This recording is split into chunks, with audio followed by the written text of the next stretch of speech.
Oh, I'm live. I'm live. And I'm still alive.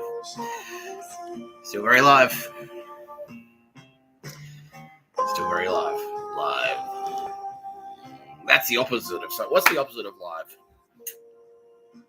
What's the opposite of still alive? I don't know. Annika? Annika? No. Annika? No. Jill Biden. What's the opposite of still alive?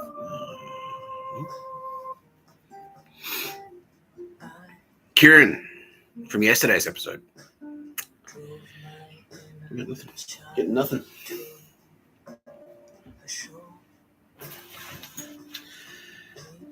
Fuck. Oh, I forgot. Wow. I'm fucked. No, I'm not. No. I was like, I forgot. I don't have Kitty Callahan. Kitty Callahan, Torrent Auto. No, here she is. I'm here still, you fuck start. Yeah. What's a fuck start? Kitty?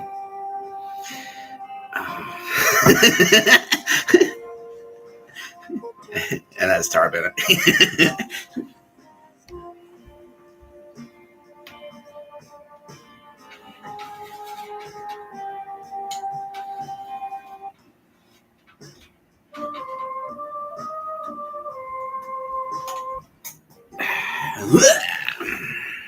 Today's theme music is Zoo Eyes by the indomitable Oldest Harding. She's a busy lady. She's a very busy lady. I love her deeply. She's the best one. She's my favorite one. And now everyone else is kind of going, you know what, Nick? You know, she's not the most high-profile one. But we kind of like her too, says the AFP, the SAS, Donald Trump, King Charles, the King's Guard, the good guys, the 144, 1,000, 000. They're angry. They're very angry. They're being repaid through silver in blood. Just like I said would happen. Kitty Callahan's here, represented here by this Grand Island Cup. She's always here, but, you know, just to make it easier for you, here's a visual aid. Visual aids, Bill. Oh, yeah. Oh, the gold keeps flowing. Tara Bennett. Oh, you smell good, man. You smell real good. So, you know what, Nick? I thought for you. You know, I smell nice for you.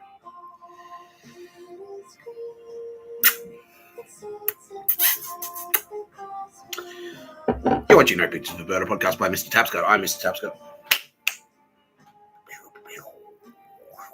Lots of people aren't watching No Pictures of a Bird, podcast by Mr. Tapscott. They're watching something else. Maybe it's time to grin at the lid. Lid? What lid? The coffin lid. Past the mayonnaise. That is a reference to something. It's like a little thing, a little soundbite that was on an Extortion album. Extortion are a fucking sick hardcore band from, I think, where are they from? I think they're from WA. And then they went to Melbourne, and where they played at the Tote a bunch of times. What does that tell you? Maybe they're best friends with Amel and the Stiffers and Shane and Leanne and Charlie Bazzina. Let's put it that way. Maybe Charlie Bazzina's a big fan. He's like, fucking Extortion, bro. They're sick. They're a sick fucking band. Like, yeah, bro. Charlie Bazzina's got the Bazzina grin. He's like, yeah. The universe corrects itself after all, doesn't it, Charlie? And he's like, it sure does. Mr. Tapscott, it sure does. Thank you, Ms. Bennett.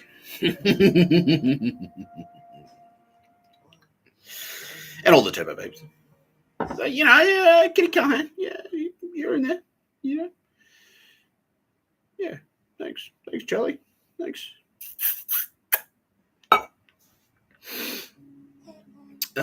Yeah, okay. SJ, in the booth. I saw you on telly this morning. You're like on early. Normally you're on Today extra, but they bumped you up to today regular. I kind of freaked out a bit because I'm like, that's not what I'm used to. It's not what I expected. Roz, the executive bridges are the loveliest one. The studio must have been inundated with calls. What's going on, man? What's going on? Why is SJ on primetime breakfast? Freaking out, brah. He's like, well, exactly. And that actually happened, apparently. Yeah, Roz is like, yeah, oh shit. Like, yeah, right. Apparently people were calling Channel 9 and is what's happening? Did Carl get... He's like, no, stuff like that. But yeah, it is related to... It's related, yeah. Yeah, it's related. Yeah. Because a lot of plans got rushed forward. There are a lot of plans that got rushed forward due to the dog shit bushfire season that started earlier than usual in New South Wales and Tasmania.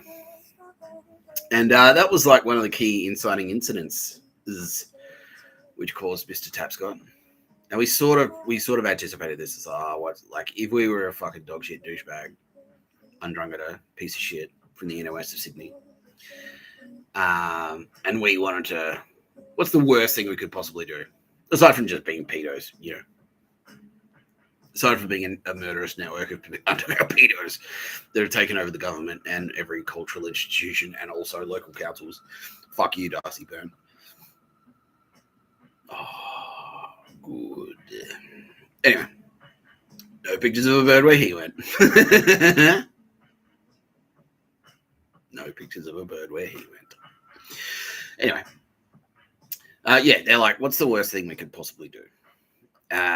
Considering Mr. Tapscott's out there going like, don't burn koalas, please. And Friendly Geordies is out there going, don't burn fucking koalas, please. And the king is the king of England. He's going like, don't burn fucking koalas, please. And President Z, and President Putin, and President Trump, and Prime Minister Modi. It's like, don't burn fucking koalas, please. And Claudia Scheinbaum. What's the dog shittiest thing they can possibly do? It's like, well, we better... They said not to do it. So, they brought their plans forward and like, well, we just run an undrungeter scheme. They'll never figure it out, despite the fact they've openly told us a billion times on the internet. We know what you do and your dogs. So they went out there and started, doing a bit of preemptive torching. It's like, well, maybe if a couple of houses were to burn down, that'd keep the tradies busy. Our tradies would have something to do. Our Paula tradies.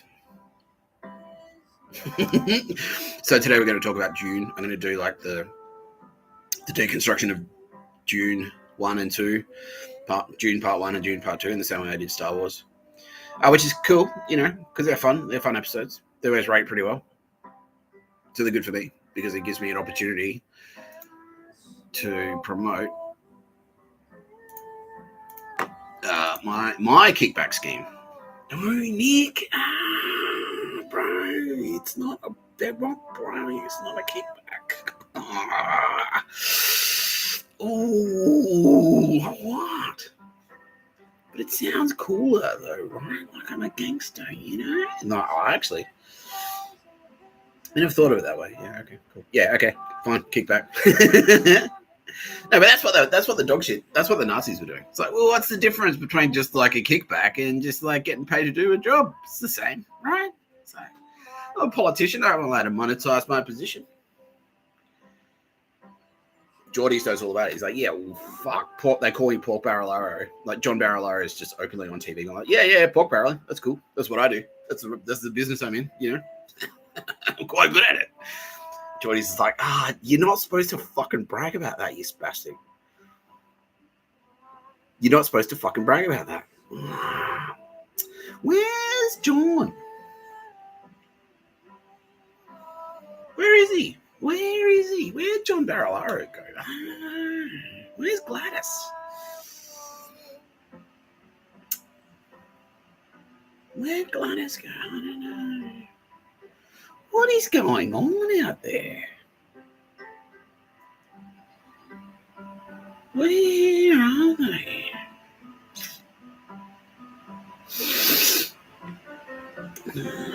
Where did they go? Anyway, like a mobile. So if you jump on one of these plans, there'll be a link in the description of the video. You're probably not watching live. That's cool. Anyway, if you click on the link and you get one of these plans, you get 3 recharges with the discount, right? So that's 3 months. You get 3 months, and it's like, fuck, that's cheap. Look at that. 150 gig for $20. 8 gig for 20 gig. Yeah, $8 for 20 gig of data, 28 days, right? So, yeah, if you've got like good quality, if you've got AA net, Mr. Tapscott, AA net, trusted with a capital T. If you've got AA net at home, right, and you're one of those people who you really only use your mobile data, like you're on the train for maybe like, you know, half an hour a day between the office where you've got Wi-Fi and your home where you've got Wi-Fi, and all you just want to like shoot a couple of text messages and like, you know, whatever. $8, man, $8 a month, and you own your phone outright. This phone cost me like $90, and it's perfect. It does exactly what I need it to do. It's great. We watch video on it. So like $100. Buy your phone outright. Go to JB Hi-Fi and get yourself like a whatever, a Motorola. Motorola, by the way, trusted with a capital T. Go to Officeworks or JB Hi-Fi, get a Motorola. Get a Leica SIM, chuck it in, bang. You got yourself a phone. You don't have to pay like fucking $150 a month on Telstra to get an iPhone, which is basically like a fucking Havana syndrome machine. Yeah. All right, let's talk about this dog shit right now. Let's talk about this dog shit right fucking now. Dog shit. Oops.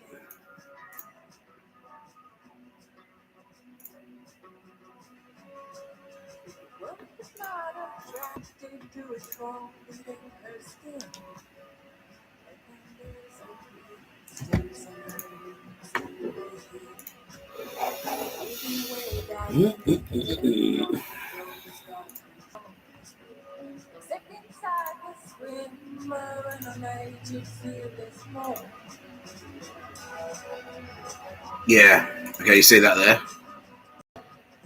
Yeah, there you go. You see that? That see how it's raised, like that raised bit, that panel. That's the Havana syndrome device. Yeah. So that like basically what this iPhone 17 Pro is.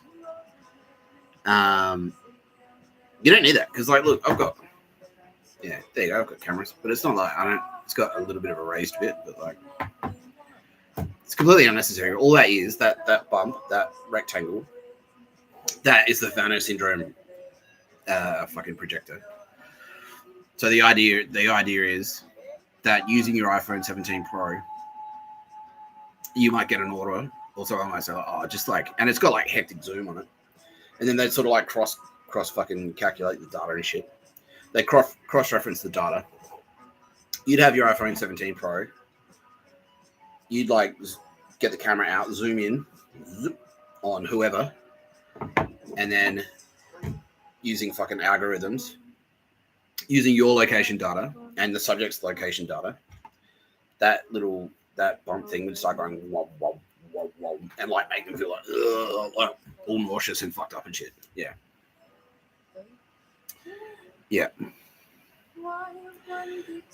Ringing in the ears, headaches, nausea. Yeah, Havana syndrome. Like, yeah, super sensitivity to noise. And then that's when it gets backed up with the chips. Like someone to come up behind them and eat chips behind them. Like, Zertzism. Yeah. En masse. Yeah. En masse Zertzism. Yeah, fuck you. Fucking unbelievable. Unfucking believable. So dog shit, basically. Yeah, not just that. It's like they'd use it on you. They like if they turn it on and use it on you if you're at home or whatever, and it's like they're like, oh, we want you to watch something else and not this, or you went to a bottle shop, yeah. Our location, like it's just popped up. We're monitoring your bank accounts, your credit cards. We've seen that you just bought a bottle of wine. So we've activated the listening device that's on your iPhone that's in your pocket. We can hear you like pouring wine and drinking it. So we're going to activate the Havana syndrome device and then target you. And they did this. This is the dog shit they were pulling on me. Yeah. Yeah.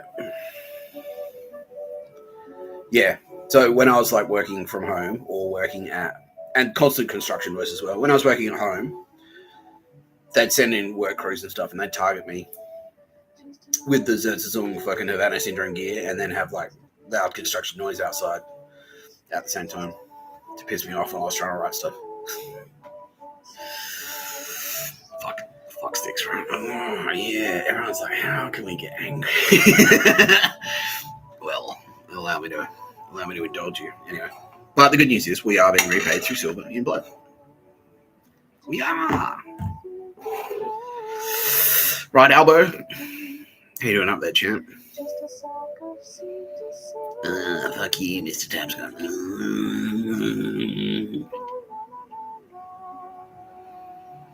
You trying to find like one last dick to suck before you? Yeah, he is. It's like, he's doing the you up for pedos. Yeah, like, yeah. Fuck you, Albo. Dog shit. Anyway, I lost my train of thought. Thanks a lot, fucking Albanese. You're gonna be queasy under Albanese. That's what I thought just then. Pretty good, right, Bill? So yeah.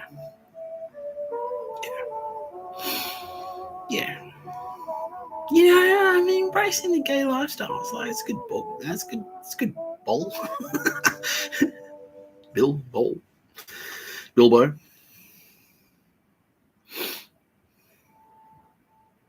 Because of Lord of the Rings, I guess. Yeah. I don't know. I guess I'm stalling for time because I forgot what I was going to say. I was going to say the most mind-blowingly poignant thing. Oh, yeah, that's right. Yeah, I was going to... All right, slam this turkey. New South Wales.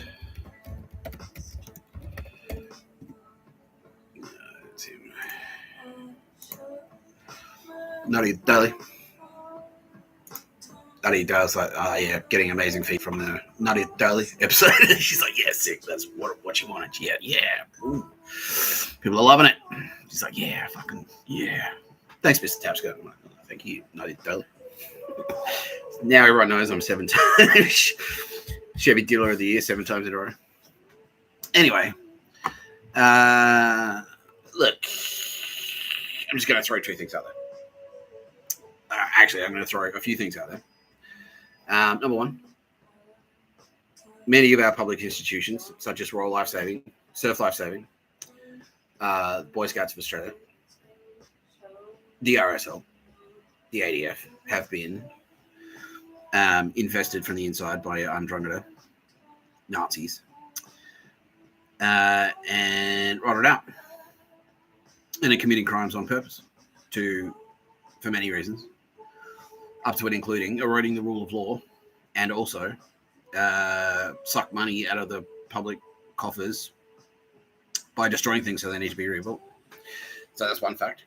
And another fact is sometimes firefighters will light fires deliberately. So they've got something to do. How many fires are burning right now? Yeah. Anyway, this brave battler was out there. On a completely unrelated note, this brave battler was out there. You know, he's pretty bravely battling the front line of the fire, keeping Aussies safe. You know, keeping Australians safe from bushfire.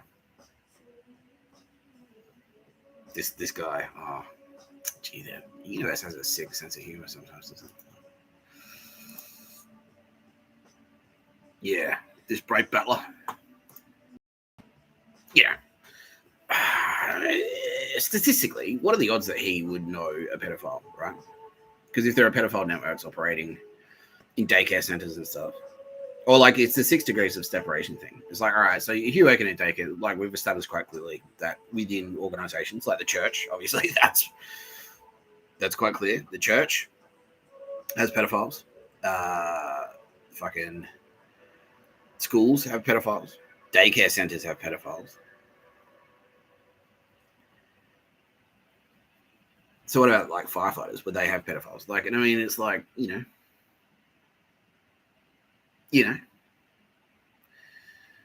what it's like.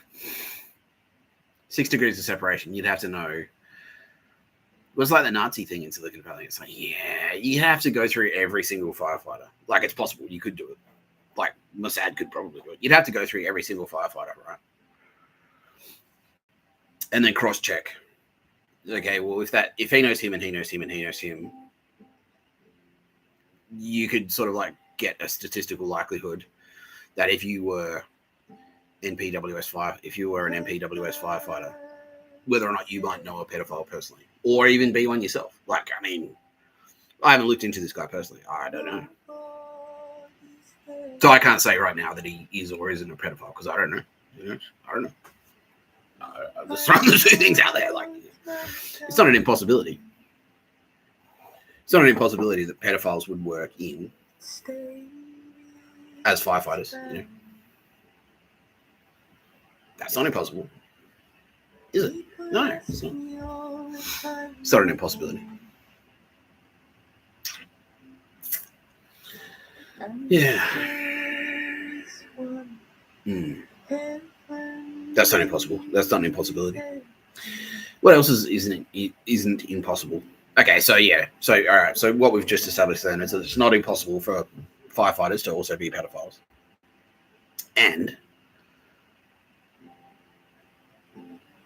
it has happened in the past where firefighters have been charged with lighting fires deliberately so that they can go out and then fight the fire, right? That has happened. So if those two things are true, it's also not impossible. Because if you're a piece of shit enough to, and I'm not saying this guy, I'm not implying anything.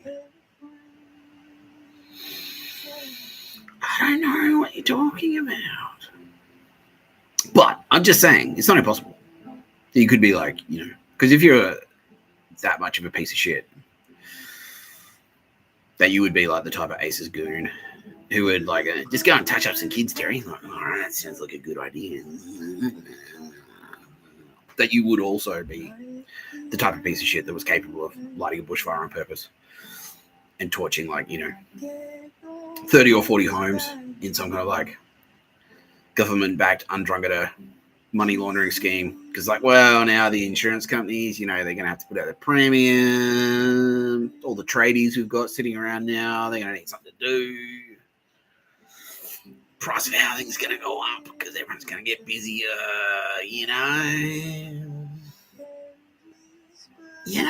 It's not impossible. That's all I'm saying. I'm just saying it's not impossible. But anyway, this guy, just unlucky, I guess. Yeah. What are the odds? What are the odds that you get killed by a falling tree? What are the odds?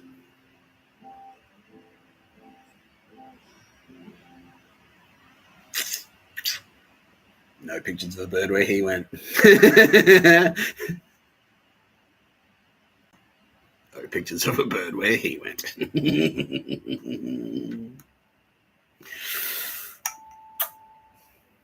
I love you, Mr. Tapscott.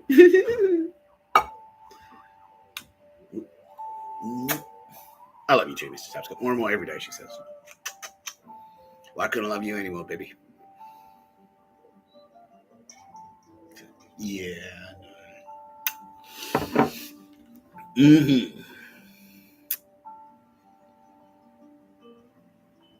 What a dog act, though, right? I mean, if that was true, that'd be the fucking what kind of prick? What kind of prick would do that? Like bushfires in Australia, in like peak fire danger season. And Chris Minns is out there. Chris Minns is out there with his hands in his pockets. Have you seen that? That's what Wello Cringe Ginge. That's what Wello Cringe Ginge used to do. But I'm not going to hurt you. He have his hands in his pockets. I'm like, bruh. I think you might be confusing our relationship slightly. Yeah, I think you might be a little bit confused about our relationship. So I'm not going to hurt you. It's like, you're not supposed. You shouldn't have to advertise that. When you're in a position of power, you're a prison guard and I'm a prisoner. You shouldn't need to assure me that you're not going to back it. Like, it should just be, it's part of the fucking deal. So anyway, Chris Minns, while he's on the front line of all these fucking, he's like, oh, look at all these houses that burned down. This is a terrible tragedy. Someone's going to have to get out there. All the tradies are going to have to get out there and rebuild all those houses. And, that's going to cost so much money. And he's on there. He's on the telly. He's like, just walking around. He's got his hands in his pockets. Don't worry. I'm like, bruh, you need to be worried.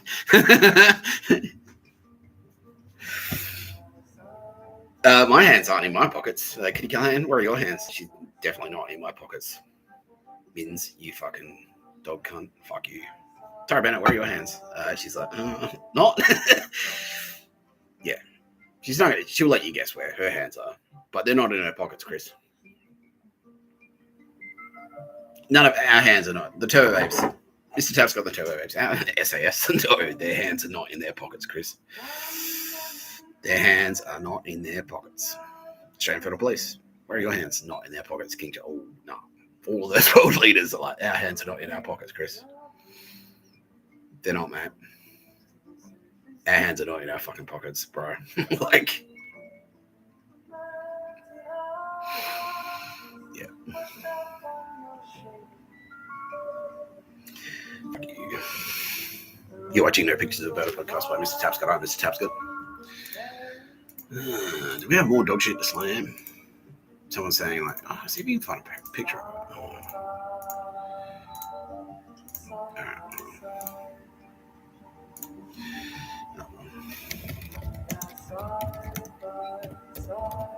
Yeah, and then, like, so that was before. Okay, yeah, that's going to be it. Oh, no, that's what I was supposed to. Oh, that's it, though.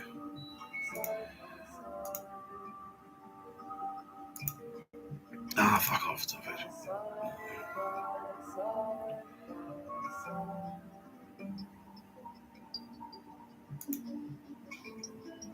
Yeah. Look at this dog shit.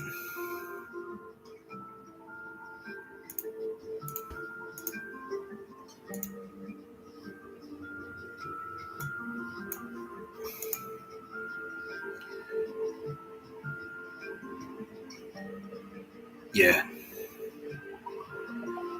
Transport companies, the local council for cleanup, hardship grants. Upside down, that's reference to fucking Stranger Things.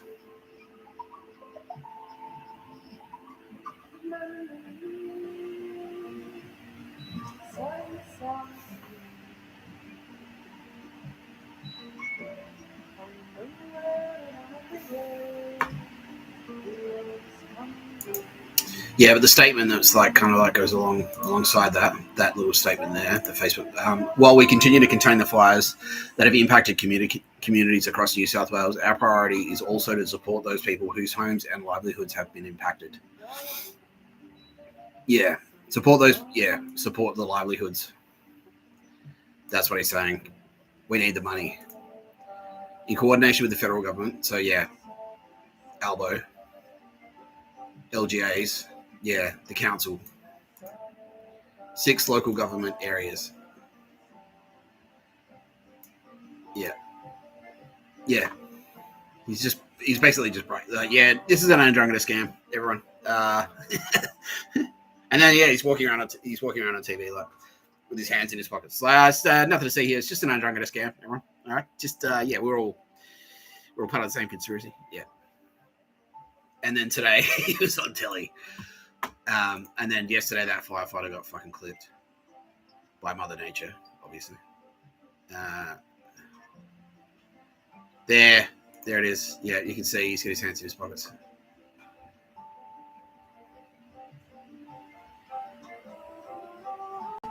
Where'd it go? It's frustrating. Yeah, you can see there he's got his hands in his pockets.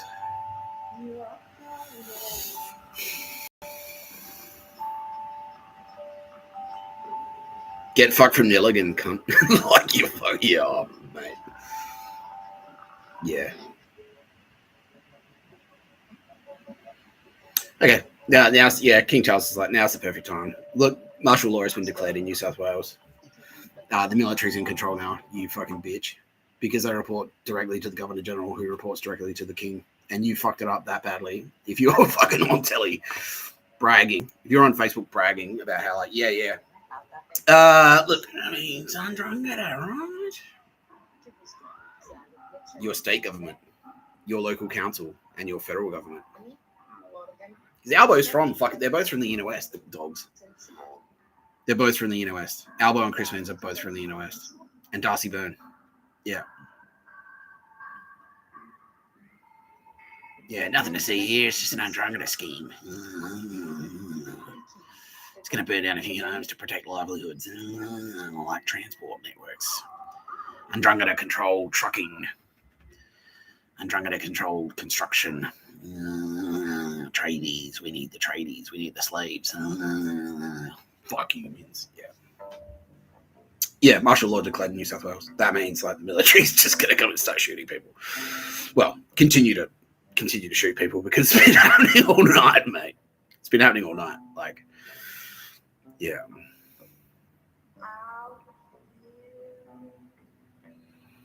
Yeah, intentionally, like just being connected. Like, like I've said, like if you're connected to an organisation that's done it, if you're a receptionist at the council, and an independent contractor that's connected to that council has started a fire deliberately, you are a terrorist. Even you're a part-time receptionist, you answer phones 2 days a week, you're a terrorist. You're part of the Rebel Alliance and a traitor. Like, you're fucking dead. Like, yeah, you're in the, like, yeah. If you're in the IRA terror cell, like, yeah. If you work in the IRA controlled pub as a bartender and everyone's in the IRA, you're in the IRA. You're in the IRA. You're IRA. You're Al Qaeda. Yeah.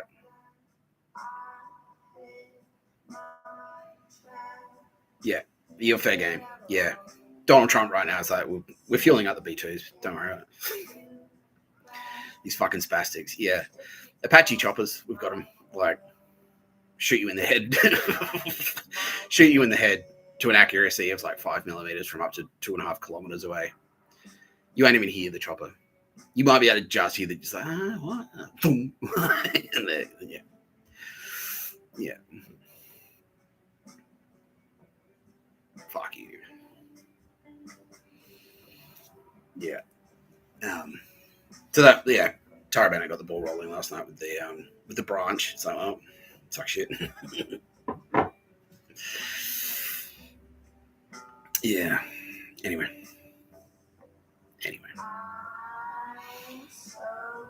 You're watching No Pictures of a Murder podcast by Mr. Tapscott. Who Wears Gay, brought to you by Waterford's. Waterford says, you're going to burn. You're going to burn. They're saying, like, they hope that thing that Mr. Tapscott said about, like, you'll meet Nicole Haggerty in the afterlife, and then what you've done happens to you. And so, yeah, if you started these fires, you're going to burn, like, and, you know, all the animals, like, if 1 million animals have died, all the lizards, all the butterflies, everything, the bugs, the birds that died in the fire, you'll be burned to death that many times. You'll burn to death 1 million times, and then just be deleted. Like, yeah, you're fucked. No pictures of the bird radio.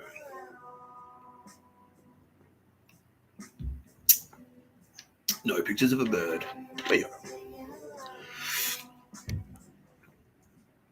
Okay, man. I'll turn myself in. It's like, bruh, you can turn yourself into ash if you want. Like, not recommended, but I mean, it's not impossible. Like that's true. That's a true statement. You could do it if you wanted. I'm not recommending that you do it. I'm just saying it's not an impossible. It's not within the realm of impossibility for that to happen. Like that is something you could. But it's true. It's not untrue to say that. That's not an untrue statement.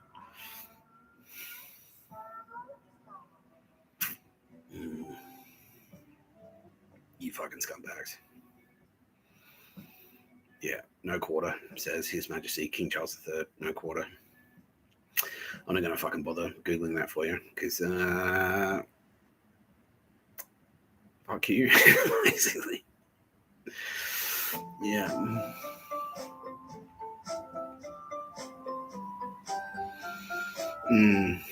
Okay.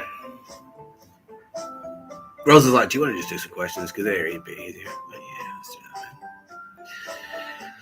Let's do that. Mr. Tapscott, what's been happening last couple of nights? Anything you can tell us about?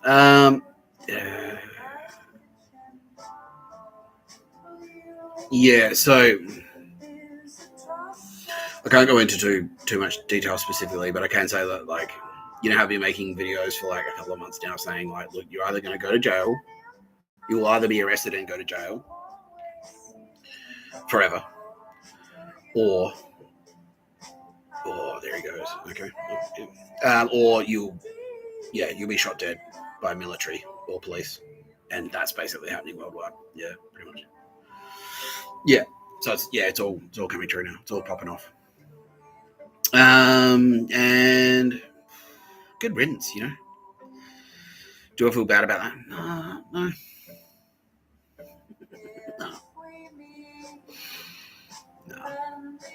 I really don't. No, if you're that callous and stupid, like I feel bad that they fucked up that badly. That this is what it's come to. Like that's what I feel bad about. It's like, what went wrong? Yeah, and like it's like that's Tara Bennett. Like that's her crying. You know, that's what makes it so. What did I fucked something up? Like, yeah, what did we fuck up, Mr. Tapscott? That's what she's saying. So, yeah. How can people be that callous as to run like pedophile networks? Openly, like pretty much openly, you know. In all, like Wayside Chapel was basically a front for a fucking it's a pedophile frontage. Yeah, there to fucking basically lure kids in with nowhere to go, vulnerable kids, and it's like fucking, and it's like they're on TV. They've got enough. They don't even, and like it's the fact that they're not even pretending, but they're barely pretending to be pedos. You know what I mean? That's what grinds my gears. Because when I was making videos, like especially about the fucking like when I was saying like when Kitty Callahan told me, oh by the way, you know how these scumbags they've got families and they come out with their kids and they train their kids to cough to piss you off to give you Havana syndrome and it's autism. You're like, yeah. It's like, well, guess what else they're training them to do? Oh, fuck. Like, and after I made a video that said that, and after making that video, we started getting people coming out the street, and they were like, look at my 4-year-old. She's killed 8 people. Oh, yeah. Do you not see the problem with that? Like, you know, that's the part that, like,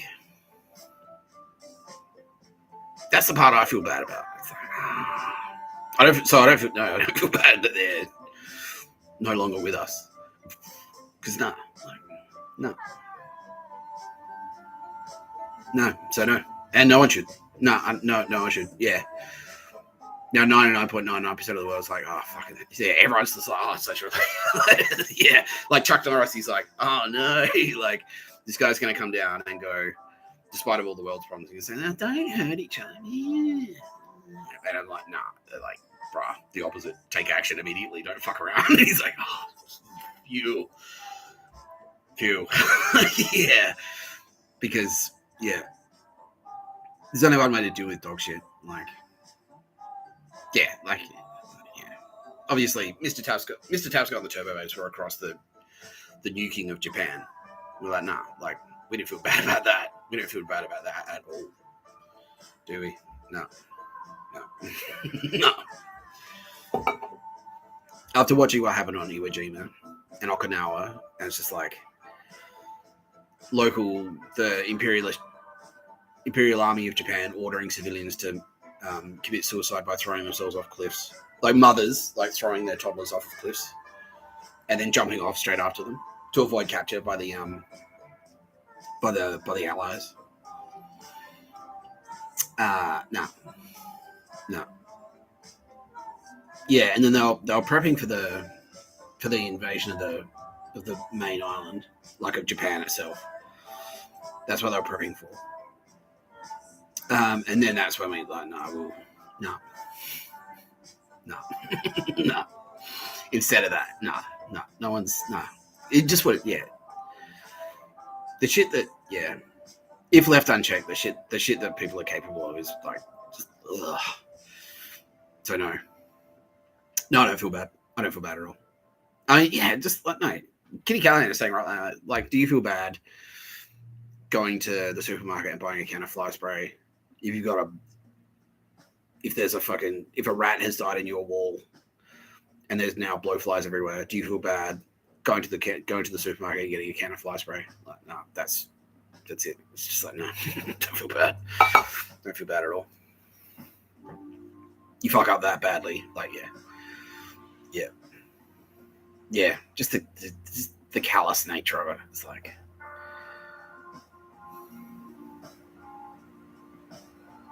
cause like that fuckstick, Mark Banyatis. I always knew he was a cockhead, but then when I found out he's done like what? Yeah, he's murdered 17 people, and like that's just the ones that he's done. They're just the ones that he's done. The murders that he's connected to, like that he's been part of the conspiracy or been sort of like, so maybe that guy needs to, he's been a bit slow repaying his, he's bought a bunch of cocaine. He's been a bit slow repaying us. Maybe he needs to, take a nap, instead. Like the amount of times, like, which counts as being party to a conspiracy to murder. Thousands of deaths. Yeah, like if you're in the Soviet Union, yeah, Vladimir Putin's now, yes, exactly. Like if you're in the Soviet army and you're rolling into Berlin, and there are kids trying to shoot tanks with fucking Panzer Shreks and stuff. No, shoot them in the fucking head. Yeah. To quote Brad Pitt in Fury, I don't care if it's a baby with a butter knife, you fucking chop him up. Like, I don't feel bad. No. Don't feel bad. Fuck it. And he burned down the fucking bush. Burn down people's homes just so undrungeter controlled pedophile networks can come in, rebuild your house for you, and take the money, you know what I mean? To finance pedophiles. Yeah, like the EU was planning to, like, the social credit score that was in China. The EU was planning to roll that out. Like, I posted it on X. Yeah, that's legit. That's Alex Jones. Yeah, that's legit. It's legit. Yeah. Alex Jones is deep state Mossad, by the way, everyone. Yeah. Yeah. Yeah. But yeah, the social credit score they had in China, they're planning on rolling it out in the EU, and that's what they're rolling out in Australia. Yeah, like without like legislating it, they were just doing it. Yeah, they're just like, oh, what the fuck ever. Yeah, that's why like my apartment was bugged. My apartment had like 10 illegal fucking listening devices in it. Computer was hot, TV was hot, phone was hot, iPad was hot. All the cameras were like, yeah, like active. People were actively watching me on my cameras in my apartment do stuff. All of my fucking financial data was being like regularly screened. Like, what's he spending this week? Like, yeah. Sending in agents to follow me around, like, and that was just standard practice for them. All of those big fucking agencies, NSA, CIA, MI6, all of them were cooked. All of them. They're literally planning on doing it. And yeah, you go back to Victor Harvey Field, there's like dog shit phone towers being built. Yeah, they're building the infrastructure right in front of us. Like, fuck that. So no, don't feel bad. Fuck you. Like, yeah, I'll fucking put one right between your eyes before you ever let anyone pull that shit on me. Yeah. Fuck them. Yeah, because you know what the end point is. Like, if it goes unchecked, like, you just end up with the Auschwitz. And that's what we're on the brink of that. Like, yeah. We're on the brink of that. These fucking spastics. Yeah. So no, don't feel bad. Don't feel bad. Don't feel bad at all. Yeah, if you feel bad, watch Chernobyl. Go and watch the HBO series Chernobyl and think to yourself, instead of letting Comrade Dyatlov go to work that day. Yeah, it's the like killing Hitler as a baby thing. Yeah. Like, if you had the opportunity, instead of letting Comrade Dyatlov go to work that day to run his test at the Chernobyl nuclear plant, or something else, you know. Yeah. Should you feel bad? No, definitely not. No, definitely not. The 144,000.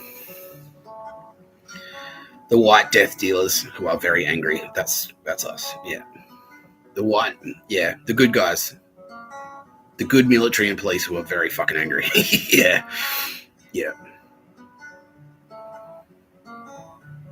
Yeah. No pictures of a bird where they're going. Fuck them. Yeah. Yeah. Dog shit. Anyway, let's talk about the real Timothy Chalamet.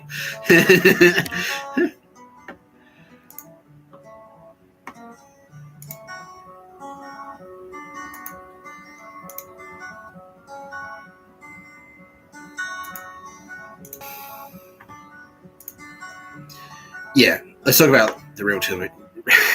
the real Timothy Chalamet. That's me. I'm an Academy Award-winning actor.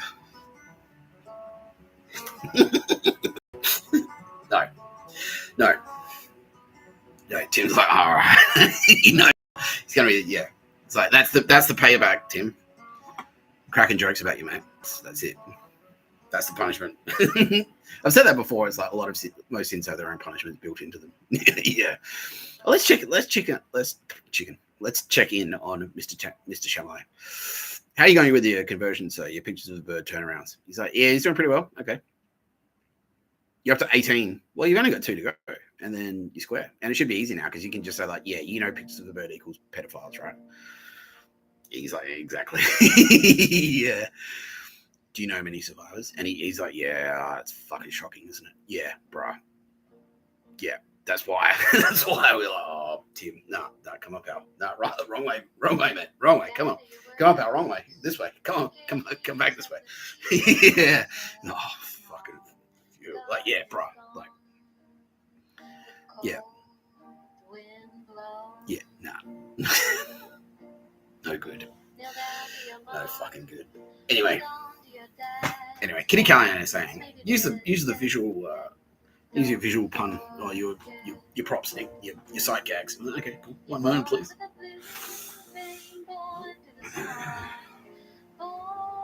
Just to know things did it take off.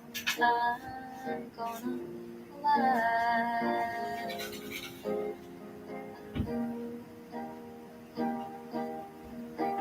Guardian angel, gather my losses, keep them all safe. till I come to my cross. Gather the weight, gold trick of the world, gap in my throat. So Kitty Callahan, fucking what is going on? Why? You're watching No Pictures of the Bird, podcast by Mr. Tapscott. I'm Mr. Tapscott. You can't hand him out a Granny Callahan. Now, Kitty Callahan of Kitty Callahan Tire and Auto and I love to work on stuff together. We love to write things. You know, we all kind of write stuff. All the Mr. Tapscott, all the turbos, we all write stuff. But it is kind of like that's my strong suit. I'm the strongest one, the best writer out there, the best storyteller ever, the greatest storyteller ever in existence. That's me, Mr. Tapscott. No, well, yeah. The greatest trick the devil ever pulled was to convince the world that Bill Burr is gay. Yeah, he's like, oh, come on. But, okay, I mean, you're halfway on that one. Yeah, no, yeah, that was me, half Bill and half me. Yeah, Bill Burr is gay. Brought to you by Waterford's. Bill Burr is gay. When I come to the pole, in the arms of my brother, feel the burden. Yeah. Yeah. You know, I'm starting to like it, though. You know. You get any discounts around town, Bill? He's like, yeah. Well, yeah, gay guys are flirting with him and stuff. He's getting like cheap interior design and things like that. Oh, yeah. Special discount for you, so. Yeah. I do that. This is what it's like to be a hot broad. You know, sashay around a little and men are buying me drinks. It's great. Yeah.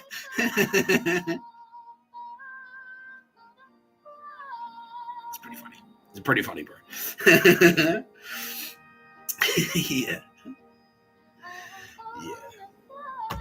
Yeah, he's got heaps of material now. It's all right. We'll ease it in, man. We'll ease it in, yeah. Podcast 1, Bill. Not you, Bill Bell.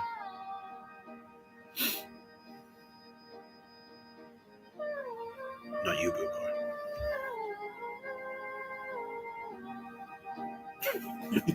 Anyway, Kitty and I have Kitty Callahan, Tara Auto, like to work on stuff together.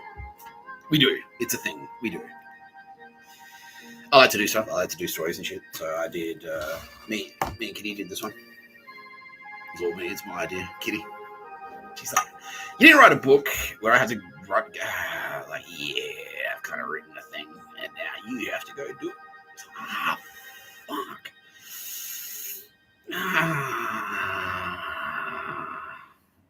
Fuck.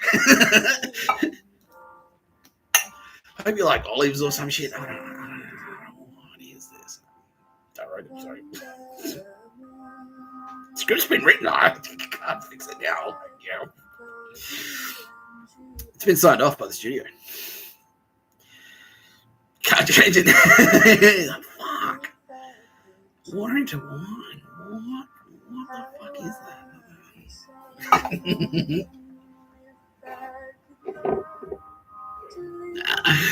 that? Anyway, yeah. So this is a collab. This is me and Kitty do the collab, but like Old Testament and New Testament.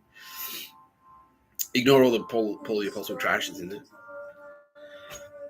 This is one. And these are two actually. The Kitty has done for me. Did you do it? Yeah. So yeah, Kitty is quite a prolific writer herself. She is. So she's done two for me. She's done this one.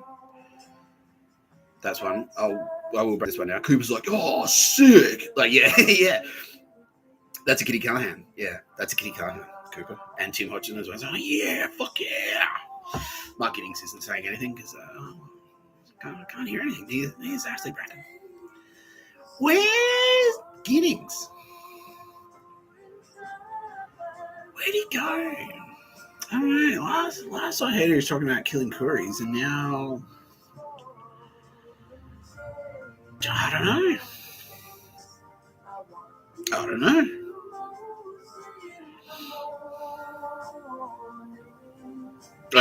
Legal profession, I guess, it can be quite dangerous. Like a few unsavory make a few unsavory associations in there. Maybe they caught up with him. Who knows? I don't know. I'm not here to. Anything I say on this video purely speculation. So I don't want to speculate. I don't want to speculate here now about whether or not Mark Giddings was in a very tribal way, if you know what I mean. Yeah. Yeah. Anyway, Kitty Callahan.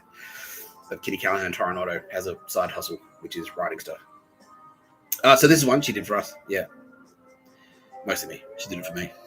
The coolest one, the best one. Like Jubei Kimagabi.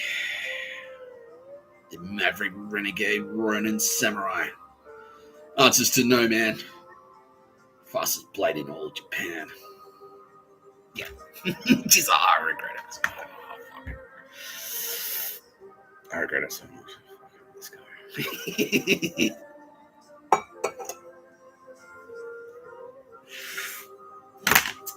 But she also did this one. This is Children of Dune. I haven't actually read this one yet. I haven't read it. But yeah, so when I was in Perth, because everyone knows Dune, yeah, and like I heard about Dune, ironically, from Mark Giddings when I was a teenager, and I never got around to reading it. I know Bracken read it. I know Giddings read it. Cooper, did you read it? Nah, he never got around to reading it. All right. Yeah, so I was like, I was always on the list. And then at the end of 2021, when I was in my going broke phase, yeah, it was after Christmas, actually, yeah. When I was in my going broke phase at the end of 2021, Tara Bennett was like, we should go to the movies today, Mr. Tapscott. All right, cool. Sounds cool. I like movies. So we went to the movies, went to Bondi Junction, and we watched Dune on the big screen, starring Nick Tapscott. No, the real Nick Tapscott. Yeah, no. Starring a bunch of cool people.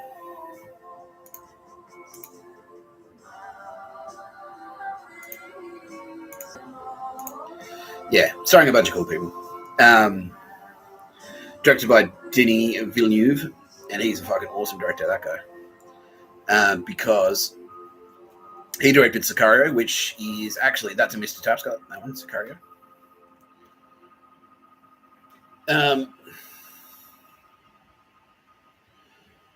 Yeah.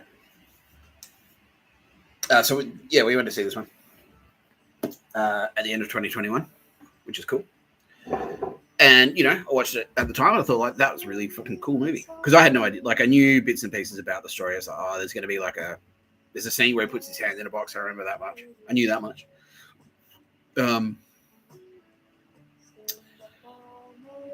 Yeah. And then it wasn't until... And then when I went to Perth, and I was doing the Perth thing, so I was walking around, Kitty Callahan was like, I know you're having a tough time, my brah, because you're a homeless guy in Perth with no money and sleeping, like, breaking into fucking hotels and sleeping under the conference tables and shit like that. Like, yeah, true story. But, you know, you could always, like, you know, maybe people will turn a blind eye if you happened to find a book in a bookshop in your pocket on the way out. Who's to say, bro? Anyway, so I picked up a copy of Dune, and I'm like, yeah, I've never read it. You know, that's what I read it. So I read it, and I was like, this is cool. It was a good read. It really was. And then I read it again because, yeah, and the other thing was that I knew that Dune 2 was coming out.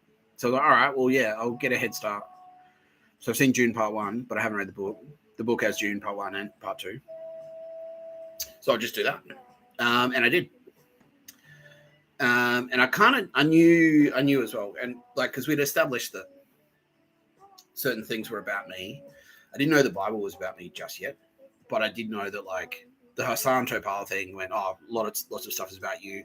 They were doing lots of news stories about me. So I was like, Ute has reversed into a fucking Stobie pole and broken a mobile phone. And I was like, all right, that's saying, Mr. Tapscott, whatever, you know what I mean? Like, yeah, just like news articles and stuff, like news stories. I knew they were about me as well. I didn't know they told me that first night when they went, you wrote Star Wars. What? I knew that much. And they were kind of going through some of the stuff, and then the bad guys were doing it too. So they're like writing records. The Melbourne music scene was writing fucking albums and stuff with my name in it to say, you're going to die if you don't move back to Melbourne and have a kids. Have a kids, Nick Tapscott. You have to have a kids. Anyway. So I read it in Perth. It was good. Yeah, it's a good read. So Frank Herbert, that was Frank Herbert that did that. And he was murdered, by the way, incidentally, for being too good at writing, because fuck Nazis, right?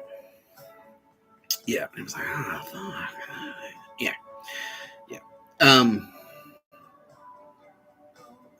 Yeah, so it was cool.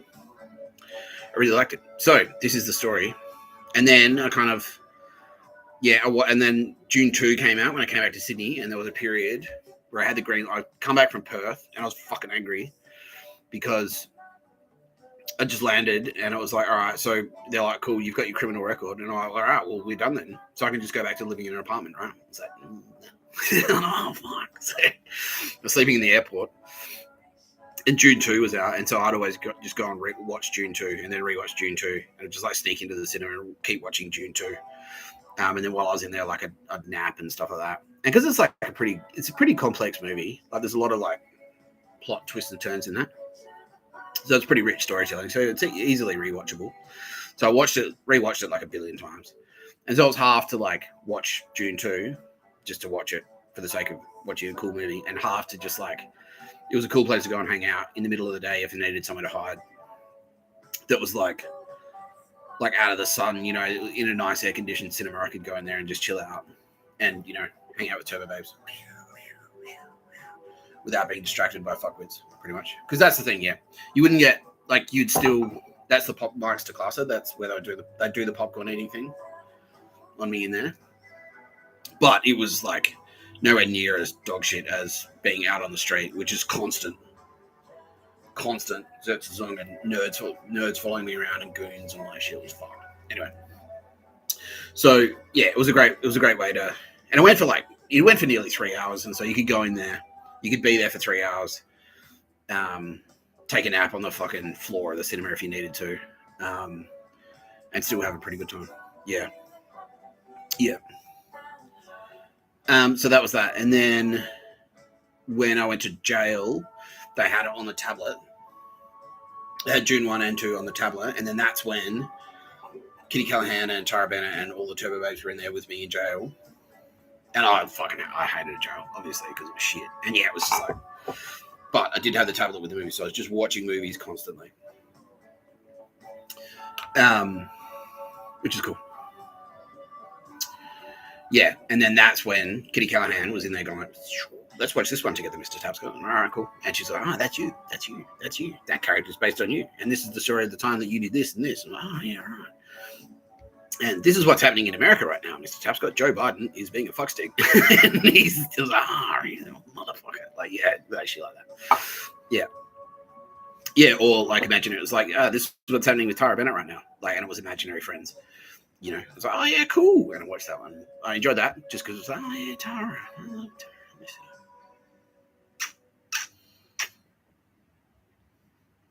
No, I think Tara. Anyway, so Dune. So I was watching Dune, and then I was like, okay, I'm not really sure how this one is kind of unlocking, right? And I was just like, and I was watching it, and it's like, okay, I know that there's this, and Dune's quite interesting because, like, look, I know this one is unlocking. I know there's stuff in here, right, that's related to me. And like I've said, sorry, Jim, Mr. Chalamet, sir. I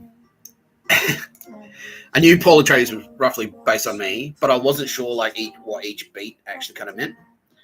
Whereas like Star Wars, it's like no, beat for beat, bro. Beat for beat, that's about you. Like, oh, motherfucker. I'm like, yeah. And so I knew like I was unlocking kind of bits and pieces of it. I was like, that guy's obviously, that's the military, like that's the Anzacs and that's this bit. But so post jail, like, yeah, walking around, I got out of jail, and then Kitty Callahan and me, like, we unlocked the whole thing. And the reason it wasn't unlocking is because the story of Dune was the story of me in jail. So just to give you an insight of our time, this is our time space powers, right? So yeah, because I was in jail watching it. I was in jail watching it, and it was the stuff that was happening in the future. And then once it happened, Kitty Callahan went back in time and then wrote it in to be Dune. So to sync up, like, yeah. So I was like, yeah, she does shit like that. Yeah, yeah. We all do. We all do shit like that.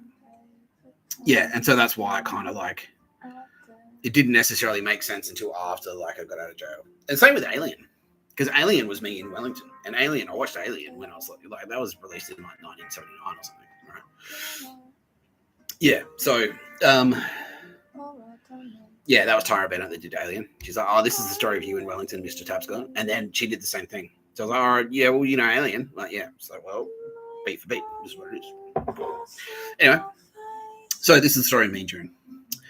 Now, oh, yeah, because that's what sort of tipped me off, right? Because at the start of Dune, he's on Caladan. And Caladan is very wet. And they talk about that. Now, Caladan, if anyone familiar with Victor Harbour, South Australia, that's what it looks like. That's what it looks like. And there are scenes in there, and that's what tipped me off. It's like, bruh, this is a direct reference to you specifically, Mr. Tapscott. Because, yeah, and I guess this story is going to jump around a little bit. So anyway, the start of June. Yeah, because there are scenes in there where he's like, he puts his hand in the ocean, and you see the rocks and stuff, and that looks exactly like my hometown of Encounter Bay. That's what it looks like. That's what the rocks look like, and they're all like rock pools and stuff near there. And that's what I used to do, is like put my hands in the water, and it's got that green, that dark green, kind of looks like Scotland, you know. Anyway, starts out, they're on Caladan. So Caladan is very wet. It's a very wet world, and that's a reference to Mr. Tapscott being a creative writer who was just like doing cool stuff. So that was me. I was on Caladan. It was very green. It was very wet. Lots of water there. Lots of achievement. Raining constantly. But, you know, douchebags are kind of circling. Yeah. Because the Atreides voice is rising. And the Emperor is a jealous man. A jealous, dangerous man. Yeah. So, those three characters. So you've got the Duke, Leto Atreides, played by Oscar Isaac. You've got grandfather.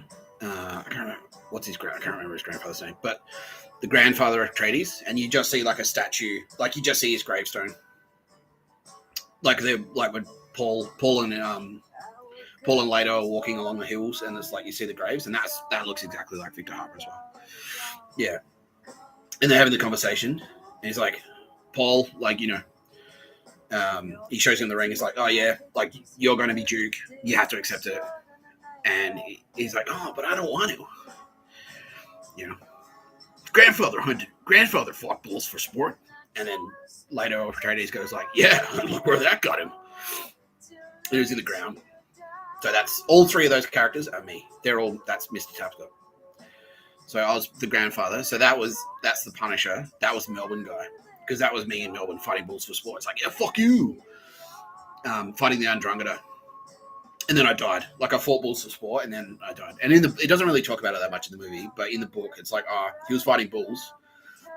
And then eventually, like, one got him, and he got killed. And so that was sort of the story of me in Melbourne. Like, I was fighting bulls. I was fighting the Andromeda Cafe system. That was me. The coolest one. The best one. Like the granddaddy of them all, taking on the bulls, but then he concerned for his personal safety. But yeah, that's basically what happened. Yeah, and then I died. I got killed, which is just basically like, dying, the metaphorical death. So you can die and be reborn, and that's what born again Christian actually means. Yeah, because it's like one version of you dies and another version of you is reborn. So Anakin Skywalker dies. And Darth Vader is born, right? They're the same guy. They're just wearing different outfits. Yeah, and that's what Obi-Wan Kenobi says in Star Wars. It's like, well, Darth Vader killed your father. And then it turns out it's like, no, Darth Vader is your father. You know what I mean? It's the same guy. It's like the ego death. That's it. Yeah, it's the ego death. The death of that particular ego. And then the birth of the new ego, right? So that's my three egos. That was my three of my egos. So it was the grandfather. That was the Punisher from Melbourne. That was the guy who was in Melbourne at Barista. Like, fuck you, the Han Solo. That was me. That was the grandfather. So he was in the past. He died. Leto Atreides, the Duke, that was me. That was me working at Optus. And so that's sort of a reference to, like, that was like, because the gloves weren't off then, like I wasn't a dirty fighter or anything like that. I was like, no, we must do the right thing. Like, it's the honorable choice. The Emperor commands it, Paul. And I was sort of saying to, myself, yeah, and so that, yeah. So that's why, because like, and so that was who I was at Optus. Duke. I was the Duke Leto Atreides. So I was still kind of honourable. Like, I had my beard. I guess I still had it as Paul, but yeah. I had my beard. I was Duke Leto Atreides. I was like, I want to be an honourable leader. I want to make sure, like, Fremen, I want to make sure that everyone gets their fair share. Like, I'm not here to rob you. Like, that, I can't remember the exact line. It's like, I will honour you, sir. You know, that type of thing. So that was me. But ultimately, I was still a sellout, like, because I was still part of the imperial system. And so the first thing that happens is, and so this is around the time, this is 2021. So this is after the turbos have swooped in, because I was like, I've done a bunch of stuff. Like, I was on Caladan, the wet world, where there's heaps of achievement, and writing heaps of cool stuff on the internet. And that's the Duke. That was the Duke Leto Atreides doing that. The Duke Leto Atreides was writing shit on the internet and wrote the letter to Meredith, right? And then fucking what happens? The Emperor, it catches the attention of the Emperor and the Harkonnens. And so the Emperor is like, oh, well, the Emperor, you've got the attention of the Emperor, Mr. Tapscott, with your antics. So the Emperor is commanding you to take control of Arrakis. Now, Arrakis is synonymous with Australia and the spice in Arrakis, but it's also like a reference to the desert world, the world with no achievement. It's dry there. It's very dry. You can't achieve anything. Like, the heat is deadly. It's so chaotic. And it's ruled by, like, these fucking worms, like the very powerful worms. And if you make too much noise on the surface, a giant worm will roar, like a big male will eat you up like Obama. So, like, you make too much noise on the surface of Arrakis, here comes Obama. Roar. Yeah, so, like, so spice is kind of like I've described, spice is the space magic. So it's like, when you see, like, cool art or hear a cool joke or listen to an awesome CD, what you're actually doing, and you're getting into it, that's your space magic recognizing that space magic. There's a bzz, bzz, bzz, bzz, you go, oh, fucking sick, yeah, psh, psh, and your head starts going, psh, psh, psh, psh. Same.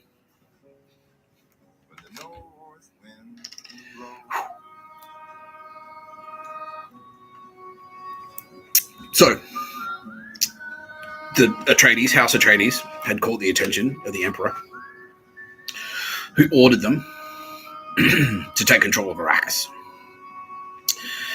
And that was like, so the Baron, Vladimir Harkonnen, that was DCAM. That's David Cameron. The Emperor is Joe Biden. Because at the start, like, Joe Biden isn't necessarily at odds with the Atreides. He's just like, oh, look, well, you know, you're pretty cool. Maybe you should take control of Arrakis, which is synonymous with Australia. It's the desert. It's the desert where it's kind of like hard to achieve stuff. Yeah, because it's like, and that's what Australia's pretty much like. Because, like, we've got heaps of cash. Like, per head of population, we've got a fucking shitload of money. There's only like 30 million people here, right?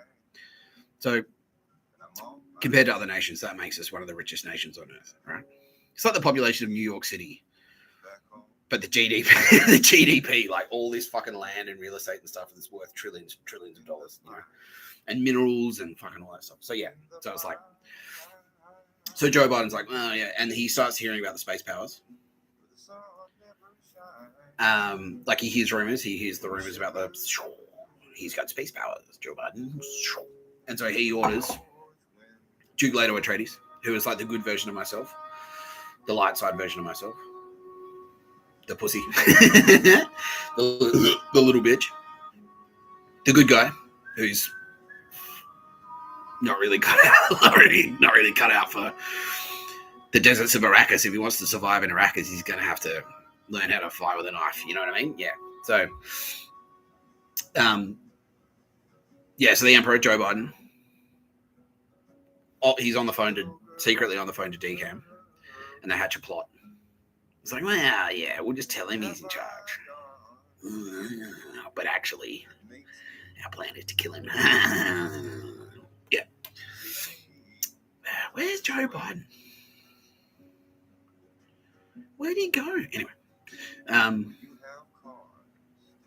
So yeah, and so that kind of like conversation between Duke Leto Atreides and the young Paul Atreides, who is in training with Lady Jessica. Lady Jessica at this point is Turbo Babe, Amelia Grace Crawford. Millie, the best one, my favorite one, the best Turbo Babe. The very strategically minded Turbo Babe. I mean, Jedi training, that's what it is. Her Bene Gesserit, the Bene Gesserit are the Turbo Babes. So Amelia Grace Crawford, not necessarily literally earthly Amelia Grace Crawford, but Space Ghost Millie. So this is after they've sort of swept in and go, and then Millie, Space Ghost Millie, the warrior, the general, is like, I'll take him under my wing and I'll teach him, I'll train him in the ways of the Bene Gesserit. And so that's me sort of at the breakfast table, like I've just woken up. Oh. And she's like, more dreams, Paul? And he's like, yeah. It's like, give me the water. She's like, use the voice. And it's like, yeah, that's her commanding me to, she's like sort of teaching me how to use the banana phone, you know, use the brain. Where I go, yeah, I was calling it the banana phone. But yeah, where it's like listen to use your intuition and use the fucking, what are we calling it? Yeah, learn to listen to the Space Ghost, basically. And so that's me going like, well, why don't you just give me the fucking achievement if I'm that powerful? She's like, no, use the voice, Paul, because she's training me. So I'm like, give me the water. And it's like, too force. Yeah, she goes, all right, yeah. It's like, command me, not the water. Like, yeah, don't command the achievement to come to you. Command the Space Ghost to give it to you. It's like, yeah. It's like, okay, cool. And so, yeah, she's like, that's her training me how to use the voice, which is the banana phone, which is mindfulness. Yeah, use my mindfulness to go like, I want you to do this for me. And then I'll do it for you. Yeah. So that's that scene there. That's me and Millie in training. Now, meanwhile, the Bene Gesserit, because they are Turbo Babes, they're female. They are, like, the Turbo Babes are a secret society of females, but females, remember, are also synonymous, like in military terminology. A female is intelligence, and a male is like hard military, like the soldier, right? So female would be a spy, and a male would be like the SAS. Yeah, so Duncan Idaho, he's a male, whereas Thurfi Hawat, because he's a spy, you could sort of consider him to be a female, right? But so the Bene Gesserit have heard, like the intelligence, the females, the dark females, the Bene Gesserit, have heard about Mr. Tapscott and his space powers, and they've come down, and they've started, and sort of this is where it gets like, and they've come down and they're like, well, we need to suss out Mr. Tapscott ourselves. We need to check this. We need to check this fucking guy out. And that's like the CIA, your NSA, your DARPA, especially those fucking faggots. Your DARPA are there. Your MI6, your ASIO, your ASD, your ASIS, all of those pricks. That's kind of they're the dark female. That's the Bene Gesserit there. But it's also Turbo Babes. And they say to Jessica, like that fucking Reverend Mother Helen Gaius, or whatever the fucking name is. The Reverend Mother says to Jessica, it's like, you were told to breed a female, not a male. Yeah, and that's kind of a reference to, you're saying like the HCF ad, and that's like all those, like McGrath and Keogh and all those fucksticks. Where's McGrath? Where's that Keogh? Where did he go? Anyway, all those fucksticks going like, well, how come the son of man has to be the son of man? What can't it be daughter of man? Yeah, and they were like, we want, They're like, okay, we've heard of you. He's a guy with space powers, but he's a guy. That's a reference to that. So what? Like he's pretty blokey. Yeah, that's what they were saying. Like blokey. That was the exact word. Blokey. He's too blokey. We wanted like a fucking, you know, what do they call it? A simp. Yeah, yeah. We wanted like an Andrew Chelovac Nazi, fucking, like come out like fucking Michelle Obama approved like Nazi fucking stooge, like a female. Where it's just like your girlfriend tells you what to do and you do it. That's what Michelle Obama's like. Yeah, why can't we have one of them? It's like you were told to breed only women. You were told to have only female offspring. Instead, you have a male. You're in your arrogance. But Millie was like, nah, well, she's like, in your arrogance, you thought you could produce a Kwisatz Haderach. Because that's the thing at the top. The Kwisatz Haderach is like that's sort of like a euphemism for Son of Man. Because in the background, there's always been rumors like people are reading the Bible and going, Son of Man's coming at the end of the world, right? So it says right here. So that's actually what MK Ultra was. That was people like dosing people up on fucking LSD, trying to fucking trigger a Son of Man. But they couldn't because it was just me, Mr. Tapscott. Yeah. So that's why, fun fact, Joe Rogan, that's what MK Ultra was. That was dog shit. And that's why DARPA, dog shit DARPA, we're trying to claim credit. Oh, he's our tech. He's our technology. Because we've been running MK Ultra for fucking 40 years, trying to find the Son of Man by dosing people up in LSD. And getting them to do like fucking horrendous things, like Charles Manson. That's what the fucking Manson murders was. Oh yeah, go out there and murder a bunch of people, trigger a holy war, and then that'll be the fucking that's the apocalypse, and then that's when the white Nazis are gonna fucking claim the heaven or whatever the fuck. Yeah, anyway, yeah, it's dog shit. Yeah, those fucking faggots. Yeah, so Mr. Tapscott arrives on the scene. He's like, this guy, he's done these three things. He's blown up the Death Star. He's written a CV with jokes in it, and he's shred the D floor at America's Music Festival. And then all the rumors are swirling. It's like, oh, maybe he's the one. Maybe he has the space powers. And DARPA going, he's ours. We claim him. That's our technology. That's us. DARPA. He's ours. So they've come down. They're the Bene Gesserit there. And that's why Millie is pacing. She's like, fuck. Like in that scene, Millie's really nervous. Like, don't fuck around. Paul. Don't fuck around with Paul, please. Like, no. Look after Mr. Tapscott. Like, yeah, you're going to. She's like, fucking, I know these bitches. I know what they're capable. I know how retarded they are. And so Jessica is pacing. It's like, look, Paul, just hold your nerve in there, all right? Like, that's what she's saying. Because she's like, yeah. Because they were like, we have to test him to the limit. And put your hand in the box. Yeah, put your hand in the box. And, like, I'll hold it your neck to Gom Jabbar. Instant death. Pull your hand out of the box and you die. And so that was me. That was that first 3 months when I was walking around, going fucking broke.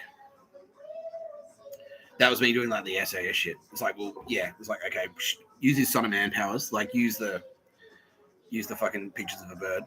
Demonstrate the pictures of a bird repeatedly.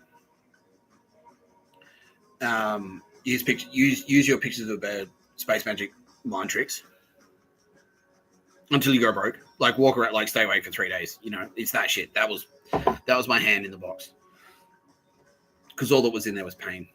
Yeah, and then in the movie, and kind of in the book, he starts like he focuses his mind. He's like, well, how about fuck you? And she's like, enough. Because it kind of freaked them out. Because I'm like, I can take it, cunt. I'll fucking push you back a little bit too, you fucking spastics. Yeah. The needle in my neck, the poison needle instant death, that's cancellation. It's like, I've got this. I can cancel you at any time. I just release your porn search history and you're fucked. You know what I mean? Like, Bill, no. Bill, no. No, nothing. No, it's nothing. Bill, don't. It's not like yours, Bill. Not you, Bill. Not you, Bill. Anyway. It's like, well, someone suddenly has some leverage down there, Mr. Tapscott. Yeah, Kitty Callahan's like, it can now be revealed that it's actually the apocalypse is the takeover of the redheads. The redheads are in charge now. No.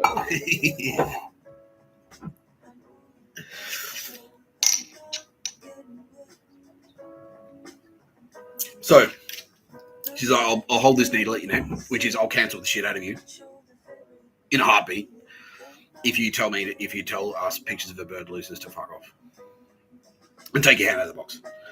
And it was sort of like our team were kind of like, oh, well, we want him to do this shit anyway. We wanted to do it anyway.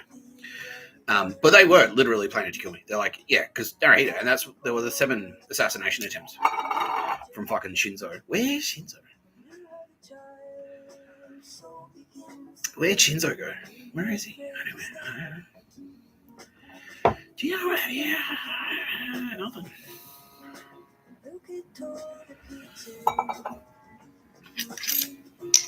Where'd he go?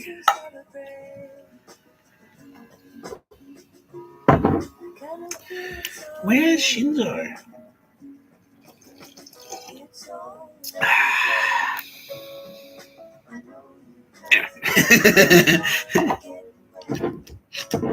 Anyway. Yeah, like pull your hand out of the box and we'll fucking catch you, bitch, and then you're dead because we'll murder you. Yeah, which they are literally planning to do. Literally, yeah, 7 individual attempts on the life of Nick Tapscott from the nation of Japan, and then like 2 others one from Arnie Meredith, one from fucking that Fazal. Yeah, so 9 in total.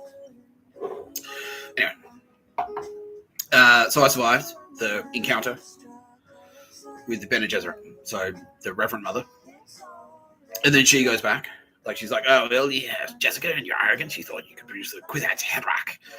You were told to breed only women because they wanted a bitch, basically. Instead, they got Mr. Tapscott. Fuck you. Yeah, and then that's me, like, well, it could be that I could be the one, because I'm there, like, and this is when I haven't quite figured out what the fuck is actually going on, and there's the mist, and it's like, oh, it's a bit misty, but I can still see Millie, like, I can sort of see her in the mist. It's like, I know you're in there somewhere, Space Ghost Millie. I'm still, like, kind of in contact with the Space Ghosts. I know the Space Ghosts are there. It's the fog of war, says Millie. That's what it is. Like, it's misty. Like, yeah. What does it mean that I could be the one? She's like, Paul, some people think he's very close. Some people think he's already here. And that's Kwisatz Haderach. It was like, no, Mr. Tapscott is the son of man. Like, they already knew. And she's like, yeah, no, you're it, but we can't tell anyone yet. So that's what happened in real life. Yeah. Yeah. So Reverend Mother goes back to so Joe Biden, dog shit decam, and the Reverend Mother have a meeting. Now, in that scene, there's that weird fucking, I'll see if I can read, like,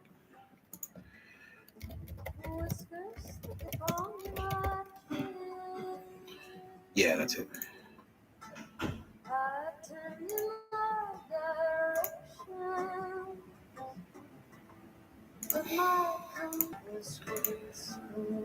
Yeah. So that weird pet. Yeah, it's a weird pet. So there are theories, right? And everyone already is, yeah, gross. So there are fan theories that, because Dr. Yue, he's got the diamond tattooed on his head. He's an Asian guy, which is a bit racist, but whatever. None of the Asians give a shit, so yeah, who cares? Like, we know heaps of cartoons and stories about round eyes, so fucking who cares? Yeah, cool. Anyway, so Dr. Yue, now he's a traitor, remember? Yeah, and that's right. So yeah, and there's that scene where he's examining Paul, like just before he goes in to get tested. So yeah, because they sent fucking Chella back in to go like suss this guy out, and that was me getting the weird phone calls like, learn yoga. You should learn yoga. That was that.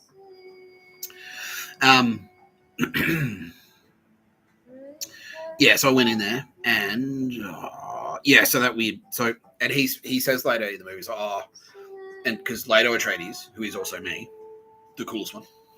That's me too, the best one, Oscar Isaac. Rugged, handsome, kind of Hispanic if you squint. That's me, who knows where I'm from. All you need to know is very handsome, and the rugged, charming one. Very smart, very smooth. like all they've served, like tapas and a siesta. That's me, Mr. Tapscott. Yeah. Anyway, I'm choking on my own ego. Anyway, yeah. So he betrays Leto. He shoots in the back with a poison needle. And later goes like, why? Or something. He goes, oh, they've got my wife. They've got my wife, Wana. They pull her apart like a doll.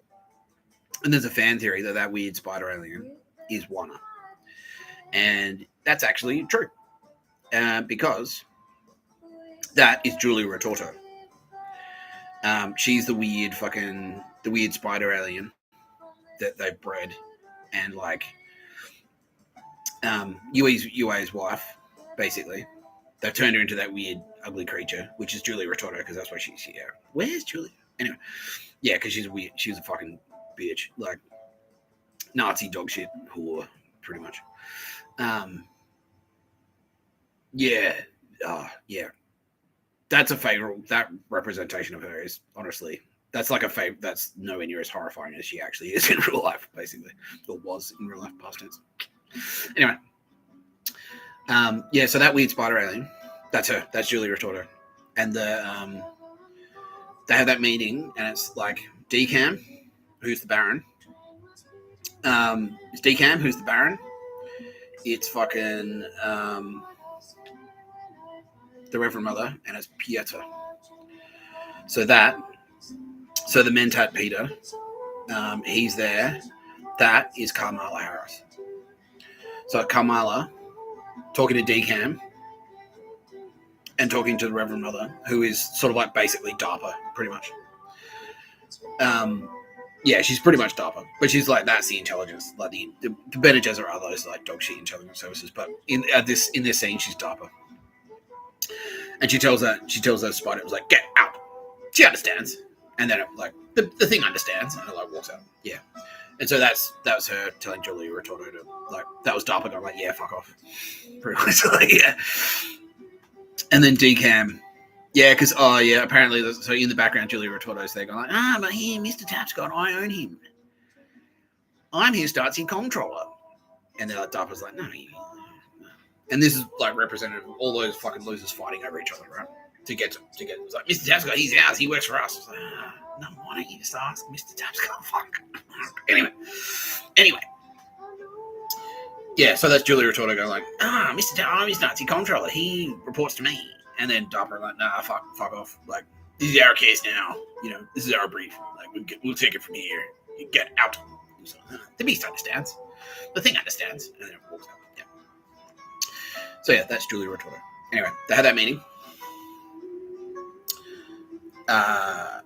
And it's like, there's a conference call between Decam, Kamala Harris, who is Peter, the mentor, and DARPA, who is the Reverend Mother. And she says, like, oh, look, like, because they're talking about this, like, look, we're going to invade Arrakis. It's like, well, what's going on down there? He's like, well, when it's a gift, not a gift. The Emperor is a jealous man, and the Atreides' voice is rising. And she's like, oh, look, you're going to do what you're going to do, right? Oh, yeah, the Sardaukar are on board, or whatever the fuck. You're going to do what you got to do, but Nick Tapscott is our property. He's our tech.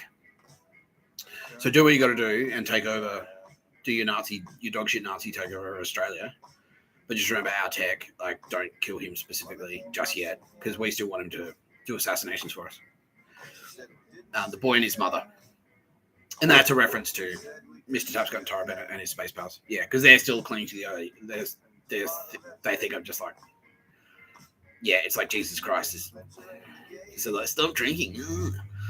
Anyway, they just think I'm technology or a robot or something. I'm their tech. I'm MK Ultra. They own MK Ultra, and I am MK Ultra. So they own me. And the Baron goes like, yeah, no.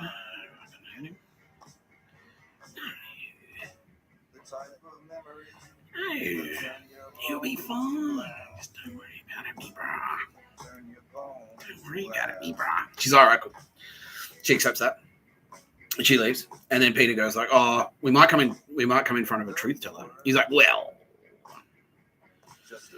if we don't necessarily have to kill him. Like, we won't kill him ourselves. We'll just drop him in the desert. And then that'll be the plan. Or maybe I think he might be been talking to Rabban here. Yeah. I can't remember. But anyway, that conversation where they had that agreement, right? Where he goes, okay, we won't kill him, but we'll drop them in the desert, and then they'll die there. And then we can say, well, we didn't kill him. Yeah, because Arrakis is Arrakis. Because the desert is the desert. No. Yeah, because Arrakis is Arrakis. And the desert takes the weak. My desert. My Arrakis. My Dune. There's that bit. And then that is like... Yeah, that was the conversation that I had. So it's Carmella, fucking Decam. So DARPA like, oh yeah, don't kill Nick Tapscott because he's our tech and we wanted to do assassinations for us. And then they leave and like hang up the phone. And then Kamala and fucking Decam are going like, well, look, I mean, who's to say? Like, what? Jail's a dangerous place. He'll go to jail and whatever happens in there, it's not really on us. Anyway, yeah. Implication, like, yeah, no, he'll die. He'll die in prison. Yeah. So then that's that. That's how all that dog shit breaks down. Yeah. And then so the Emperor commands me. So he comes down, and there's that black guy, and he's like, the Punisher Emperor and the Duke of Arrakis. You'll take control of Arrakis and become blah blah blah. And there's all their in dress uniform and stuff. So that's like rumors have gone around about Mr. Tapscott and his space powers. And they're like, right, yeah. And this is when they're all kind of piled on. Everyone's piling on. It's like, oh, he's our tech. Telstra's in there. Like fucking McGrath and Kia are in there. Where's Kia? Yeah.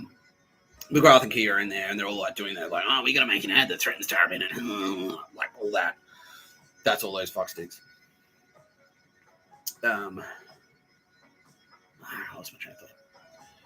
Yeah, they're like, you're going to... Yeah, that's when they're all kind of talking. Go, like, okay, well, Nick Tapscott's the thing, so he's going to take over. Oh, yeah, and Tara Bennett's in there via her Langley computer going like, no, he's the king. And like I explained in other episodes, it's like, he's the king. If you have a request for him, use this thing and I'll pass it on. And then if he wants to do you a favor, he'll do it for you. And they're like, yeah. And they're playing along, but secretly in the background, they're like, we'll just fuck him over. Yeah, we'll just say we're playing along. But secretly, we're planning to fucking stitch him up. And yeah, and that's what it's like. But the Atreides voice is rising, and the Emperor is a jealous man. A jealous, dangerous man. Yeah, that's what that is. Yeah. When there's a gift, not a gift. Yeah. Oh yeah, that's it. He's like, how can he take everything we've built and give it to that Duke? Yeah. So that was ScoMo, because ScoMo was in power in Australia. So Rabban is actually ScoMo. And that was ScoMo on the phone to Decam. Because Joe Biden's gone like, nah, like, he's got the Langley thing. And Joe Biden's secretly thinking like, like, he's just my property. I'll just use him, like, I'll just use him as much as I can. And then, like, when I'm bored, we'll get him to do the assassinations, then I'll just kill him. That was Joe Biden. Where's Joe? How you doing, Joe? Anyway. Yeah. So Joe Biden... Yeah, and then that was the conversation like Rabban had with the Baron. That was a conversation between ScoMo and Decam. And ScoMo's going like, how come he's in charge? We've been fucking, like, we've been stitching up Australia for 10 years. We've been, like, ScoMo, the Nazi dogshit cunt, has been, like, fucking lighting bushfires on purpose to kill koalas so he can buy the land up for cheap and just like eroding the fucking parliament and eroding the rule of law. He is basically, yeah, he's Rabban Harkonnen. Yeah, he's Harkonnen as fuck. Harkonnens equal Nazis, obviously. Yeah, they're just like, and that's exactly what they're like. That's what they're like. They're just like, nah, just dog shit. They'll slash each other's throats at a moment's notice. All they care about is profit. They'll suppress populations using torture and they're pedos and, yeah, disgusting. Anyway. So that was that conversation. Yeah, like when it was like, how come he's going to give it to Tapscott? He's just some fucking cunt. He's some copywriter. like, give it to that Duke. And it's like, that's all he is. He's just a copywriter who has rumored space powers. And then, yeah, Decam goes to ScoMo. He's like, when is a gift not a gift? The trader's voice is rising. Yeah, and the Emperor is a jealous man. A jealous, dangerous man. So he kind of, like, Joe Biden hadn't explicitly told Decam that was what his plan was, but Decam was going, oh, yeah, no, yeah, I know. I can see where this is going, basically. Yeah. Was Naruhito in there? Naruhito's just like, yeah. Naruhito's like a Harkonnen. Yeah, he's like in there. Not pictured, basically, but yeah. Just Naruhito's like one of the Harkonnens, basically. Yeah. Anyway. So, he's about to take off. And then the big ship comes out of the water. You see it coming out of the ocean and start flying away. Yeah, and that's a reference to, yeah, that's that boat in the 3-body problem that gets chopped up. That's the boat that Tara Bennett built to get all those losers, to get all those fucksticks on board. And yes, it does tie into the Noah's Ark myth, but I'll explain that another time. But no, I'm not Noah, by the way. More to be revealed. Anyway, so all those cunts are on that big boat. And that's what they're saying. It's like, brr, brr, and it's like lifting out of the ocean. And then Paul Atreides is like looking at it. Anyway. Might have to make this a double episode. Anyway. We get to fucking, they get to Arrakis. So I've lost my job now. I've been tested. He had to be tested to the limit. Yeah, I've gone through that. I've had my hand in the box. I've survived the Gom Jabbar.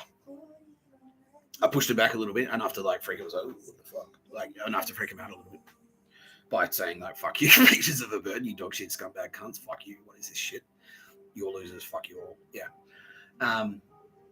Now I've arrived on Arrakis, and that's me. I'm there. I'm like, it's too quiet, Gurney.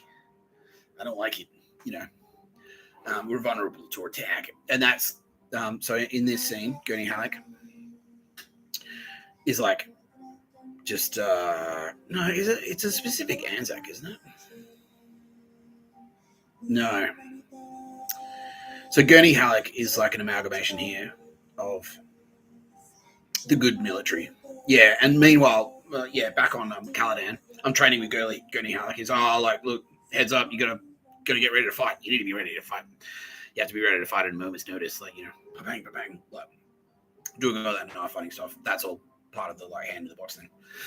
Gurney Halleck is kind of like an amalgamation here of the good guys, the good military. So the good Anzacs and also Donald Trump. So he's a little bit of Donald Trump here, but he's not mostly Donald Trump. But that's like an amalgamation of like the good military, pretty much. Yeah, so that's Gurney Halleck. Or is it Friendly Geordies? Yeah.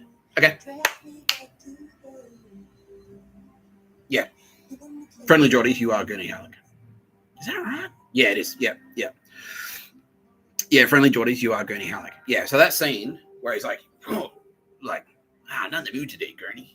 He's like, he throws the knife and like, he's like, it's like, come on, like comes at him. That's me in Friendly Geordies because that's sort of what happened in real life. And he's like teaching me with the knife. The slow blade penetrates the shield, like.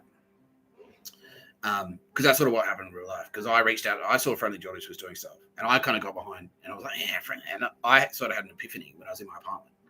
I was blasted one night, and I'm there. I'm just a dog shit copywriter. Like I'm a dog shit copywriter working for a dog shit telco. This Friendly Geordies guy's out there, fucking on the front lines, like trying to fight Barrow Arrow single-handedly. Like he's a legend, and I'm just a piece of shit. So I need to help.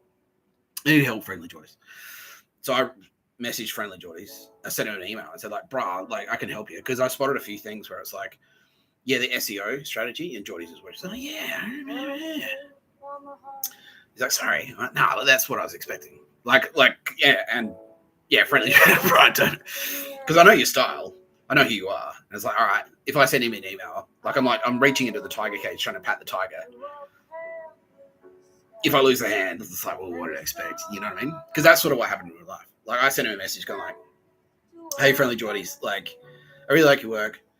I could help. Like I want to volunteer my time because I was a copywriter working for others, working in SEO. Yeah, I want to volunteer my time. Okay, we're saying definitely no to the double episode. We're just going to make it a massive one. Anyway,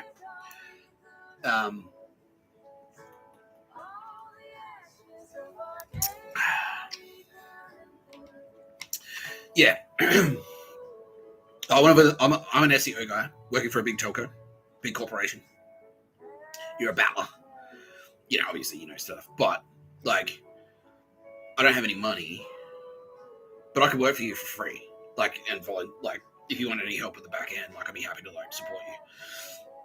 And so I kind of cooked up a thing. It's like, well, I could, like, you know, and I went to his website and I looked at all this, because he's a kick-ass YouTuber, but I was like, okay, they're kind of kicking his ass on the SEO stuff.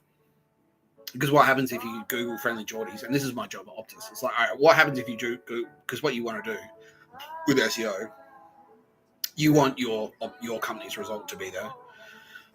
So the aim of the game is like, if someone Googles like fucking iPhone 17, the first result is like Optus, buy the iPhone 17 from Optus. You know what I mean? So, but when you Google friendly Geordies, all the top results, it's all the hit pieces that the dog shit scumbags are. It's like friendly Geordies is racist, friendly Geordies is a cunt, friendly Geordies is blah blah blah, like all this shit. So I'm like, well, look, bro, like I can fix that. I can help you fix that. So that when you Google friendly Geordies, it's more like Liberal Party is scum, John Barilaro is corrupt. You know what I mean? That type of shit. And it took a little while, but then he finally got back to me. Took you long enough. Anyway, no, he got back to me. It was like, yeah. And he's like, and he did a response straight away. It's like, I don't need any fucking help from you, cunt, fuck off. But yeah, yeah, and it's still, the video is still on YouTube. That's his response. It's like, help me, help you. And he's like, I don't need your fucking help, fuck you. And then like a couple of months later, I got an email from him. So, actually, yeah, we can meet up. Because I think what happened in the background is like his girlfriends are like, actually, you know, you can use some help. Yeah, so now too, and it's, hey, Anna. Oh, yeah, she's great. Yeah, Friendly Geordie's girlfriend too was in the background. Like, she looked me up and went like, actually, he doesn't seem like too much of a douchebag. Because obviously Friendly Geordie's getting like harassed around the clock by fucking scumbags trying to take him down. And two looked me up and she read the CV and goes, this guy actually seems all right. Maybe we should hear him out. Yeah, at least just hear him out. Like, you know. And so, yeah, I got an email from him like a couple of months later. And I sent my back saying, all right, cool. Like, yeah, we'll meet up. And I went down and like, I just pitched him, like I wrote a little article for him. So like, okay, this is an example of what you could potentially do. I can help you if you wanted me to, but like, I'm not trying to twist your arm or anything. I'm just saying, like, you know, and I explained exactly what I just said. It's like, look, when you Google Friendly Geordies, you get all the hit piece results. It's all the dog shit. It's all the pedestrian TVs and like fucking all those scumbags trying to take you down. Like The Age and fucking SMH. Are they still dog shit, by the way? No, they've flipped. Still, fuck you, Age. Oh, how many still standing? Not many. No pictures of a bird where you're going, Age. No pictures of a bird where you're going.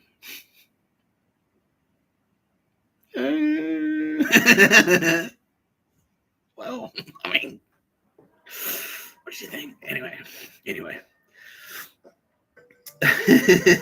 Mackenzie's just like, thank you. Yeah. Anyway.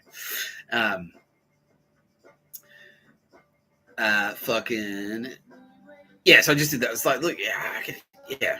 Like, so these are it's all the hit pieces, bro. Like, all you need to do is like write a couple of like start writing some articles. Here's an example of one. Like, I know you're a fucking busy guy, but this is something you could consider. And we got along quite well. Like, we just had a coffee together, and like, you know, we made out a little bit, and one thing led to another. I love you, man. He's like, yeah, and he's like, have you heard? Bill Burr is fucking gay. Yeah. Yeah, he is.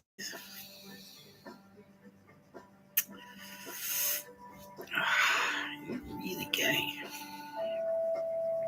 Yeah, he is really fucking gay, man.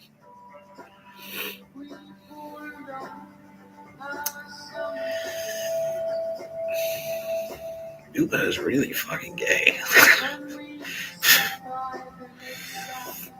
mean, they're okay guys, and they're like big birds. Like, yeah, bro, he's fucking gay, bro. He's so gay, bro.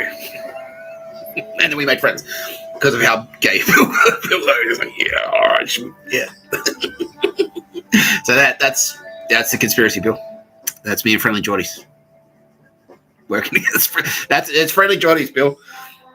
We found out who's been telling people on the internet you're gay. Well, it's Friendly Geordies. Yeah, so just go. Yeah, it's him. It's Friendly Geordies. It's not. It's not me. It's not me. It's not. It's Kitty. It's Kitty. It's not Kitty Kine.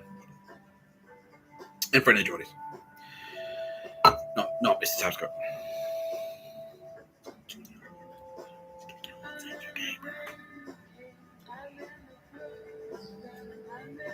You're watching No Pictures About a Podcast by Mr. Tapscott. I'm Mr. Tapscott. So, yeah, anyway, we had a coffee, we got along. Nothing ever came of it from there. I didn't care.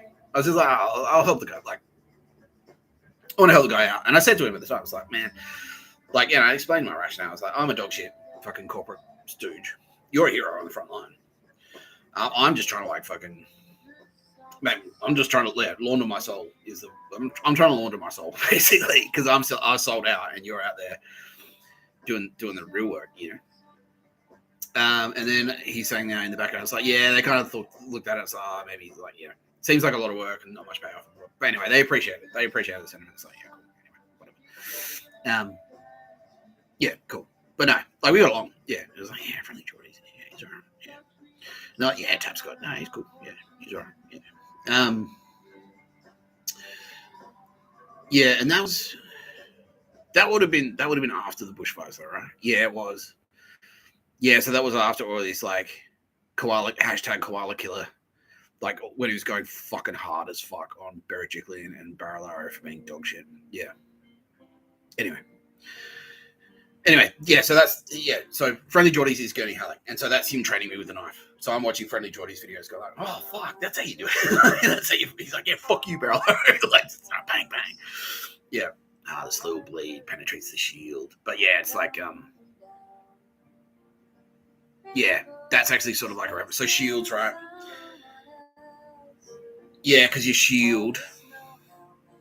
So Arrakis, right? The mechanism of Arrakis, where it's like you've got shields, it'll stop a bullet. Because if it hits you quickly, like it'll like, yeah, and that's representative. The shield, that's representative of your space magic, cool guy power. Yeah, because if someone tries to shoot you, ba-bang, ba-bang, the shield will stop that. But if someone gets in close and, like, slowly, like, drags you down, the slow blade will penetrate your shield.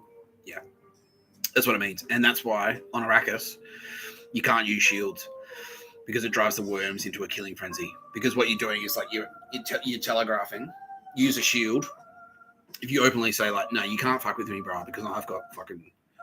You can't fuck with me because I've got space powers, bro. You can try it, but fuck you. And it was like, it makes all the powerful guys like, oh, fuck. It sends the worms into a killing frenzy. So you'll get fucking Obamas coming at you like, yeah, dog shit. You get your house torched. Yeah, shit like that. Yeah. So that's the slow blade penetrating the shield, Geordies. Your house getting torched. Like, yeah, just getting harassed until, yeah, just like Zerzazunged until you're fucking out of commission. Yeah, just like your house gets torched, you get sued. Barillaro sends threats. Clubs New South Wales tries to put you in jail. Christo gets arrested. That's the slow blade penetrating the shield. You're vulnerable to that. But, like, if someone just turning up to your house and trying to shoot you, no, they won't make it because space powers. You've got space. We're protecting you with space powers. Yeah. And a couple, we will get to that. Yeah, we will get to that. Yeah, so a couple of people was like, what about dads? I was like, yeah, we'll get to that. So Friendly Geordies, you're getting high, and that's me and you sort of like meeting each other and, like, hanging out, and, like, you're training with a knife and stuff like that. You're senior to me on the internet because you've been making YouTube videos way longer than I have and fighting, like, big battles, and I'm kind of like, I'm young at this stage. So the Duke Leto, you don't really see Duke Leto and Gurney Halleck, like, interacting that much, but it's like, yeah, I'm kind of senior.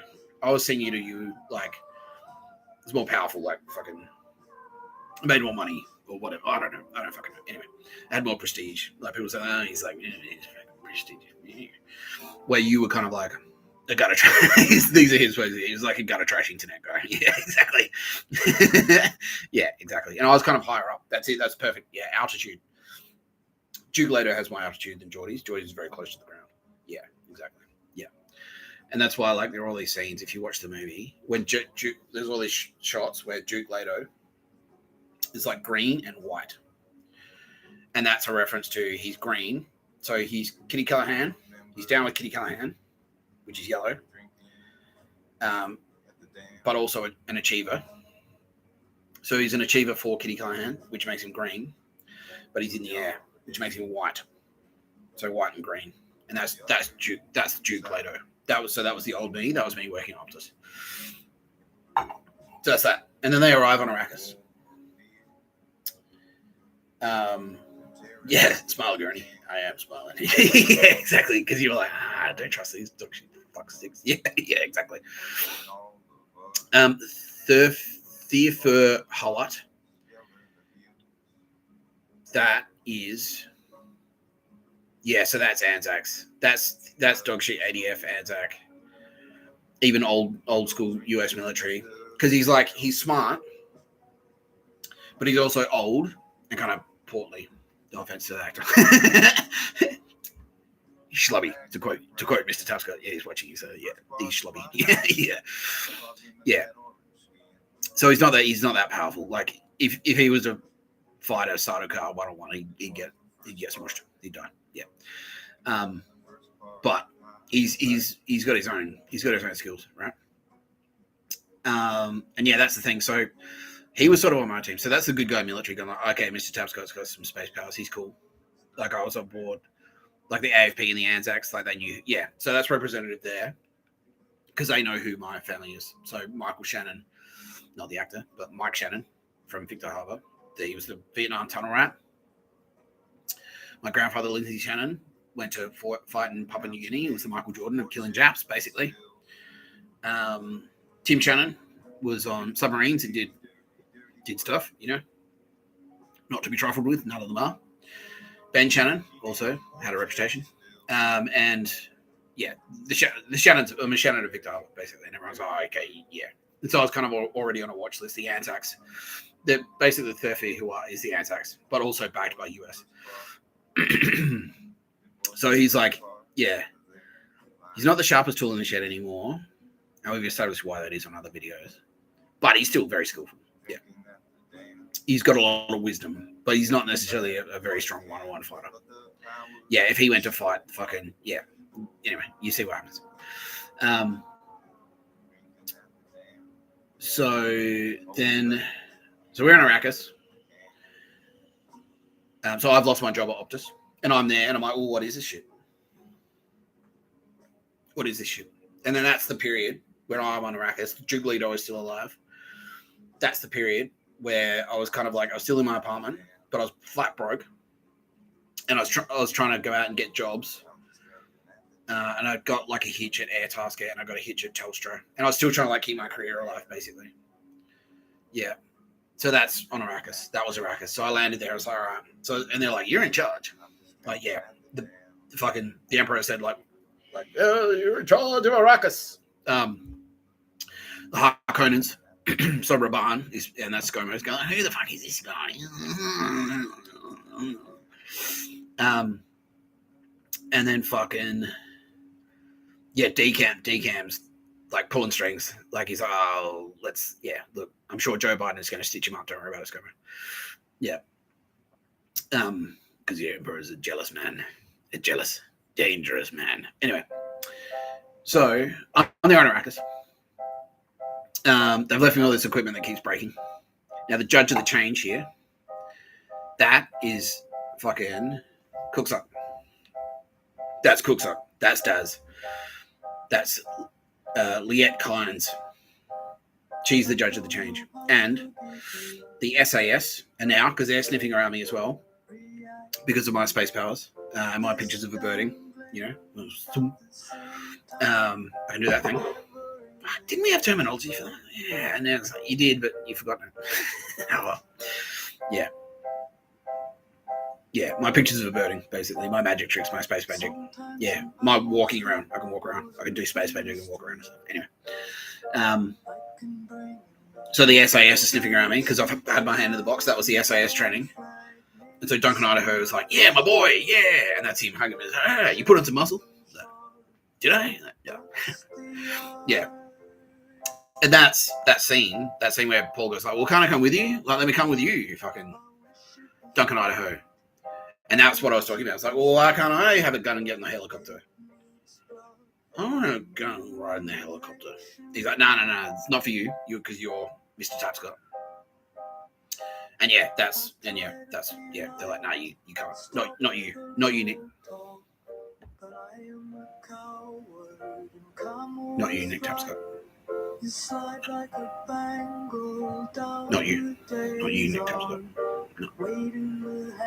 Yeah, anyway, so that's what that was. So Duncan Idaho, that's the Australian SAS. And Liette Kynes, that's the judge of the change. Because she's a black lady.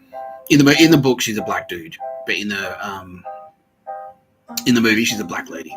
And that was an intentional switcheroo by Kitty Callahan, where she used space magic. It's like, oh, you should cast a woman in this role. Villeneuve, Mr. Villeneuve. So that the fucking dog shit Nazi feminazis would think that we were like making a woke movie. Yeah. We were going woke because I just got broke. Yeah, someone else. So you went broke and then you went woke. That's right. Yeah. Bill's right.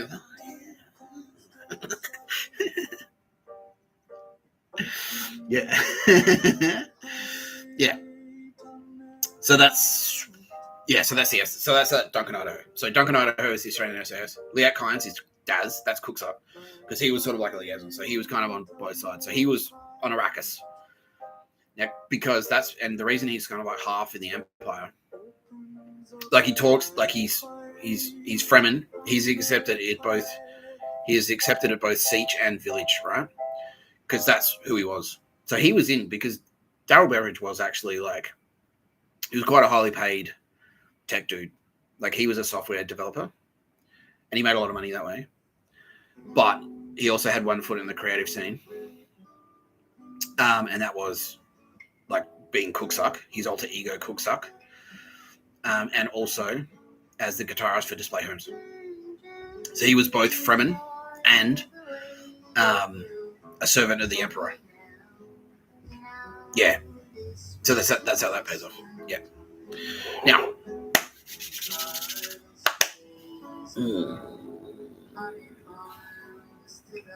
Yeah. And then he's the judge of the change.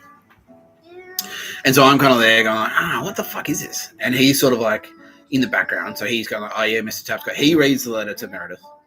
He goes like, oh, holy shit, Mr. Tapscott. Yeah, he's cool. But he already, I was already on Daz's radar because we sort of like sussed each other out. And like, I never really spoke to him because I knew that if I spoke to him, he'd get targeted. And I didn't really trust them that much either. Like, because you never know. Like, it was at the point where it was like, I had to be really careful about who I'd speak to because it could have been a spy, basically. Yeah. It could have been a spy. And so, yeah, Daz had... Yeah, so Daz wasn't really sure about me, specifically. I always really liked him. I just didn't tell him. And, like, he sort of, like, stood near me a couple of times with kind of, like, the implication. It's like, yeah, we can be friends. And I was like, nah. And I was all standoffish and too cool. But really, I was just being a prick on purpose because I didn't want him to get targeted. And B, I wasn't sure if he was secretly a spy. Like, if I said something to him, it was like, well, on the weekend, whatever. And then two days later, they hear about it at fucking Optus. It's like, well, you're fucking fired now. You know what I mean? Like, yeah. So so he was judge of the change. So he was kind of like on both sides. And so he kind of like read the letter to Meredith. And he's like, all right, well, Mr. Tapscott. Yeah, he's cool. I'll show him around Arrakis, which is the tech scene, pretty much. Where they're there to harvest the space magic. But they're hardcore and they're dodgy cunts about it, right? Because they want the spice. which is like the art scene, the creative scene, because that's the space magic. Which, because you can't, like, interstellar travel without spice is impossible. You have to have the space magic, and that's what that's a reference to. Because you can't, like, if you don't have the, you can't go all the way up. So get it to be a celebrity, you got to have the space magic. If you want to be up there in the fucking stratosphere with Bill Burr and the other gay guys, if you want to be like winning Oscars in that scene, you got to have the space magic, and that's the only way to fucking do it, right? You got to be. So the tech scene doesn't really understand because they don't understand space magic. So all they can really do is like, well, we'll just harvest it.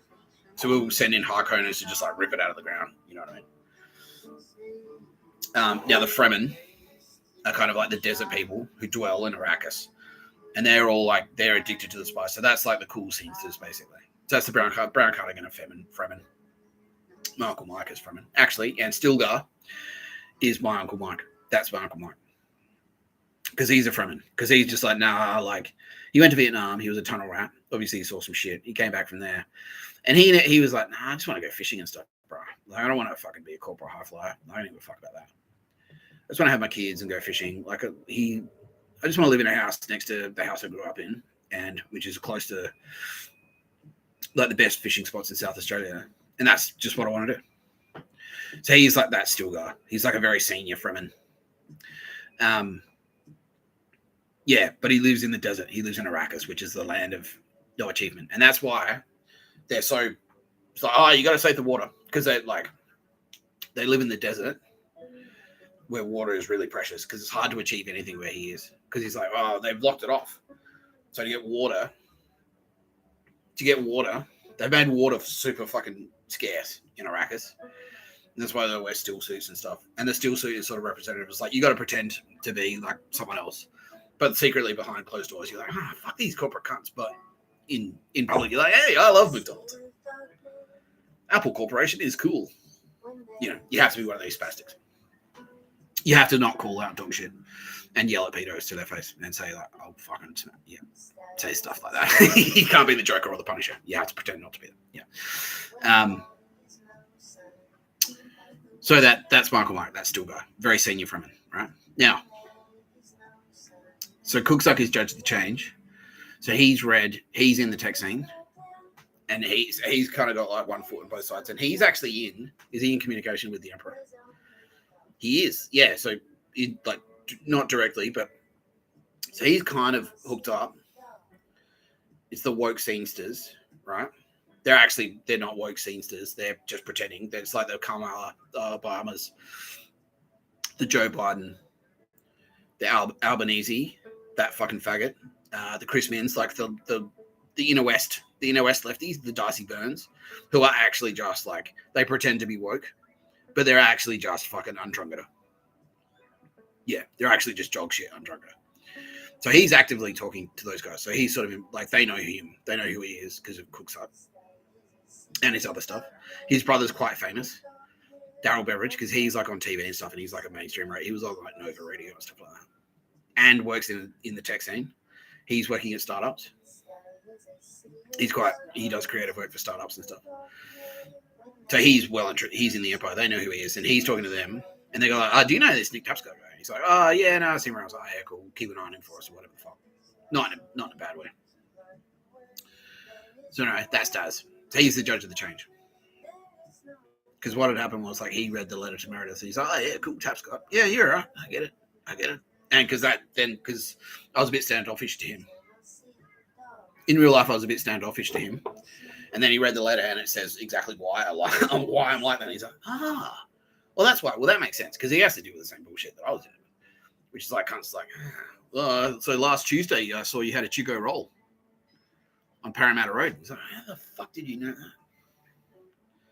Fucking creep. Fuck you. Yeah. So he's like, oh yeah, cool, that makes sense. So then he's sort of like, he's half on my side. He's half on the side of Duke Leto Atreides and half on the side of the Emperor. And so Joe Biden, because he doesn't necessarily realize how dog shit Joe Biden actually is. He's like, oh yeah, cool, I'll keep an eye on Arrakis for you. And so in their mind, in the Harkonnen / Imperial minds, They're like, he's our, like, we let him operate down there. He's operating for us, like he works for us. He's operating at his own leisure. He's not a Fremen. He belongs to us, and he exists because we let him exist, pretty much. So he's Imperial property. That's what they think of. That's how they view Daz, because he was working in the tech sector and making like a shit ton of cash. Yeah. So he so we got like Duke Leto and Paul Atreides and fucking Thurfer what? Yeah, we all get in the Thopter together. We go cruising around, and he's like, "Well, let's go check out the spice fields that I'm in charge of." And that's us kind of like touring around. And it's like, okay, cool. And so this is that period where they've gone like, "You're the king," and I'm there going like, okay, king of what? What are my responsibilities as king? How much does it pay? Like all that shit. And that's me going like, oh, look at all this shitty equipment. Like, why the fuck? And that's just a reference to, because if you rewatch the movie, all this stuff is breaking. The Harkonnens left as trash equipment. And that's actually a reference to the Xerxes. It's like, how come all my digital stuff is suddenly fucking up? And that's like Harkonnen sabotage of Mr. Tapscott. Yeah. The old Duke Leto Atreides version of Mr. Tapscott. Yeah, that's Harkonnen sabotage. And it's like, okay, well, let's have a look. So we get in the Thopter and we go cruising around, and we see, it's like, oh fuck, like there's a spice, one of our spice fucking harvesters. And it's like, oh, Wormsign. Wormsign comes like, yeah, you got Wormsign. It's like, okay, good spot. But then when they bring in the lifter to connect to the harvester, it breaks. Oh fuck! And what that actually is when I went to Meredith Music Festival, because I did go to another one after I wrote the letter that said, if you want me to go to Meredith Music Festival, pick up the fucking phone and invite me, and when I get there, say hi. And then after that, I went to like another, like I skipped a Meredith, and then I went to a Golden Plains. Oh fuck it, I'll go down anyway, because I was still being Duke Leto Atreides, like trying to like hang on to my old empire, still hang on to my dukedom, my ring, and fucking. So I went down there, and like I ended up I took too much acid, and just like like massively overcooked it, and just spent the whole weekend in the tent. But anyway, what was happening kind of in the background was the power base. It was like, oh, okay, so word had gotten around that Mr. Tapscott, that's where Mr. Tapscott's space powers showed themselves. And so now all the fucking power hungry douche tards like Turbo Babes.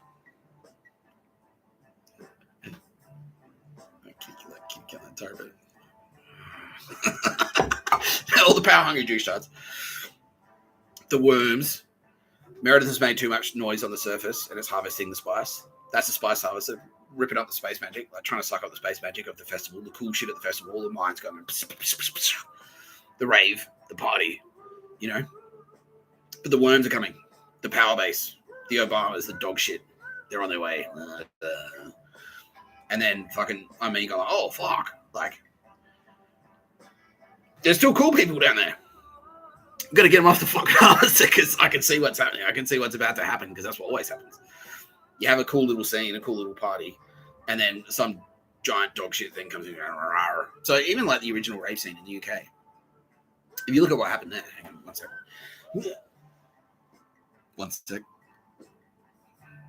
1 second.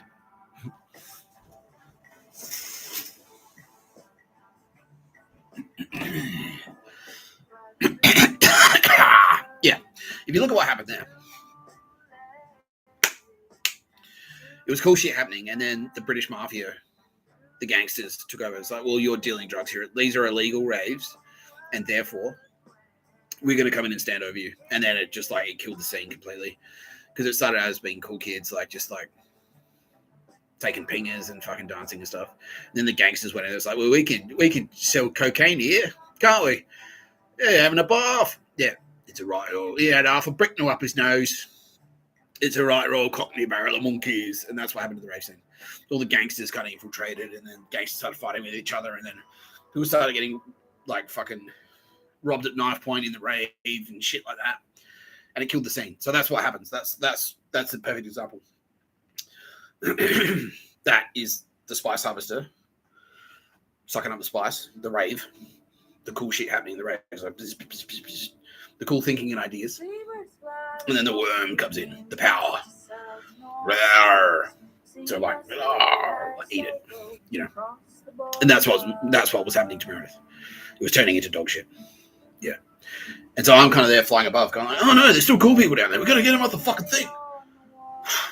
But so the young me, Paul Atreides, because I'm kind of transitioning now. I'm going from Duke Leto Atreides, the pilot, to the young warrior of the desert, the warrior king, Paul Atreides. And so that was Paul Atreides. He's on the ground. He's like, "Oh, get him out!" And he gets there, and then as he gets a whiff of the spice, he's like, "Oh!" And he drops to his knees. He's like, "Oh, fucking!"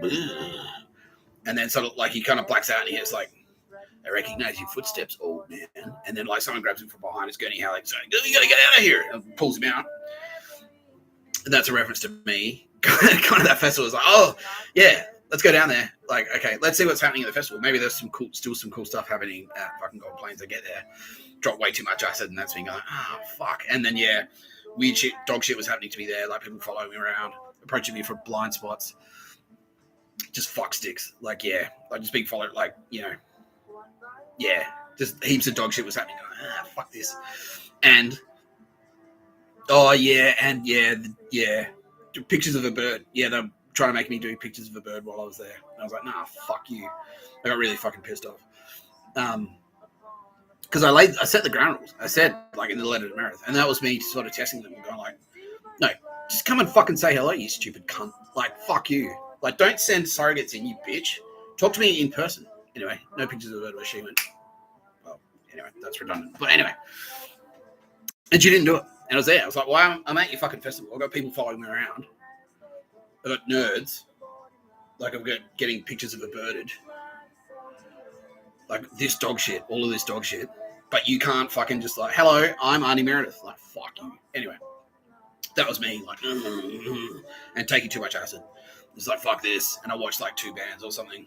I was like on my knees. Sort of trying to be in the scene still. Like, but like, and still having like fucking hectic dreams, like, because the turbo waves are still going.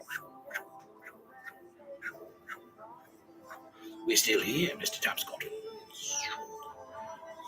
Paul Atreides must die so the Kwisatz Haderach can live. That shit, right? That shit.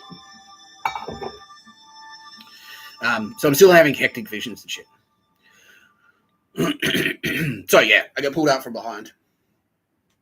And then yeah, that scene where like straight after, like later, Atreides goes like, "You can't take risks like that, Paul. You can't take risks like that." So that was kind of like, that wasn't necessarily that. Yeah, that was Mr. Tapscott. That was Space Coast Mr. Tapscott going like, "Dude, you can't go to dog shit music festivals anymore. Sorry, bro. Sorry." Yeah, and me going, "Oh fuck," like, yeah, but I did. I did what Paul is. All right, yeah, because I was like, yeah, I was like, all right, well, I'm on board. Like, obviously, I'm committed now. I'm broke, so I have to be. Yeah. So that was my Space Coast going like, brah, you can't go to dog shit music festivals anymore, unfortunately, because there are douche tards there. And I was going like, oh yeah, fuck. Yeah. Anyway.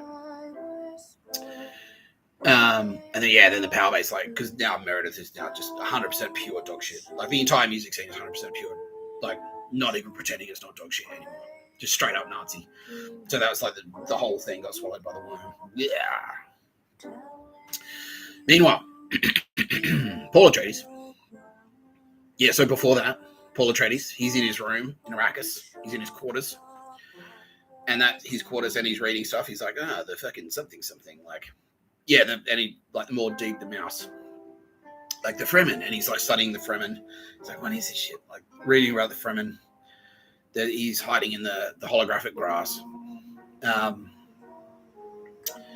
in his chambers, and that was me in my apartment. Like, and I'm just sort of like quietly watching YouTube videos about like spy stuff and like fucking SAS training and shit like that. And then while I'm there, I take one trip down to Melbourne, and I go to like the Black Cat, which is my old pub.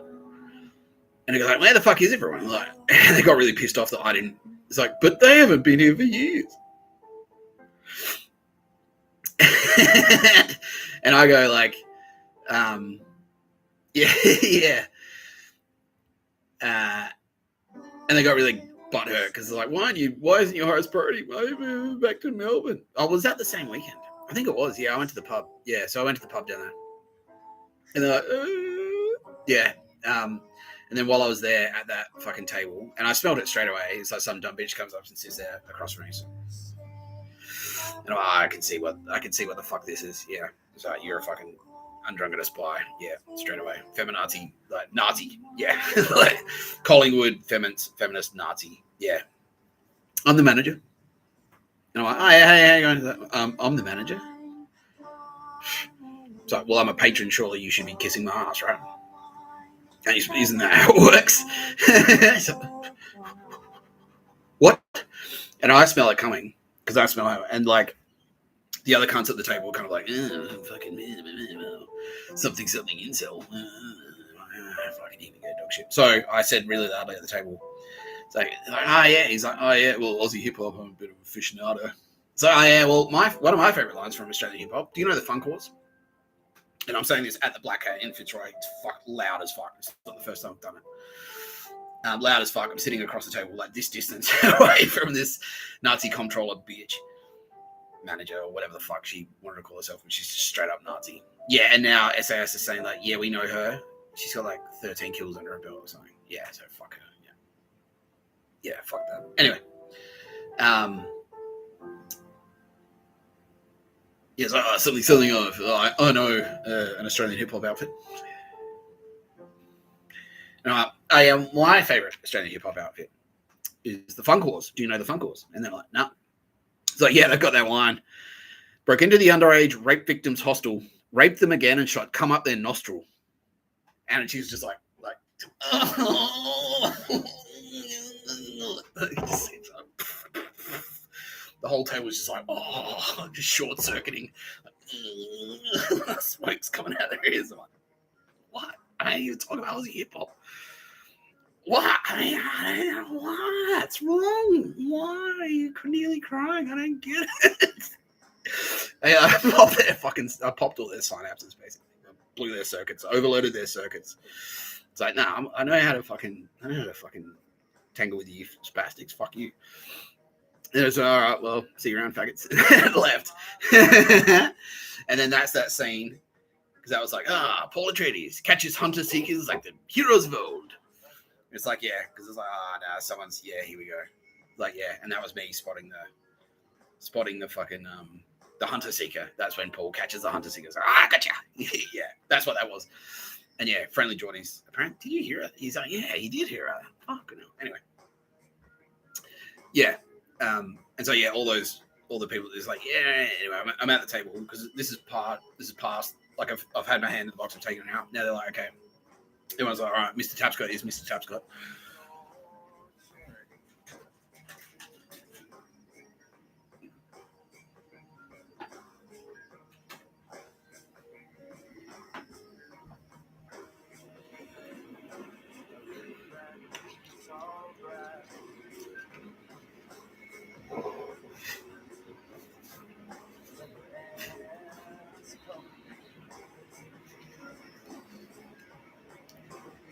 Where'd she go? Where is she?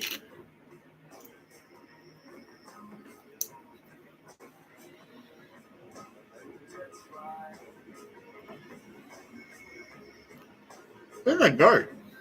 Where are they?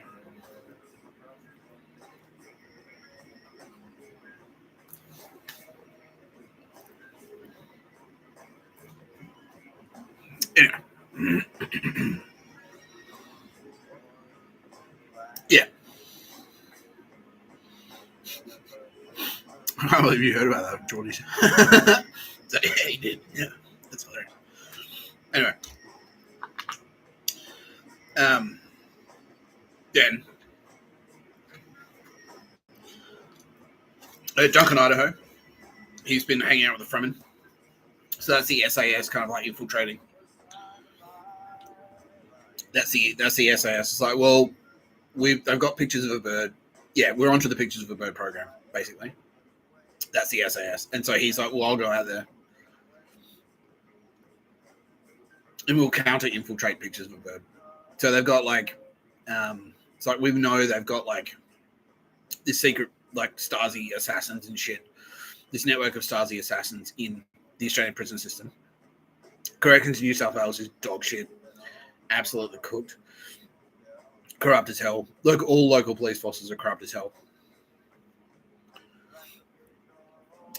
So the Australian SAS will start to infiltrate, and that's what I did. Yeah. We started to infiltrate the correction system. And we'll get our own pictures of a bird people in there. Yeah, no pictures of a bird people. Yeah, the no pictures of a bird only to counter the pro pictures of a bird only.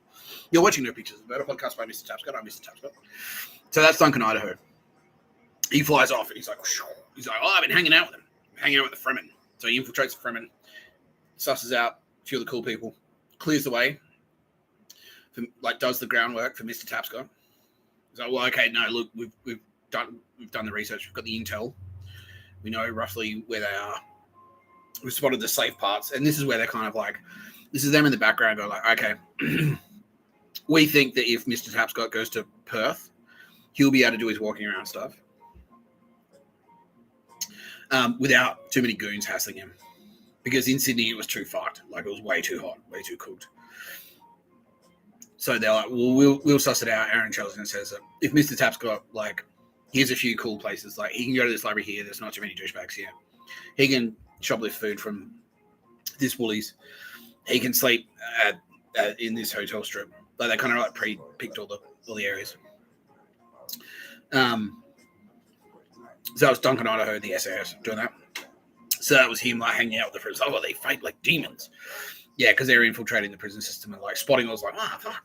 They actually like they got skills. They know how to fight. The Fremen, yeah, they fight like demons, but they tried to kill me, but I made it out, you know.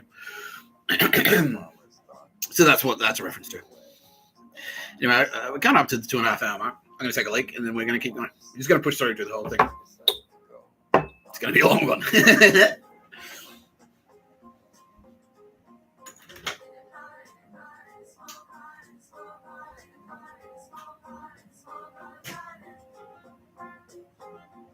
So they decided to go for a ride, and they drove on the highway. They drove on the highway past the armadillos, like the armadillos in Switzerland. And they said, oh, it is so beautiful.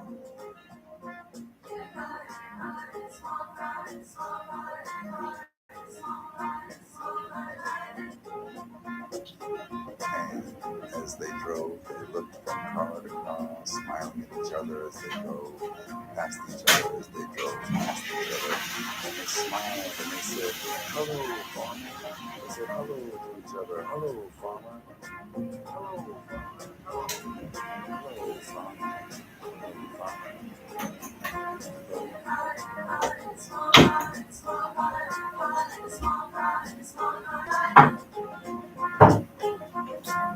And there were birds flying in the sky. And the farmers looked up and pointed at the birds and said, look. And the birds flew down on the cars.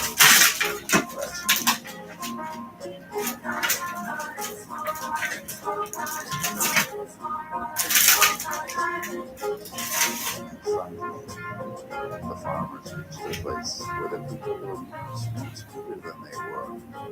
These people were actually normal size as we know them.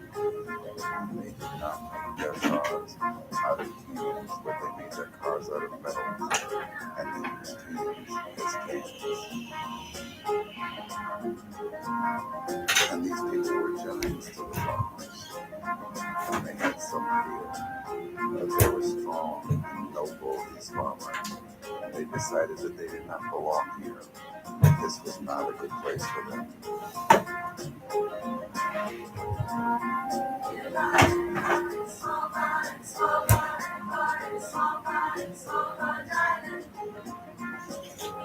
And so they turned around and they drove home. But they had a nice day. Chocolate means sex. So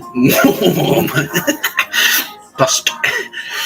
Anyway, where's Chris Tapscott? Where is he? And they arrived home.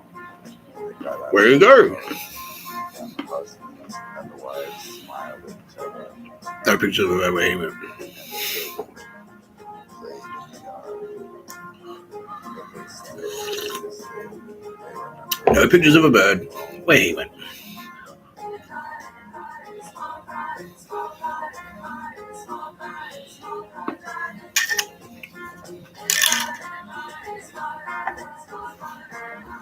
Anyway.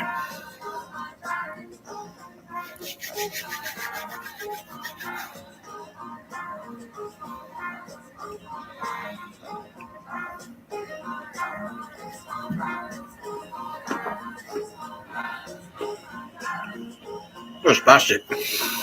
Chris Tapscott. What a waste. What a waste of molecules.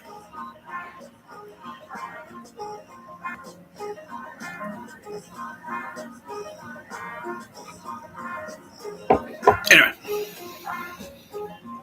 I have only one thing to say to you. I have only one thing to say to you. I have one thing to say to you. And that is the next time you're not feeling so well. Yeah. I do another day. So that scene where they meet Stilgar and he spits on the desk in front of Leto. That's the first, like, that's Leto. That's Mr. Tapscott's first contact with the dog shit fan. What is this shit?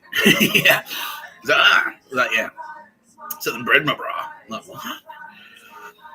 He's like, oh, okay. All right. And then he kind of like does a half-hearted, like, yeah, that's me. I'm still like that. Just say what you want to say, you faggot. I'm still like that. And then Paul, because Paul doesn't necessarily spit on the thing. But Duncan Idaho is there. He's like, oh, no, he will. No, Mr. Tapscott, you don't have to punch everyone in the face who uses dog shit fan from you. Yet, you can start doing it, but not right now. And so, yeah, that's Duncan Idaho, the SAS. He's like, look, I've been inside their dog shit pictures of a bird system. This is how they communicate. Stilgar is representative here of the previous generation of Anzacs, the Vietnam generation, the Vietnam grade Anzacs. So it's not necessarily specifically Michael Shannon, my uncle Mike Shannon, not Michael Shannon, the actor, but it's sort of representative of like that generation, the Nam vets, pretty much, because they're old, they're senior. They don't like to be told what to do, but at the same time, they've been getting fucked over by Harkonnens. He's like, you're all the same. You take, despise, there'll be nothing in return. Like that shit. Yeah. Leave, yeah. Take, yeah. I only ask one thing, you'll come to my...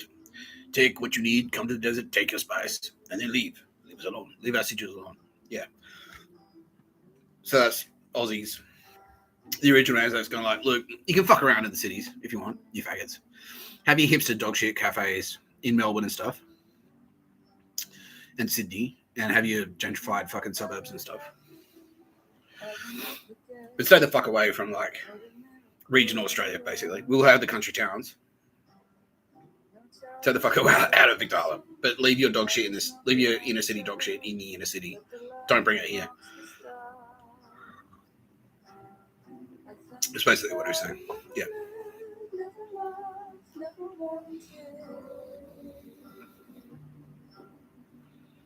Yeah, and then he goes, well, I recognize you, to Paul.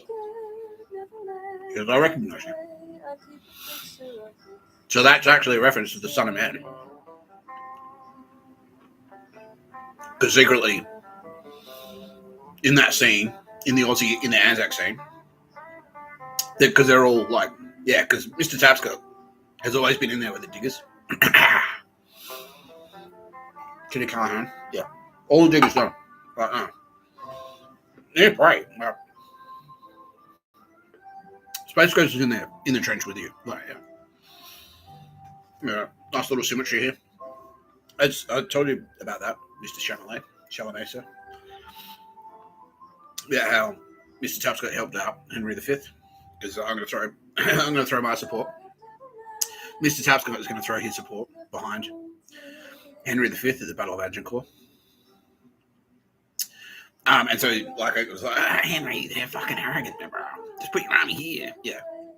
That's Mr. Tapscott. Yeah, so all the Anzacs know, because Anzacs have always been the good guys. Until now.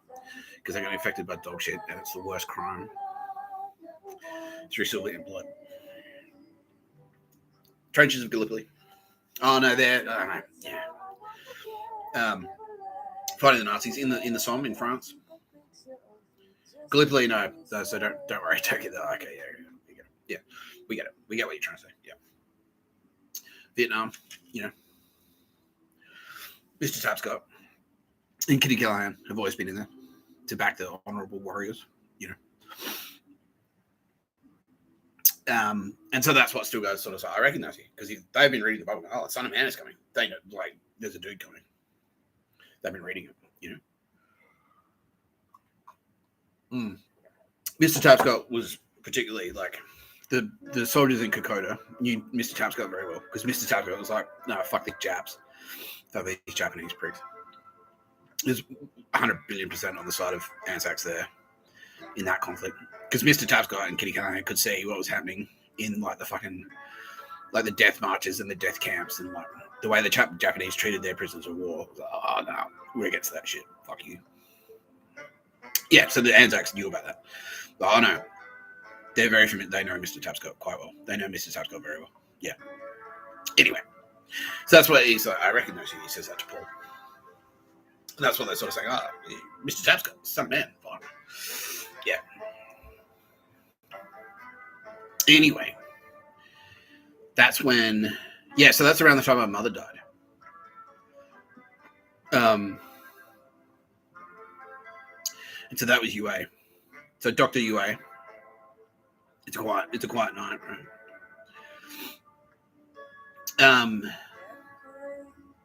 And then Duke Leto, he sees the housekeeper. She's been stabbed. And he runs over. He's like, oh, what? And he pulls her over.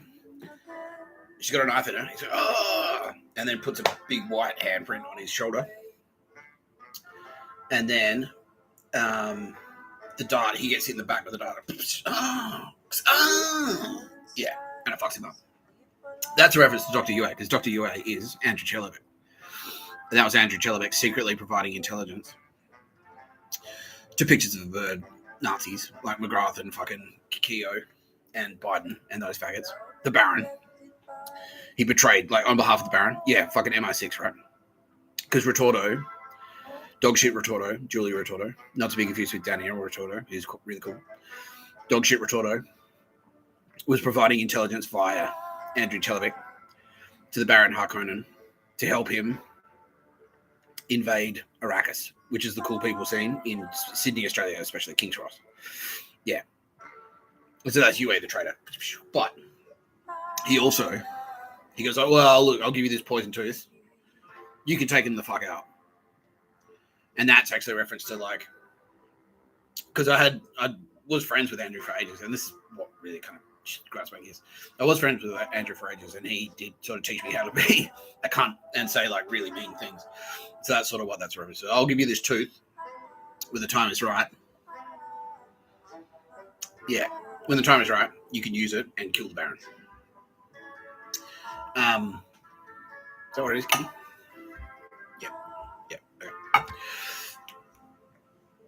Yeah, okay, there you go. Right. So, Paul and Lady Jessica have been captured. Gurney runs out. Gurney Halleck, that's Freddie Geordie's.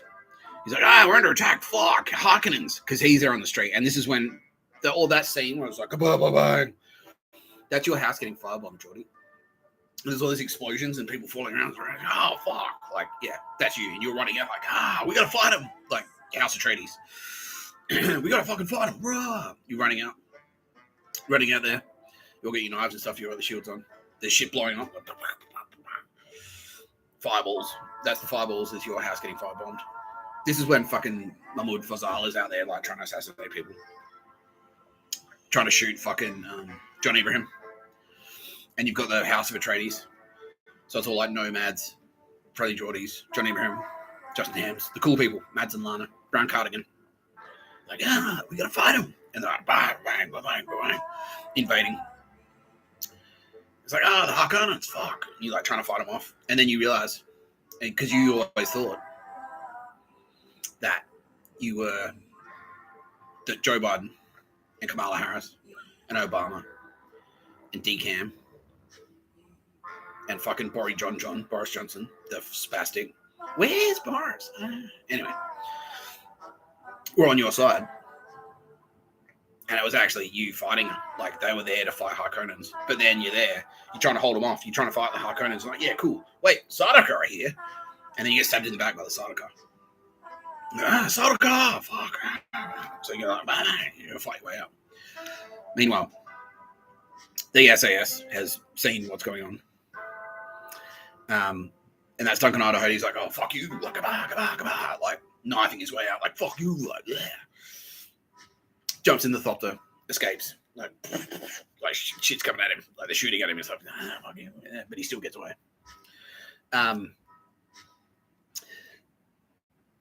Paul Atreides and Lady Jessica. That's the boy and his mother. That's me and Millie, Amelia Grace Crawford. We've been captured. And we're there. I'm bound and gagged. And that's me going to Perth. Like, shut the fuck. Like, you can't say anything. Yeah, and like bound and gagged, right? Like, motherfucker. Yeah. Yeah. And we're on that Thopter together, which is, yeah, the dog shit. So remember how I was saying, like, I was on the flight to Perth, I nodded off, and yeah, that was me walking around, going to like Manly quarantine station and stuff, doing the spooky walk. Staying away for 3 days. Hectic. Seeing hectic shit the whole time. Yeah, that's me. That was that scene. We're in the Thopter, but we're bound and gagged. So yeah, and that's when like Asus and Azio and all those fucking cocksmokers who are now, no pictures of where they went, all of those cocksuckers are at the major hotels, and I'm walking into the hotels and going, yeah, like, let me stay here for free. Can't like, nah. So they've got me bound and gagged. I'm like, oh fuck, and I can't say like fuck you. So they go, fuck. Yeah, but I can kick my way out because that's my thing. I'm Mr. Tapscott. I can kick. I'm pretty good kicking. You know, I can do kicking stuff. I'm pretty good with my legs. I can work hard. So, me and Millie there, we're bound.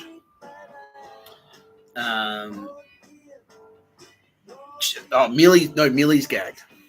But yeah, because she can't use the voice. Yeah, because I'm not allowed to use my space magic to just tell them to fuck off. Is that right? Can you come in? Yeah, basically.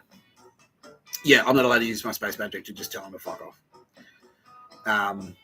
But I try, and they keep like, yeah, they're like, fuck you. Yeah, so I keep getting fired. That's what that is. Like, because I'm working at Telstra, which is dog shit. I'm bound. I'm tied up in the fucking Thopter. That's me getting stuck in the corporate world. I can't mouth off in meetings. I don't have a gun. I don't have a knife. But Millie's there. But she's on. Yeah, that's right. Yeah. So she can't break cover. So I'm in all these meetings, and the turbos are watching. But especially Amelia Grace Crawford at this point, because she's like Jedi Master, or the boss of the Jedi, basically. So she's training me to be a Jedi, and she can't. So she's watching all this dog shit happen to me in meetings and Air Tasker and stuff. She can't break cover and go like, "Hey, fuckstick, how about I pull some space magic and just fuck you up?" Yeah, she can't do that. So she's watching me getting punched in the stomach, like, oh, yeah. So that's me getting fired for like, remove her gag, and he goes, "Shut up, poof." And that's me. It was like, yeah, I've got space powers. And he's like, that's me telling Telstra to fuck off. Like, Telstra, fuck, I'm Mr. Tapscott. Like, shut up, boom. And then I tried again, and at that time they're like, I've got space powers, can't I? I've got space powers. Yeah. And then that's when it starts, because they fucked me over. They started trying to fuck me over again. They're breaking into my apartment and stuff while I'm at Think Smart Marketing. I'm at my day job, would come home with the fans on in my apartment. Like they're doing Xerxes or breaking in while I'm not there, fucking around with stuff. But they can't break cover. And then I'm like, just remove her gag. And they're like, argh! And then I trick them into doing it, which is like, release the turbo babes basically. And then the turbo's like, all right, like, let's fucking go. And they start, go bang. They start like fucking shit up. And then with my legs, my kicking, I go bang. I kick this guy. And in the book, he kicks a guy in the chest so hard that he dies. His heart stops. In the movie, he just like goes, does like a leg thing and knocks him over.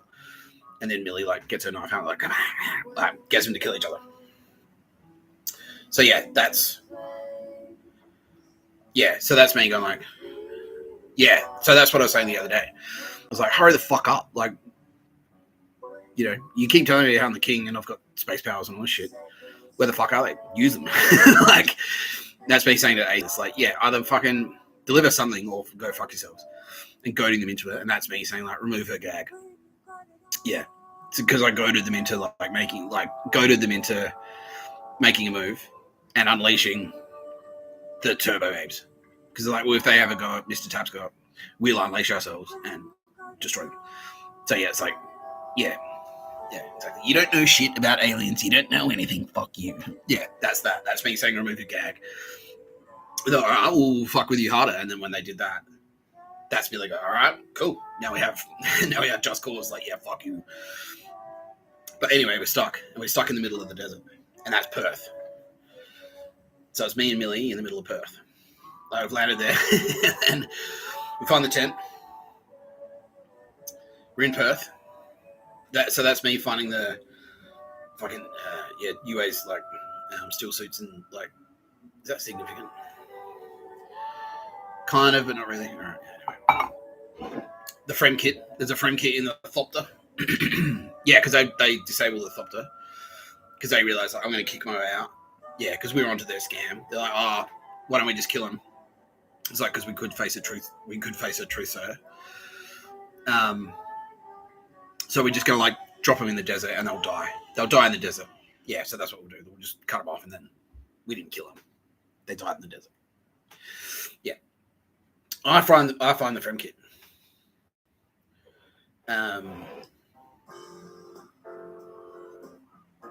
Which is representative of like I was saying, like all the little bits and pieces. Like, so you can break into this. This hotel's like, they'll turn a blind eye if you come in the back door of this hotel and sleep under the conference room table. This Woolworths will turn a blind eye if you shoplift some sushi from time to time. You know what I mean? And that's how I was staying alive. That was the friend kit stashed on the filter. But we were stuck in the desert, and it was just, and yeah, we had the tent. We're in the sand, and there's spice in the tent.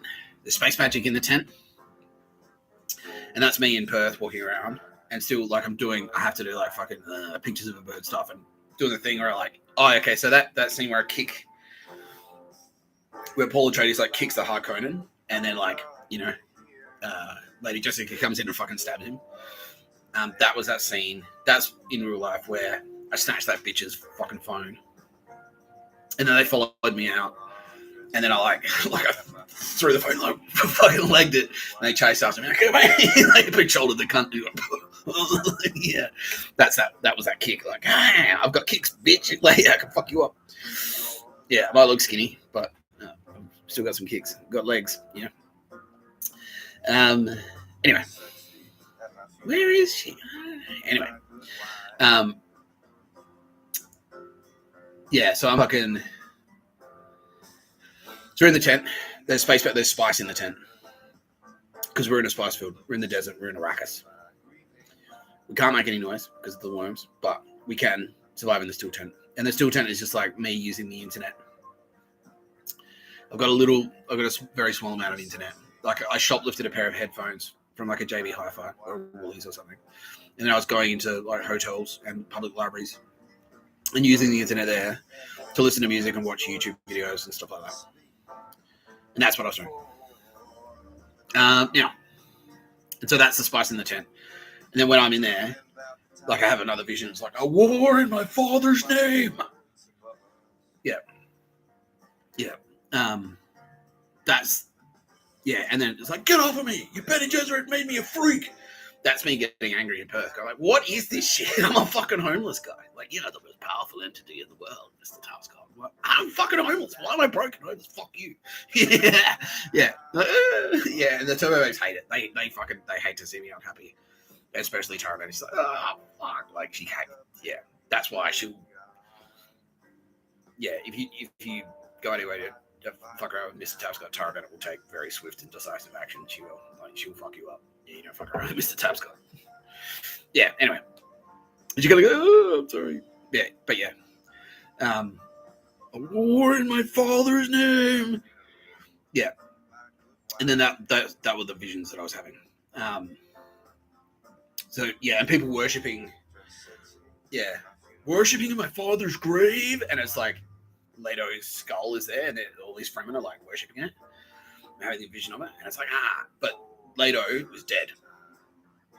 Paul Atreides, now it's just Paul Atreides. It was Duke Leto and Paul Atreides, I was both.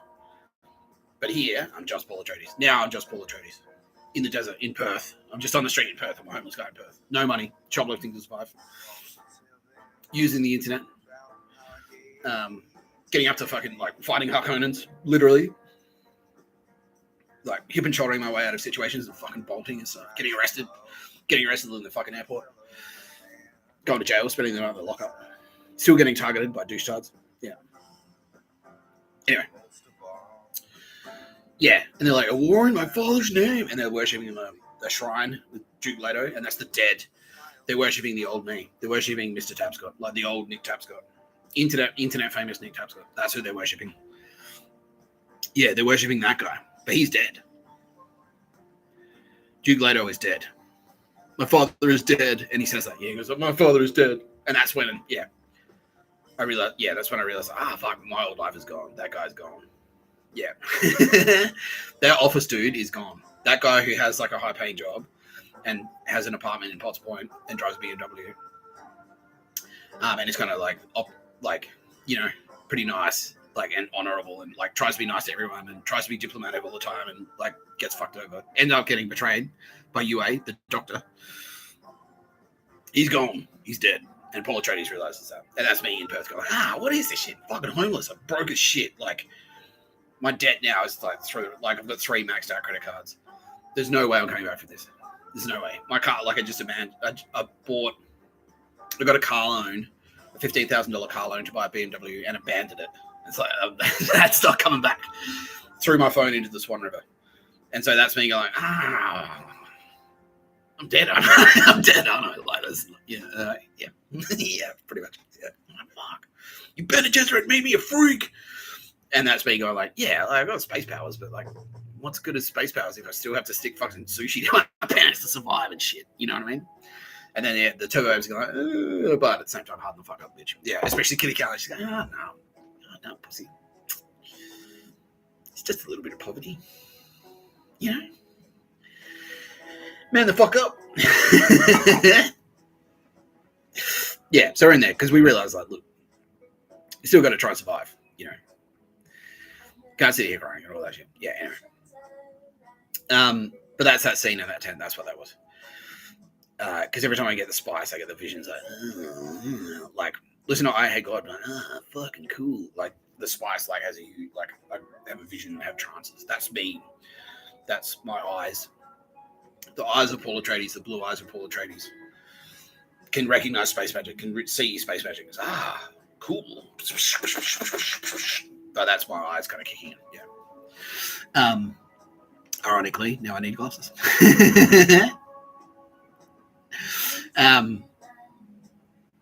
So yeah, I'm on the street in Perth. We're in the desert. We have to we better get moving. We get out of the tent. I know how to use the paracompass because Duncan Idaho has shown me how to use the paracompass. Duncan Idaho is the SAS, so he's sort of still there. He's still alive. We're not necessarily in contact, but I use the paracompass. We get out there under the full moon. So that's a reference to Sylvia Jeffries helping us, me and Lady Jessica. In fact, in this scene, yeah. So me on Caladan and in the Thopter, me and Lady Jessica, that is me and Amelia Grace Crawford. So the Turbo, like Lady Jessica, is several different Turbo Babes at several different times. Yeah. So in the Thopter, that's me and Amelia Grace Crawford. When we're in the still tent, and me going like, "Get off me! You Betty Jessica made me a freak!" And she goes, that like a bitch. That's Tara Bennett. And then when we come out of the tent, that's Kitty Cullinan, the Turbo Babe. And then the full moon, that's Sylvia Jeffries. Yeah, that's right. So me in the desert, that's me and Kitty Cullinan riding together. Yeah, using the space powers to navigate Perth, the sands of Perth, the desert at night time. Because it's not chaotic. It's too hot in the day because it's so chaotic. Without a still suit, you're dead. You need the fucking armor. You need the disguise. If you don't have the disguise on, it's way too hot. You can't use your own credit card because nerds will turn up. It's too chaotic. So you have to have the still suit. And you can only travel at night and quietly. If you make any noise on the sand, the worm's like trying to eat you. So like we're walking, we're trying to navigate. Full moon's there. That's Sylvia Jeffries. She's helping us. That's representative there of the Australian media. So they're kind of like, we're sort of like 60 Minutes is kind of keeping one eye on me. Like Mackenzie and the team there. Roz kind of. Sort of. He's like, not really, but yeah. Anyway, we had friendlies in there and Channel 9. They're kind of keeping one eye on me. AFP, Channel 9, Roz. So, all right, cool. We make it. We're sort of crossing the sands, and it's like we see a worm. Fucking run, fuck! Head for those rocks. And we head for the rocks. And then the worm pops up and goes like, and looks at me and looks right at me and goes like, makes this weird clicking sound. And then like cruises away again. But yeah, there's this one shot where he's like looking up and like, holy fucking shit. And it's like the giant worm is like looking right at him. Ugh. But then he doesn't eat him, he just cruises off. That was Mr. Tapscott meeting Mr. Tapscott. Because the whole time in Perth, Mr. Tapscott was still testing out Mr. Tapscott. So in the Bible, this bit is actually the devil testing Jesus in the desert. That's this bit in the Bible. So that bit there, where Paul is like Paul and Lady Jessica are running through the sands to get the rocky outcrop, and there's a giant worm like popping up, but then it pops up, looks at him, goes like, "Oh, yeah, cool. Hey, okay, cool," and then fucks off again. That is the devil, which is God the Father, me, Mr. Tapscott, testing the Son, me, young Mr. Tapscott, Apollo. This is Apollo and Zeus. So this is Zeus checking out Apollo and go like, "Oh, you can walk for 3 days," like doing hardcore stuff, like doing hardcore SAS stuff. Like stay awake for 3 days, walk for 80 Ks, you know what I mean? Like, and it's like 40 degrees and blasting sunlight. Yeah, doing hardcore shit like that. And that was Mr. Tapscott checking out Mr. Tapscott. Yeah, because if it ever comes to because Turbo, like Kitty Cannon will do cool art stuff with you. Tara Bennett will help you in the home. But if you're ever in a war and you need the assistance of a space ghost, it's Mr. Tapscott. Mr. Tapscott will sweep in there, right? D-Day landings. That's Mr. Tapscott. Mr. Tapscott will step in there and go and he will have help. He'll always have help from like Millie. Yeah, nuking. Yeah, that's Mr. Tapscott and Millie working together. Nuking Japan. It's like, strategically, like, what's the best option here, Millie? You should build a bomb. It should be a nuclear bomb. Yeah. So it's Mr. Tapscott helping you out. Battle of Agincourt. That's Mr. Tapscott. Henry, put your arm in me, brah. Yeah. So that was me, like military training. All you SAS, like all you Navy SEALs who have felt like maybe you've had some help from a higher power in the battlefield, that's Mr. Tapscott helping you out. That's Zeus. Kratos. That's the god of war. That's me. That's one of my alter egos. Because I'm Zeus. I'm Kratos. I'm Poseidon. This is Poseidon was me in jail, by the way. I'm Poseidon. I'm fucking Hades. Like, I'm all of these different, and I'm Apollo. So this was Zeus. This is Zeus and Apollo. So this is where, so I was Apollo in Perth. And this is where I was like, okay, I am my own dad. And that's what that is. That's that scene with the sandworm. It's looking at Paul Atreides going, ugh. That's Mr. Tapscott's Space Ghost. Pushing Mr. Tapscott. It's like, you can walk further. Yeah, we'll walk there.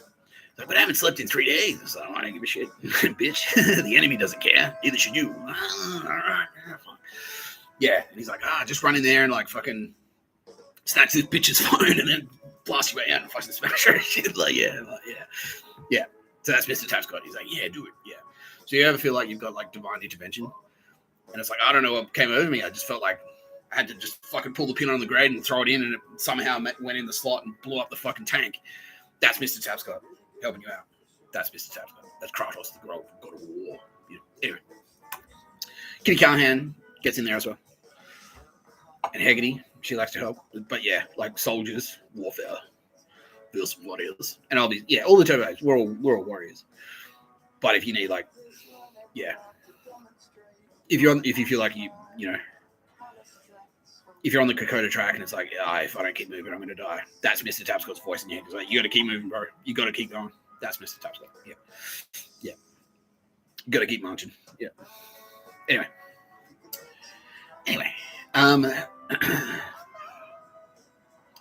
So, Paul and Lady Jessica, who in that scene was Kitty Callahan, because we were walking together in Perth now.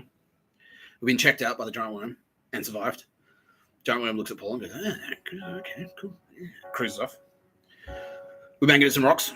There, we meet the Fremen.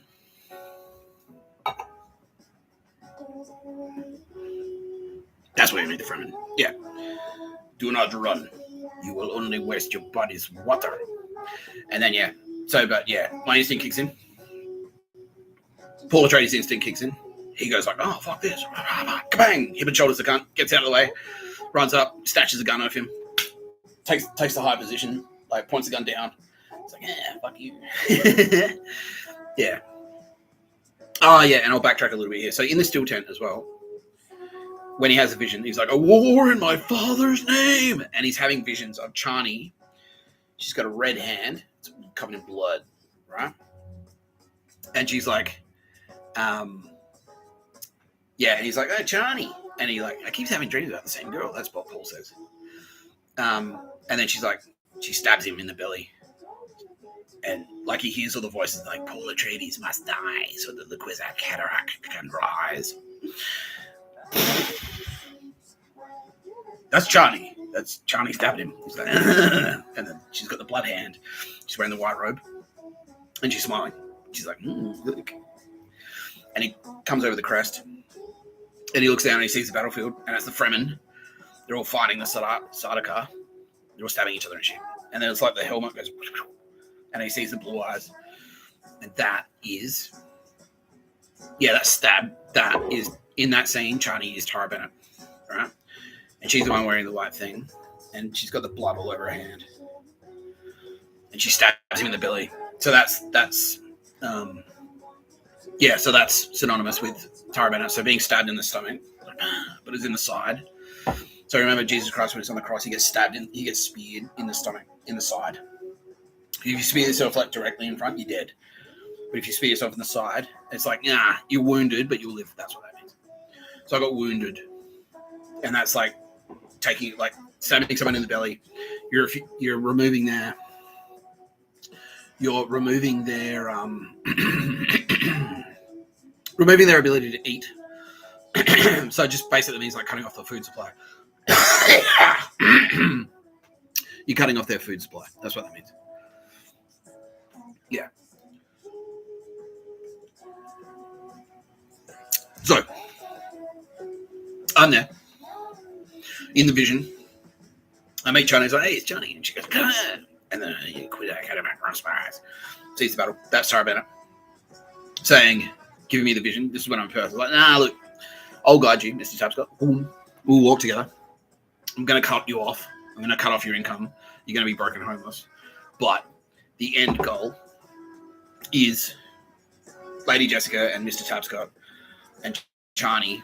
We're all going to be on this like floating fucking platform, looking down like, we're all in black and like big, really fucking bright blue eyes. And Paul's looking at the thing, looking at the battle, and it's like all the Fremen are like worshipping the skull, and he's like doing these moves and stuff like Fremen fighting each other with Chris knives, the tooth of the worm, you know. So, not long after that, so they've run through the thing, the worms checked him out. It's like, do not run. You will only waste your body's water. Yeah, they're like, oh, we're not alone, Paul. Stilgar jumps out, tries to grab Lady Jessica. Paul Atreides like, fucking bolts, hip and shoulders the guy, which is not actually a reference to the time I stole the bitch's phone. Grabs the gun, takes the high ground, points it down. Charney's right behind him. So I wouldn't have let you hurt my friends. Anyway.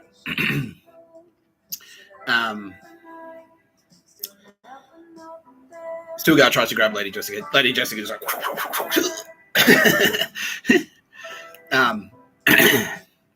it's like, why did you not tell me you were a wielding woman and a fighter? It's like, our conversation ran short.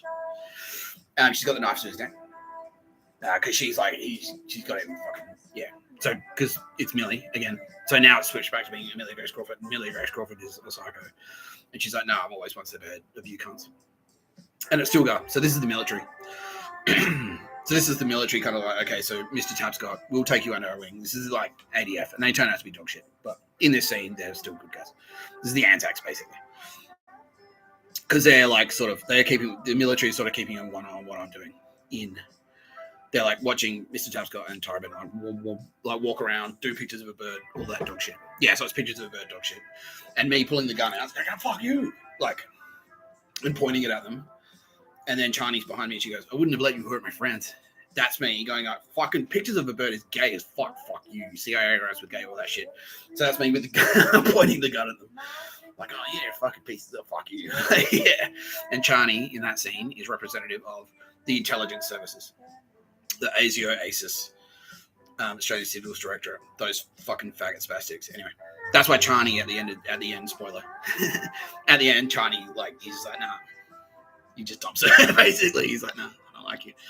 And then she's like, oh, he's like, you know, suck shit. Because that's what happened. Yeah.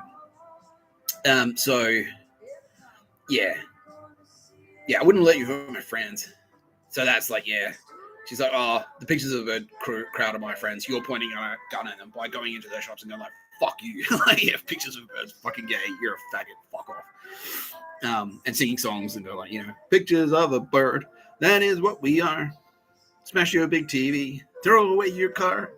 Walk around in the fucking shop until you find the picture of a bird. And like, by singing that, don't join us. Don't you all the join us. They'll figure out how that secret militia bar. Well, he's dickheads. Anyway, that's me pointing the gun at them. And I just think, oh, shut the fuck up. Whatever. Millie's one step ahead of the military. So, all right, okay, we need to take these guys seriously. Then, us being led away, like, okay, well, you can come with us. No, that's right. He's like, well, the boy we can train, but the woman's too old. So she's got to go. So that was them trying to split up. Yeah, they were trying to split me up from fucking Tara Bennett. That's what that was. So that was when we were in the Inner West. And they're like, oh, don't let him cook. Don't let him live in a house with a kitchen, because they're like, oh, the woman. Nah, we want to split. We want to split Mr. Tapscott up from Tara Bennett. Big mistake. Big fucking mistake. Yeah, and then she's like, all right. Fuck. Anyway, had to go to jail. So that's them leading me away. And the siege in this scene, at least, is jail. And so the start of the next one. Yeah, and so as we're walking away, this black dude, Jarmus, and that's right, yeah, Paul Atreides is always having visions of Jarmus. He's like, he has heaps of visions about him. He's like, show me the way, Jarmus. And that's me kind of like going like, all right, is this a military thing or not? Yeah, because they're walking around, it's a military thing. I'm like, SAS. It's the SAS, it's Delta Force, it's Navy SEALs, you know, that shit. And I'm having kind of visions of that. They're talking to me via space magic, like, no, you need to do this, blah blah blah, strategy and tactics. And then I come back. I'm like, okay, cool. So this is the military, all right, right. So we're in Perth to do a military thing. What's with all the fucking pictures of a bird then? Where are the guns? Where are the rocket launchers? Where are the stingers? We need those if we're gonna fight fucking China, because they've got like fighter jets and shit. Right? Anyway. Yeah, well, that's what that knife fight is, because that's me having that argument with the military, because no, pictures of a bird will defeat China. I'm like, no, you fucking won't. We're dead. Have you heard of carpet bombing? You fucking spastic, like, you know. Yeah, and so yeah, as he's like, I invoke the Amtal. You know, who put him in charge? Yeah, and that's them go like, yeah, I tell you what to do, Nick Tapscott, and then go like, who the fuck are you? Like, yeah. He's like, yeah, but he's trying to kill. Like, he think at this point, because the military think that it's just like, all I am is just some robot following instructions. That's what they think. They don't realize that we're actually like a team working together. It's Paul Atreides and Lady Jessica, but they think it's just like some lady and her servant, basically. Yeah, but they're fucking very wrong. Yeah, and that's what they're about to find out. So Jarmus goes like, I invoke the Amtal. Choose your champion. And Stilgar's going like, don't do this, Jarmus. Don't. And that's like the fight that they were having behind the scenes. Like, brah, if he is son of man, if he does have he's got space powers, like, he's gonna fuck you up. Like, yeah, don't. don't. He's like, no, I can fight him. Yeah, whatever. And then that's me. I'm like, yeah, because they don't know, because I don't mouth off that much. Yeah, because they only know me from like, they only know Duke Leto Atreides, and they think Duke Leto Atreides is a pussy because they haven't had to fight. They never actually had to fight him. They just shot him in the back and he died. So that's what they think. He's just like Duke fucking. He's just the skinny son of Duke Leto. Who the fuck he's whatever. But then they didn't realize that no, Paul Atreides, like, he's got some. He knows his way around a knife. He's been knife fighting for a fucking ages. Like, he can fight. Yeah. And so he's like, yeah. They're like, oh, he's toying with him. So they get into the knife fight, and it's me going like, oh, fuck you. It's like, yeah, and exactly what I just said. It's like, no. They're like, oh yeah, it's a war with China, and that's why pictures of the bird. The Paul Atreides, and I'm going like, but fucking brah, like, what happens if they shoot you with a gun? You know they've got guns, right? Like, yeah, but no, pictures of a bird. I'm a little bit racist, and a white lady in a perfume shop, and they can't defeat me with automatic weapons. I'm like, oh, you fucking spastic. But all the military at this point are on board, so that's why he's like a black dude, but he's dog shit. And I'm just like, and then he's like, but I'm a powerful black man. That's the military guy. You dare talk back to me? And that's why, like, all these fucking dog shit communications. And I saw it on TV just today. It's like, I've been doing this for 30 years. You're telling me how to do it? And I'm like, fucking you spastic.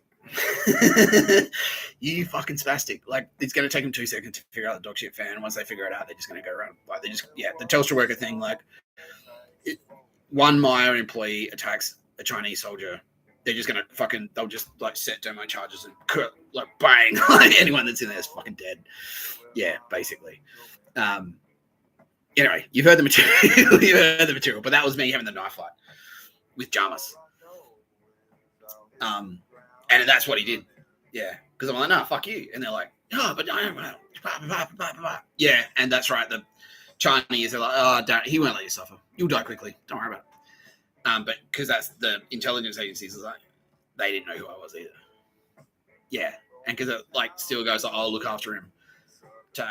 Like, that's like Anzac's going like, oh, keep an eye on Mr. Tapscott for us. Saying it to fucking Asia and ASD. Yeah, Asia, ASD, and fucking ACES. And that's who she was. And she's like, you're just some guy who fucking cares. Like, look, he's going to kill you. But, you know, it's easier this way. You know. Oh, no, yeah. And Stilgar says, like, well, you're going to die anyway. No, Jarmus says, like, you're going to die anyway. Quicker this way. And Chani goes, like, look, he'll make sure you get you'll get a fast death. Don't worry about it. But what they didn't realize is that, you know, I'm actually Paul Atreides. And I can use a knife. I can use knives. Bang, bang, bang, bang. And yeah, and that's me. That was me. Yeah, it's like I kept winning. It's like CIA rhymes with gay. It's like, yeah. And they're like, and he's like, he's toying with him. It's like, no, he's never killed him. But I keep like, outsmarting them, but I'm never actually like delivering the fucking kill shot. And then what happened? What was the kill shot, Tyrone? When I hit him in the back, and he goes, yeah. Kitty Callahan. That was when you, Mr. Tapscott. Was it before jail? Yeah, it was. Okay. Was it in Perth? No. In Sydney? Yeah. Oh, that was on the street of Sydney? Yeah, that was when Spider-Man was fighting Kingpin. Okay, yeah. All right. Yeah. Oh, so that, yeah, okay. So that was when I was on the streets of Sydney. Yeah, so that fight sort of starts out in Perth where me just going like, pictures of the beat is horseshit. You realise that you fucking spastic faggot losers. And then me like finally delivering the kill shot. Because I was trying to be nice about it at the start. It's like, haha, well, whatever. And then I realized, like, no, this is actually Mortal Kombat. Like, these pictures of a bird faggots, they aren't just losers. They're, like, going to get us all killed and we need to fight them, basically. And so when I got to Sydney, that's when I, like, went, bang! Like, and I stopped being... Yeah, and that's when I stopped being just like, haha, your shop's a little bit gay, don't you think? And started being like, I'll fucking smash you, cunt, like that guy. Yeah, exactly, yes. Yeah, that's it. Okay, thank you. Is there one specific instance? Was this when I was living in Annandale? Yeah. Was that when I went like that? Yeah, I'll show you how nice I can be. Like, yeah, okay, yeah. So I'm in the share. Yeah, that was a reference to when I stabbed him. Like, fuck you. That was a reference to when I was living in the share house in Annandale, which is pictures of a bird HQ. And I was getting wasted, and I was like, oh yeah. And that was when I was like, I had the green light. And I was on the streets of Sydney, like fucking drunk as shit. And I was like going to the JB Hi-Fi, and I picked up like a fucking 27-inch monitor. It had it on my arm, like had all this other merch that I just like stripped straight out of shops. Like, I'm taking this. Oh yeah, knocking shit over like bang bang, and the massive screen under my arm. And then we go back to the share house, and they're like, oh yeah, and they're closing the kitchen earlier to stop me from cooking. And then I just went, oh, how about get fucked? Like, yeah. And that's when she's like, oh, you're supposed to be nice. And it's like, well, why don't you step into my bedroom? I'll show you how nice I can be, bitch. Yeah.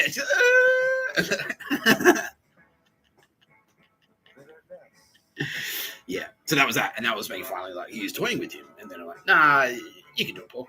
And you're bang. And yeah, that's all the two of us going, yes. Yes, Mr. Tapscott.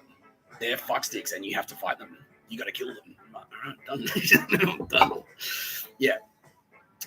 And then, yeah, they're like, and then that's when I kind of like the cops and the military, like the real, not so much the SAS, but like, yeah, the cops and the Anzacs were like, oh, fuck. Like, all right. Okay.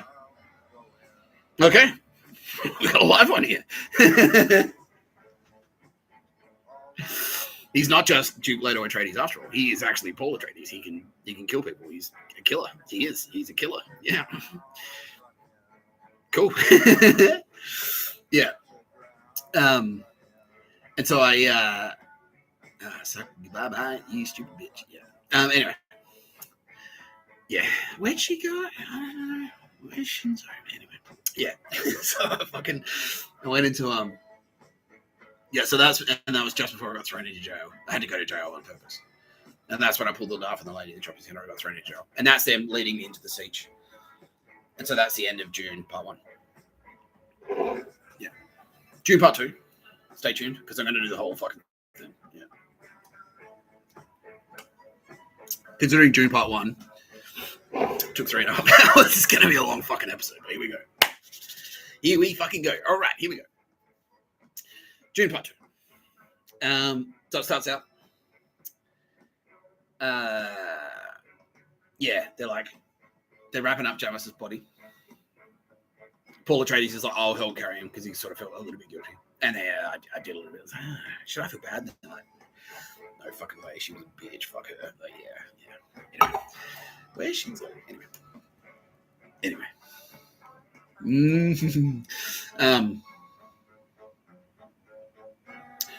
So I'm being led into the jail, pictures of a bird, the siege, right, where the Fremen are. And then that's that scene. No, yeah, on the way there, we're in the desert. Body of Jarmus, the body of Jarmus, like we're sort of like carrying it. I'm a dead guy. That's a reference to me being a dead guy because I've died. And they're kind of like transporting me as a dead man. Now, interestingly, around that time, I had a very vivid dream that, like, because I stole this big bag from Big W. Like, I went into Big W one day, and this is my thing. You go into like a Kmart or a Big W, get one of those big suitcases, fill it up full of merchandise, and just wheel it straight out the front fucking door. So I did that a few times. And one of them, I had this big blue bag, and I'd used it to like furnish my room. Just dragged it out. And I had a very vivid dream that, yeah, like I'd fallen asleep. Like, you should climb into the bag and have a sleep in there. And I climbed into the bag, fell asleep, and then I felt the bag being moved. It was being transported, and then they opened it up, and I was in like, oh, what the fuck am I? I was in this like tropical. Everyone was smoking like huge cigars, so it was about Bill Burr's dicks, basically. Bill Burr being gay. Yeah, smoking dicks. No, huge cigars, like big smoke, like big fucking. It's very big military thing. It's like really angry, like yeah, but like power as well. Yeah, it's anger and power combined. Like, yeah, and it was super tropical, like heaps of salt water, and the waves were crashing under the like big chunks of the fucking coastline were being ripped away by massive like fucking waves of like tropical blue water. So it was like very hot and chaotic, and yeah. So that was the turbo I was going. You know, we're transporting the dead man into prison because Paul Atreides had to die so that Kwisatz Haderach could rise.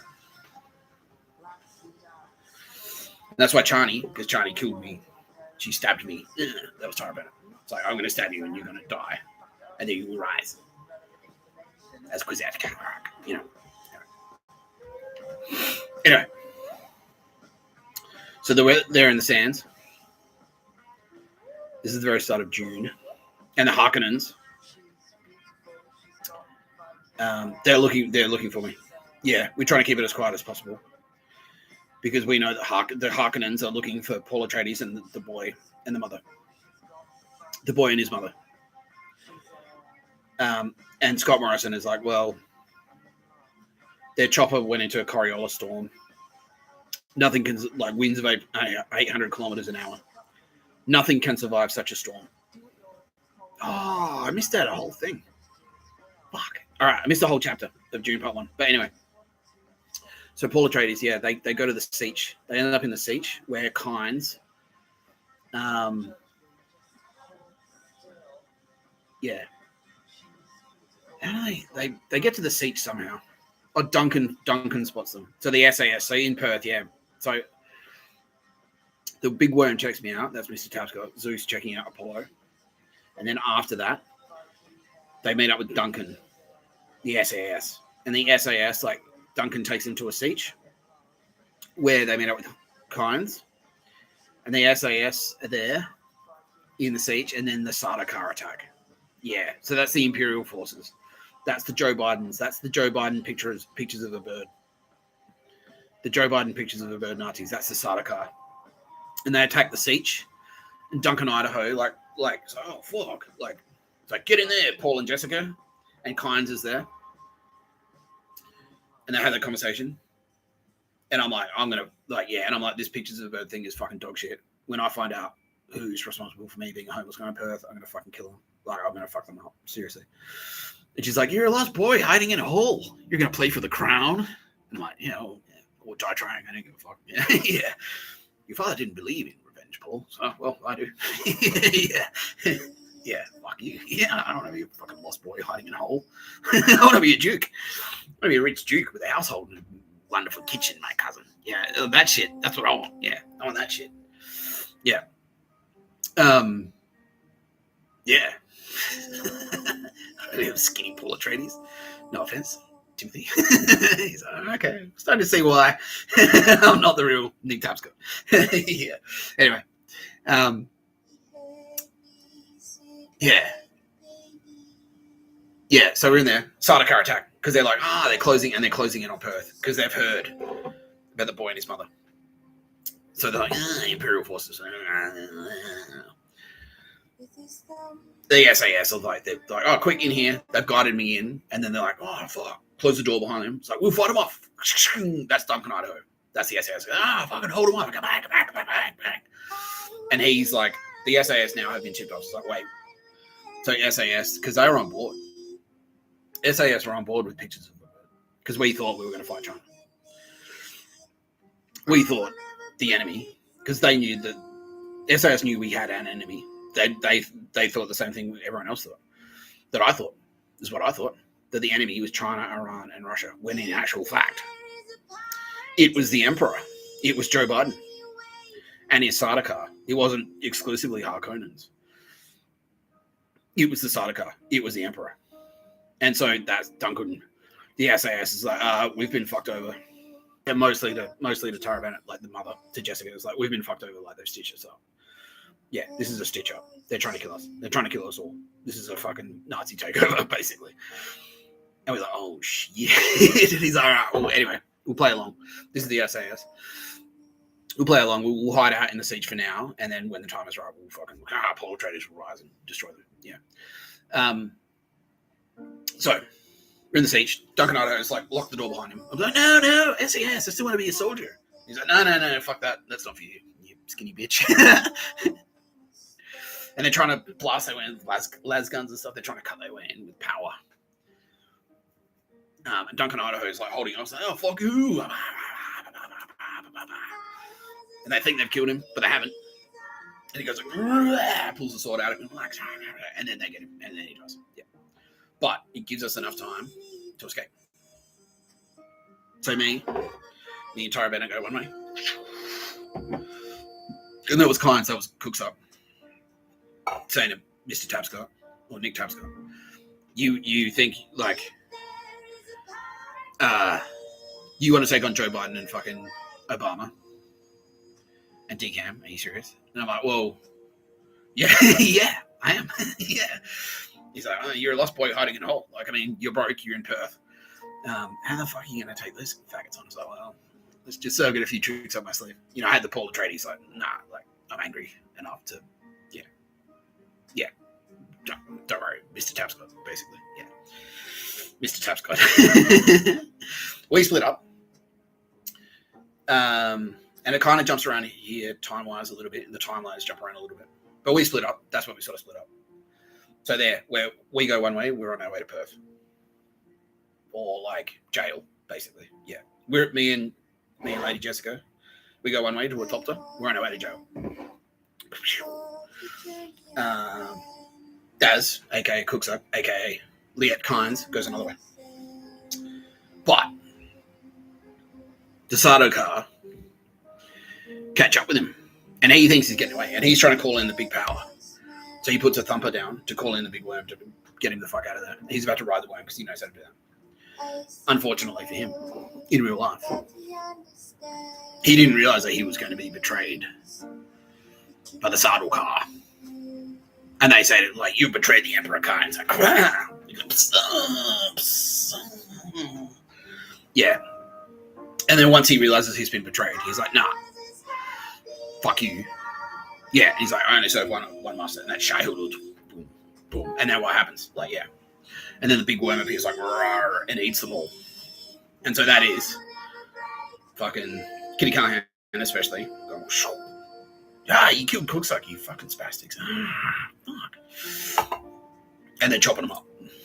Yeah, the worm. The big worm. Like, nah, fuck you. I'm Cooksuck and I'm cool. Help me, Obi-Wan Kenobi. And then calls in the worm, and then Kitty Callahan comes in and is like, fuck you, Sardaukar, like, and eats them all. Like, oh, yeah, that's what it is. And that is the story of the demise of Cooksuck, woven in to the story of Dune about Mr. Tapscott becoming Paul Atreides, the fictional character, not based on Timothy Chalamet. Anyway. Betrayed. He was betrayed.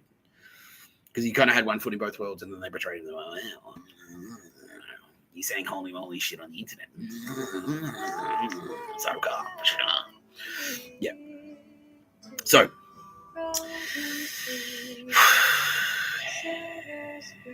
Fast forward. Yeah. Was there more? Other scenes? Yeah, and then so Paul and Lady Jessica, they get in the thopter. They fly the fuck away. They're being pursued by other thopters, but they fly into the storm. And that scene, that was when I snatched the phone and like hip and shoulder people and fuck people up. That was the storm because we like winds of 800 kilometers an hour. Because I'd gone in to do the pictures of the bird and I did something like so fucking freaky, like so loud and psychotic. That was Punisher basically. It pulled the Punisher basically. Yeah, the Punisher shot his way out. So fuck you, bang. Yeah, he ran the fuck away. But that was me. That's me, and that was me in Tara Bennett in the fucking like the boy and his mother in the winds, in the super high winds, and ScoMo. So what was happening? And the Thopters try and chase us in, and they get wrecked, and like they just lose us. Anyway. So in real life, like ScoMo was like, well, look, he went to Perth and then he like did something fucking retarded and psychotic. So obviously he's going to get prosecuted for that, and he'll go to jail, and then that's the end of Nick Tapscott. And DCAM's like, okay, cool, so he's dead, right? And he's like, yeah, he's not coming back from that. Like nothing can survive such a storm.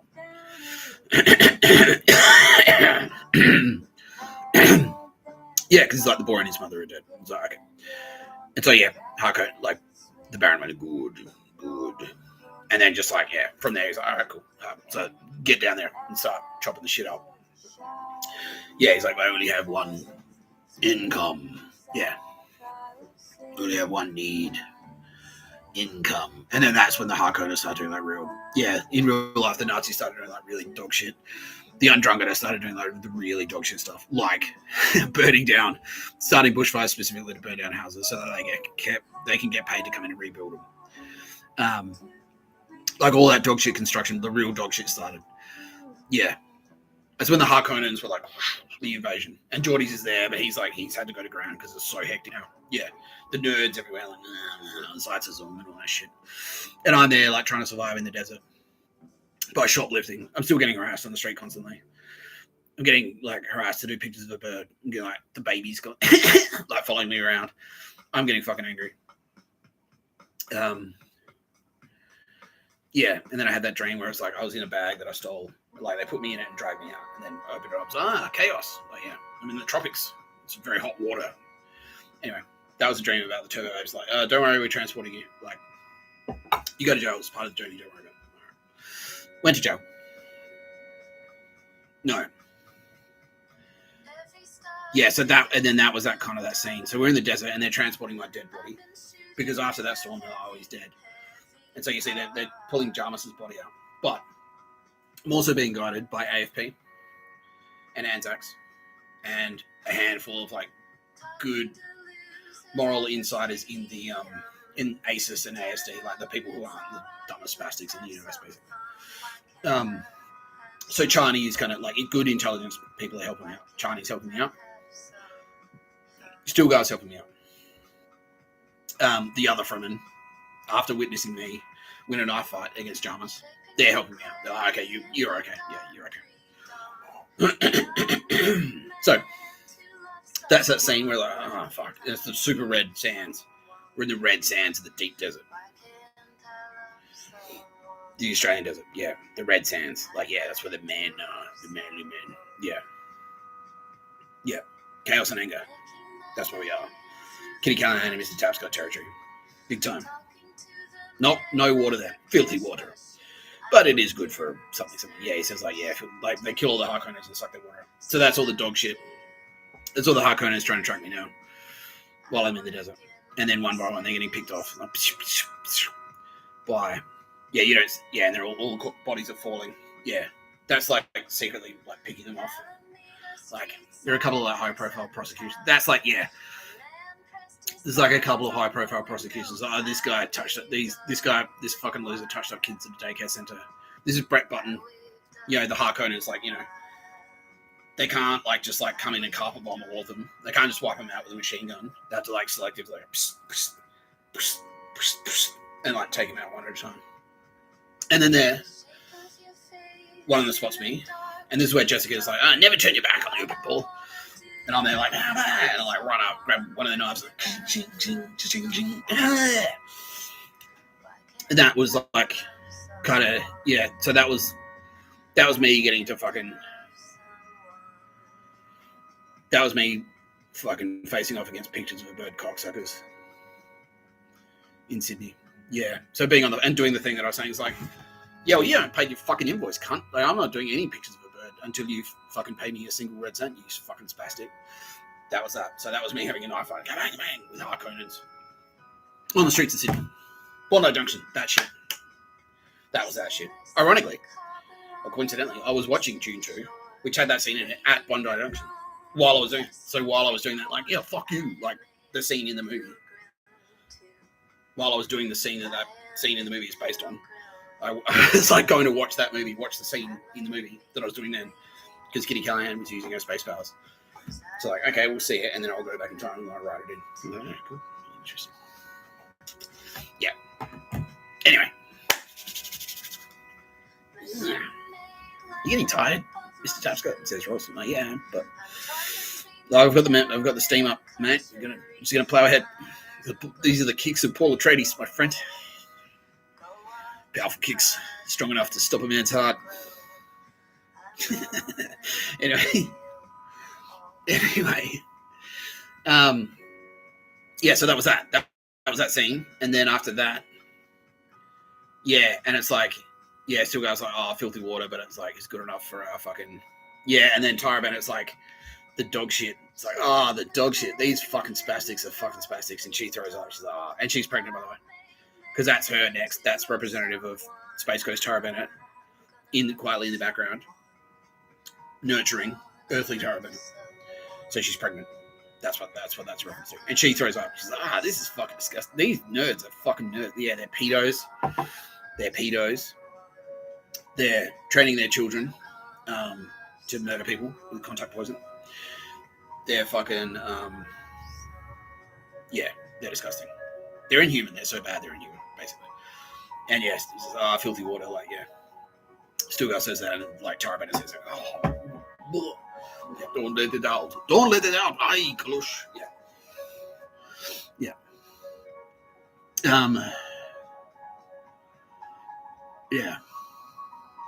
Yeah, all of that dog shit. Yeah, turbo, ultra racist, like teaching fucking, trying to round up crews into camps. Yeah, pictures of the bird propaganda around the clock, Zertzism, all that shit.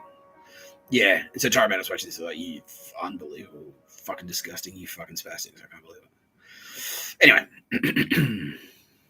Anyway. We get into the siege, we make it to the siege. And then they're in there, it's like, they're all yelling at him. Like, he's pulling in Jamas, and they're all going like, spy, fucking witch, spy, boo. And that's me and Tyra Bennett, the boy and his mother, getting to jail. And all of those, like, the pictures of a bird. And so, like, a lot of them they didn't realize they were Nazis. They're in the pictures of a bird program, but they didn't realize they were Nazis. So that was the Fremen go like, yeah, fuck you. You don't have a tattoo on your face, Mr. Tapscott. You can't say my bra at the end of every sentence. You wear glasses. Also, your dog shit fan is dog shit. Your dog shit fan is dog shit. Yeah. I'm like, whatever, me, bro. I didn't say that. I was like, that must be frustrating for you, my friend. And like, start talking like a bitch. Yeah, I'm like, fuck. Yeah. Yeah, excuse me, sir. What's your boggle? I'm in jail, and like dudes with half their fucking teeth missing and tattoos in their face. Like, yeah. But then, quietly on the side, Tyra Bennett, Space Coast Tyra Bennett, is in there talking to the 144, the good people. And they basically say, yeah, she's talking to Stilgar, and she sees the Spring of Souls with all the water. And so that's her recognizing, so, oh, wow, like, it's hidden. And on the surface, it's a desert, and there's Harkonnens. And it's dog shit.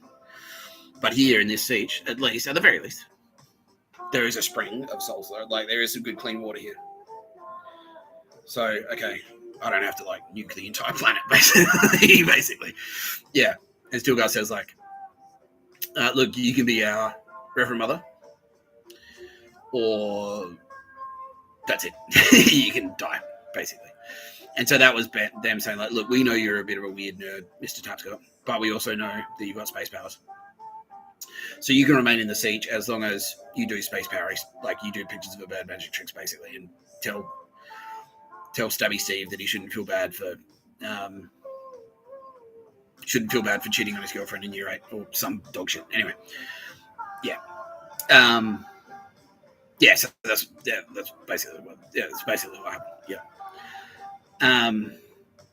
But at the same time, they're also saying they're like, what about who is this fuckstick? He's not one of us. He's a skinny bitch, with glasses, and fuck him. He's a hipster. He's not one of us, me bro. And still goes like, nah, he beat Jamis though. He beat Jamis in a fair fight. So I mean, that's something. Yeah, because they've heard that's the SAS and the police. They're in the prison, the good police and the good SAS in the prison system. I say like, well, no, like, yeah, he seems quiet, he seems shy, and he reads books and he has glasses. But no, we've seen it. He did, like, he is a psycho. Like, he is a fucking psycho as well. So don't fuck around. He's right. Oh, okay, cool.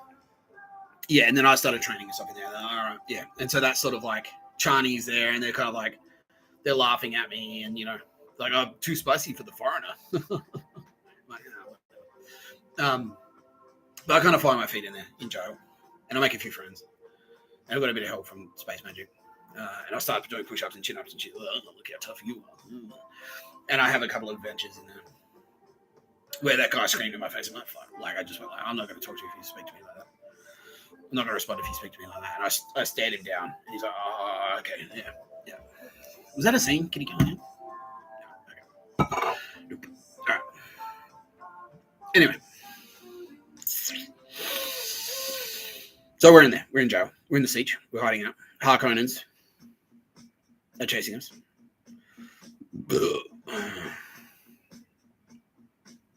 Yeah, and so that scene, meanwhile, Duke Leto.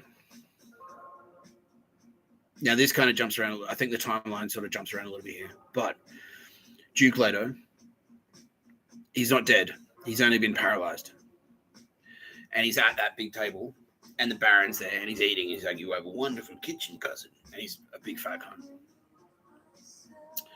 cunt. And then Piotr is there. The Mentat, the dogshit Mentat, who helped arrange the Sato car, who helped liaise with the Emperor, who's Joe Biden, to have the Sato car assist in the attack on Arrakis to help the Harkonnens take over. A Harkonnen himself, that's Kamala Harris. She is a Nazi. Yeah, she's a Silicon Valley Nazi, but she infiltrated. She was in there with, like, in the year of the Emperor, basically.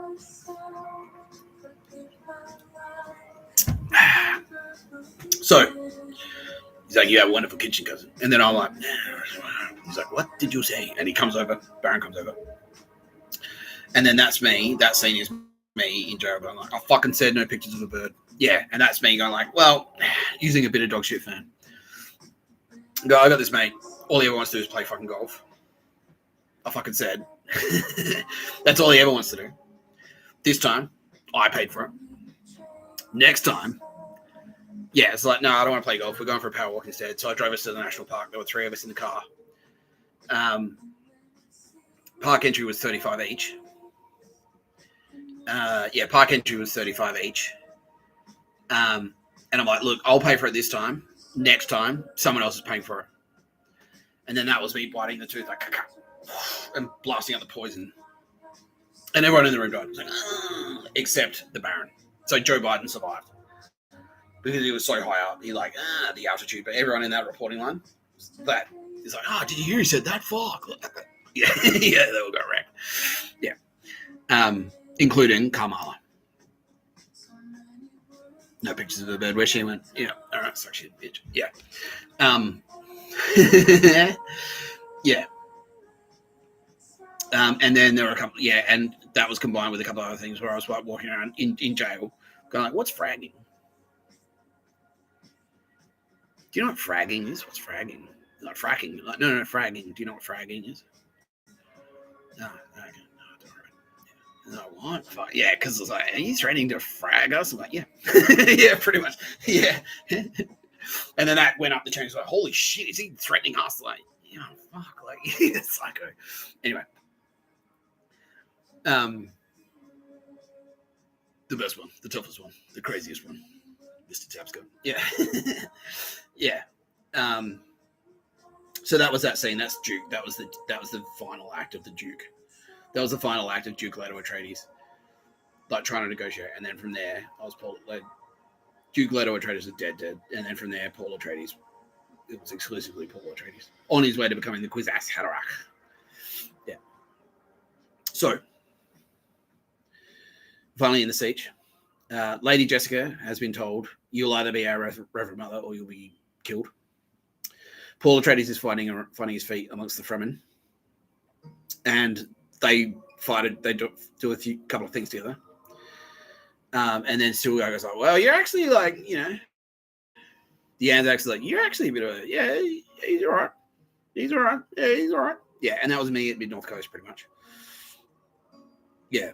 Because they're like, oh, you got to ship him somewhere. I got a tip from John Maroney for saying like what's fragging, yeah. So they sent me to Mid North Coast, and then Mid North Coast we had friendlies in there, like cool people, basically Stilgar, and they sussed me out, and they're like, actually, nah, he's alright. Tapscott, no, he's alright. Yeah, and that's Dry Honeyset actually. In that scene, Stilgar is Dry Honeyset, and he's like, all right, well, you need a war name. You can be Usul, and also more deep, the Desert Mouse. Yeah, that was me. The mouse was the mouse. Because I was very small, and that was me in jail. That was my style. Like, just stay extremely small, never talk. Yeah. So that was me after the final act of the Duke Leto, the loud Duke Leto Atreides said something like very publicly, like, get a reaction, but he died. It killed him. The mouse was in his place, but we still had to fight Harkonnens. And take out like spice carriers and stuff. And so that's me like in between. So that scene where Chani's like trying to shoot down the helicopter with the fucking rocket launcher. That's me. That was me in Canberra. Yeah, and I'm fighting off Harkonnens and stuff. And Chani's like trying to shoot down the fucking like, and they've got the shields and stuff. I'll distract them. And that was me doing hectic shit, so that they take our focus off her, so then she could like take out the pictures of the bird spastics, basically. Yeah. So that was she was the AFP there with the rocket launcher. So a gun, like you shoot someone with a gun, that's me talking shit, right? It's like, oh yeah, Bill Burr is gay. That idea, like Bill Burr is gay, that's the bullet. So that's me shooting a gun, bang, bang, at Bill Burr, Billy Bitch Tips. And he kind of likes it because he's like, well, it's very phallic. I had a dream about that last night, he says. And he did the tongue thing. Oh, Bill. Oh.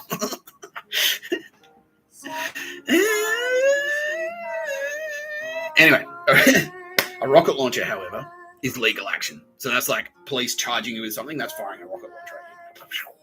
You explosive aim, and it will take you out. It's very powerful. So if the cops actually like turn up and like charge you with a crime, that'll blow you up. It'll blow you up. So that scene, we were like, like that's Canberra. So that's me out of jail after my first hitch. Finally got out of fucking jail. And again, I watched Dune 2 in prison before this scene. Yeah. So that's the power of space magic. That's the power of space magic. So Kitty Callahan watched my antics and then went back in time, wrote the book, wrote the movie with this scene in it. And then I watched it before I actually did it, before I even went and did it. That's to give you a bit of an insight into how the nature of time and how time actually works. Pretty cool, huh? Pretty interesting. Anyway. So Chinese AFP. She's trying to shoot down the Harkonnen helicopter. So that's like the ASD fuck spastics. The ASD pictures of bird corrupt politicians. She's like trying to shoot him down. She's having trouble. I'm like, I'll do some hectic shit to distract them. When they're distracted, you fucking shoot them down. So that was me in Canberra. That was my antics in Canberra.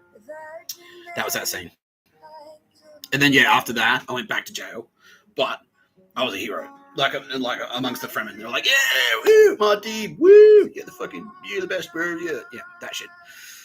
And Stilgar says to me, he was like, well, what would you do next? More deep.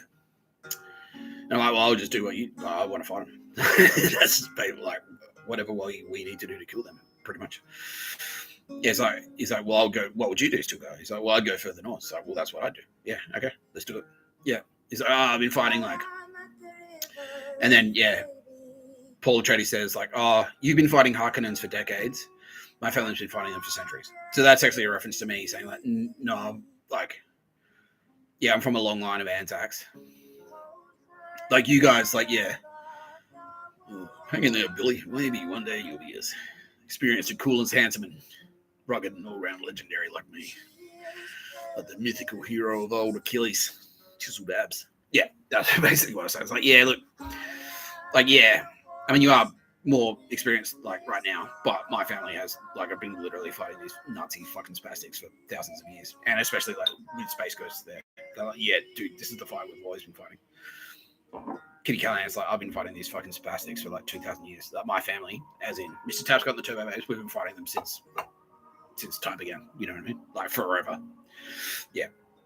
So yeah, so let's team up basically with the Fremen. And so that was kind of like me doing a bunch of hectic shit. They've seen the Space Powers now. They know that the Space Powers are more than just like cute little magic tricks, like finding the picture of a bird. It's like, no, it actually has practical war fighting capability. Like, I can tag targets. I can find anyone anywhere and like take them out easy. Yeah, easy at any time, pretty much. Yeah, and they're like, oh fuck, like, all right, cool. Yeah, we're with you. All right, sweet.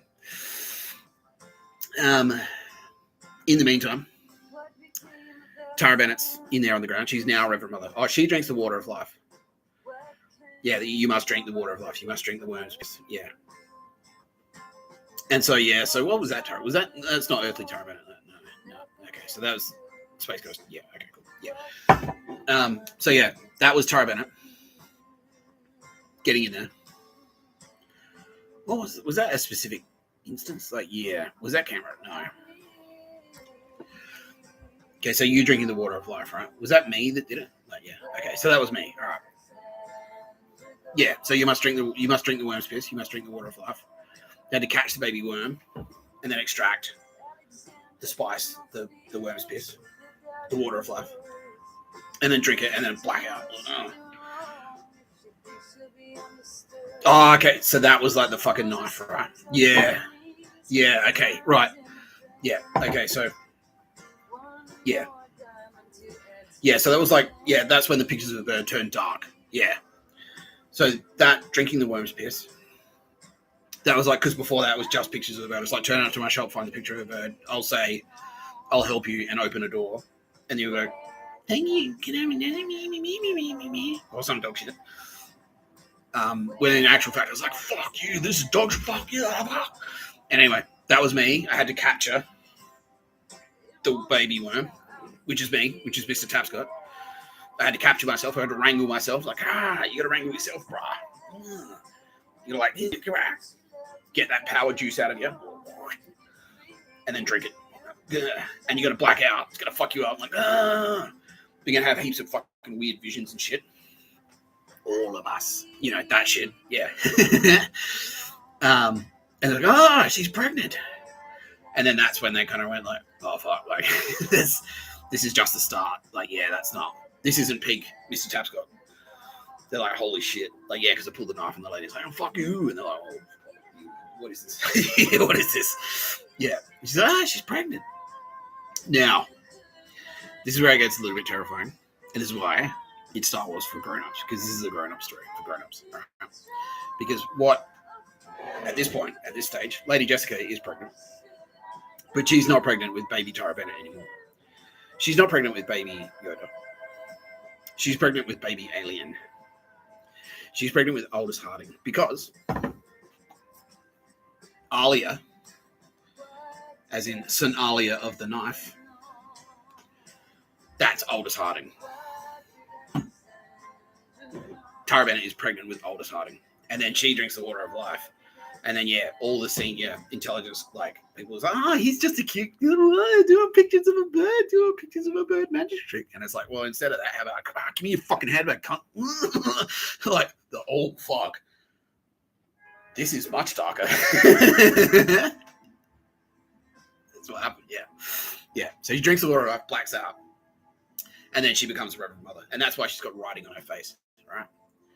And that's a reference to me, because now I've got, like, my face, like my public image has now been, I've got a tattoo on my face with writing Like my stories are my face, right? That's what that's a reference to. It's still me and Tara Bennett, Space Ghost. But yeah. I've got like charges. That's my criminal record basically on my face. Yeah. Yeah. I've got a record now. That's what that means. And then she's like, you must drink the water of life, Paul, and you will see the power and the horror. Like, yeah, or something like that, was it? It's like the glory and the horror or something like that. You must drink the water, only one step remains. You must drink the water of life. Yeah. So that was the first part of drinking the water of life. That was when she drank it. So that was pictures of a bird, right? Using space magic. She was like, oh, the banana phone is like, go here, do something hectic, right? But I had to do it myself. Paul Atreides needed to become the Quiz Haderach. By drinking the water of life, I had to do it on my own. Not just with Space Ghost, but with Space Ghost behind me. But not like, yeah. Only one step remains, Paul. Yeah, there were a couple of other instances there before I went to prison. Yeah, there was one time I was like, all of these dog shit fucking ASD losers, all of these pictures of a bird cunts. Yeah. Oh, man. Yeah. Oh, it's a bit cringe, but I'll tell the story anyway. Because, like, you know that Central, like the train station to Central? It goes from, like, fucking Central Station. There's a tunnel that goes all the way to Broadway. And I had this scene in my brain. Like, it's like the scene in the movie. And I was like, this is why it's a bit cringe for me. But I'll tell it anyway, because fuck it, I don't care. Like, obviously, I don't have any self-respect. Right, Bilbo? Not you, Bilbo.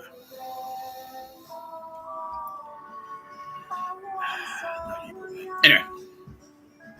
Yeah, there's all these fucking cunts walking the other way. They're all of them. Hundreds of them, possibly thousands. All pictures, dog shit pictures of a bird, Nazis, fucking spastic losers. I'm blackout wasted. And I'm the only one walking in the opposite direction. And I'm just going like, fuck you, fuck you, fuck you. I'll fucking fight you all. I'll fucking fight any of you. Fuck you all, fuck you. And one guy steps out of the car and says, I'll fight you. And he's like wrestling, trying to wrestle with me. And I'm just like, yeah, fuck off. Yeah, keep going. Fuck you, fuck you, fuck you, fuck you. Yeah. That was before I went to jail though. So what scene was that? Kitty Callahan.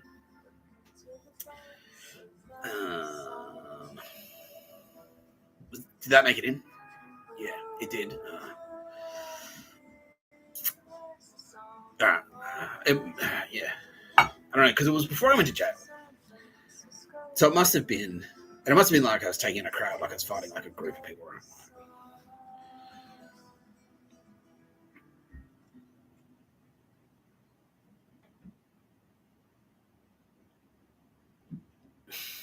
Oh, okay. Yeah, so is that it? Yeah, okay. So in that scene where Chani, Paul Atreides, like, and it kind of like is a bit of a time slip here, a bit of a time switcheroo. Paul Atreides,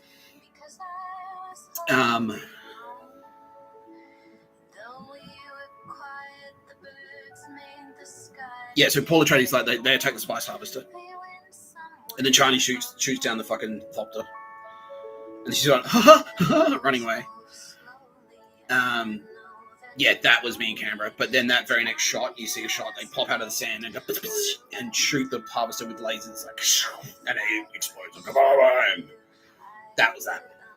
So just that specific shot where they pop out of the sand and go, and shoot it with lasers, and it blows up. That was me doing that. It's like, fuck you. Like, the whole fucking, like, in front of thousands of people.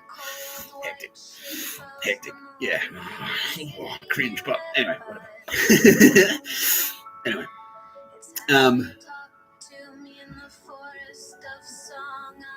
Yeah, so what happened after that? Yeah, you must drink the water of life, Paul, and you will see the power and the horror. Yeah. Is that what she says? Yeah, the glory and the horror or something like that. But anyway, so Lady Jessica now is pregnant with Aldous Harding. And in the book, Aldous Harding is born, and she's like a 2-year-old child who has the intelligence of like a fucking 85-year-old professor or something. And she's just running around like, oh yeah, like, and she's a fucking genius, but she's a toddler. Yeah, she's like a newborn infant or something who's crawling around, but she's like, yeah, I've read Sophocles, fuck you. Yeah, that shit, that's in the book. But in the movie, they go like, "Oh, it's just Lady Jessica. She talks to me, Paul. She talks to me." And it's just like Lady Jessica's having conversations with her unborn space baby, pretty much. Yeah. But that's all deciding. Because Tyra Bennett is like, all right, Mr. Tapscott's on his way, but maybe he's going to need a playmate. Maybe he wants a sister to run around with. Now, that scene, like, he has a vision about it. Yeah, because other stuff, yeah, they keep attacking. And then, they go, oh, you must drink the water of life, Paul, and you will see. And, that whole time. I'm like, I don't even know if I want, like, because he links back up with Gurney Halleck. So that must have been when it came out of jail. So what was me drinking the water of life? That's when I fucking smashed the shit. Yeah, okay, yeah. All right, yeah. So I drank the water of life. So that was me at the end of that, like, in Canberra, when I fucking, like stabbed the shit out of the fucking spastics. Like, broke the, got the nail scissors and, like, popped all the tires in the Ford Ranger. Smashed the windshield of the car and threw a brick through a window. That was me drinking the water of life. Yeah. And I was like, yeah. And I was in jail and I was passed out, right? I was asleep. But I was actually just like basically in hibernation because what was happening. But the turbo was like, oh yeah, that was sick. And they're monitoring the situation. Because what's happening is that story where, like, it's all those fucking spastics on the boat going like, we're going to need to be across what happened to Mr. Tapscott. Like all that gay shit. Yeah. A little mental por favor. Oh, that's Spanish for one moment, please.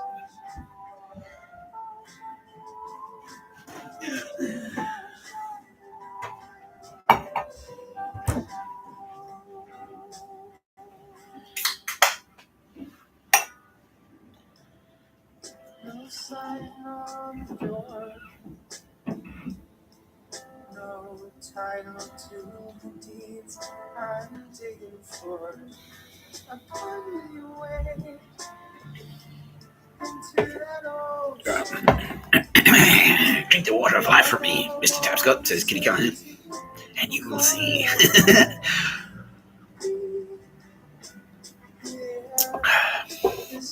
Yeah, so in the meantime, I'm kind of having visions of something. Tell me what to do, Jamas. Because that's me still kind of like clinging to the notion that maybe the military and I are still friends.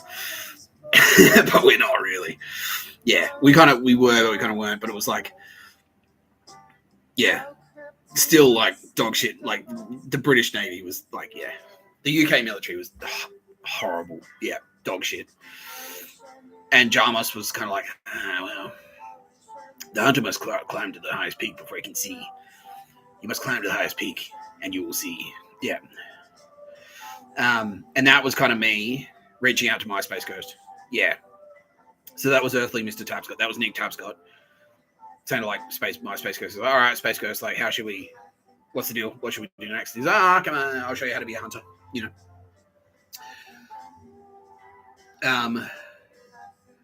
Yeah, and this is kind of like the trials as well, where Stilgar's like, look, I'll show you how to ride the worm. That's me negotiating, like, navigating how to, like, get along in jail and stuff like that. Like, be close to, like big people, you know. Yeah, that's riding the worm, like, taking command of, like, big dudes, you know what I mean? That was Stilgar kind of in there. So I'm, like, learning how to be a Fremen. That's all that stuff. And then in between that, like, I'm riding the worm, like, is that scene? Yeah, okay. So that scene before, where I was in the tunnel going like, fuck you, and fuck you, and fuck you, and fuck you. That was me riding the worm. I was like,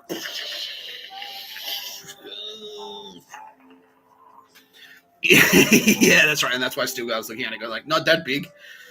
Not that big. The great-grandfather of a worm. Yeah, and in the background, they're like, did you hear? Paul Atreides rode the worm. It was like the biggest ever seen or some shit. Yeah, and that was like, because AFP and SAS are like watching me. It's like, and they're kind of like, they had a quiet instructions like, go in there and just like start yelling to people. Just pick a fight or two. Just get into people's faces, man. And then I'm like, all right. I was blackout pissed. I was like, how about fuck you all? And like, holy shit, because I yelled at like, I did it to like, 400 or 500 people. Like, yeah, all in that tunnel. Like, I walked the entire length of that fucking tunnel that goes from Central train station all the way to Broadway. It's going, fuck you, and fuck you, and fuck you, and fuck you. I'll fucking fight you all, fuck you all. And that's me on the way. Like,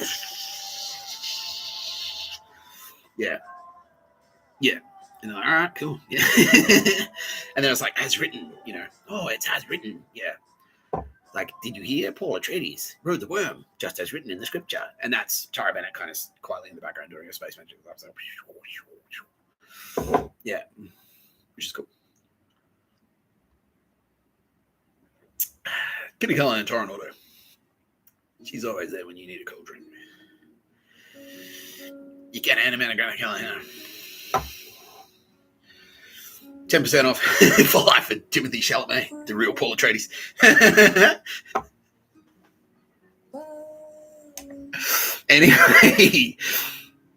Anyway, my plate.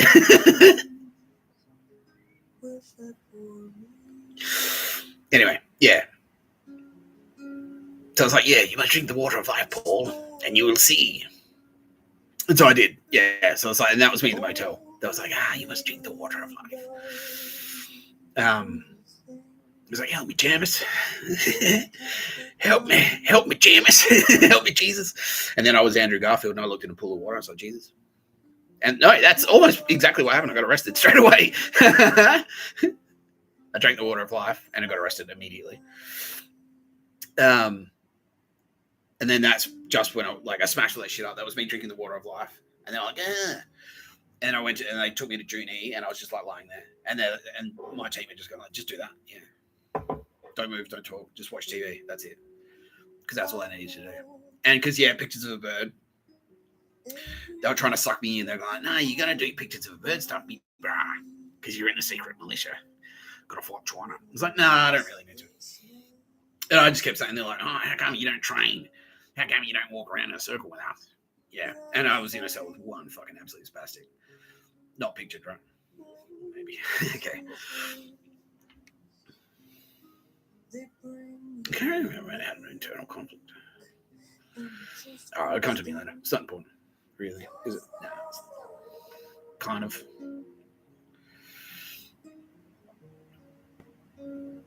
Yeah. Okay, so that scene where Chani comes in, she's like, Desert Spring Tears. She needs to wake me up. Because I'm blacked out. Yeah, I'm asleep. I'm not dead. I'm asleep. That's when I was in like June. Yeah, and they're like, Desert Spring Tears. And she slapped me like, kabang!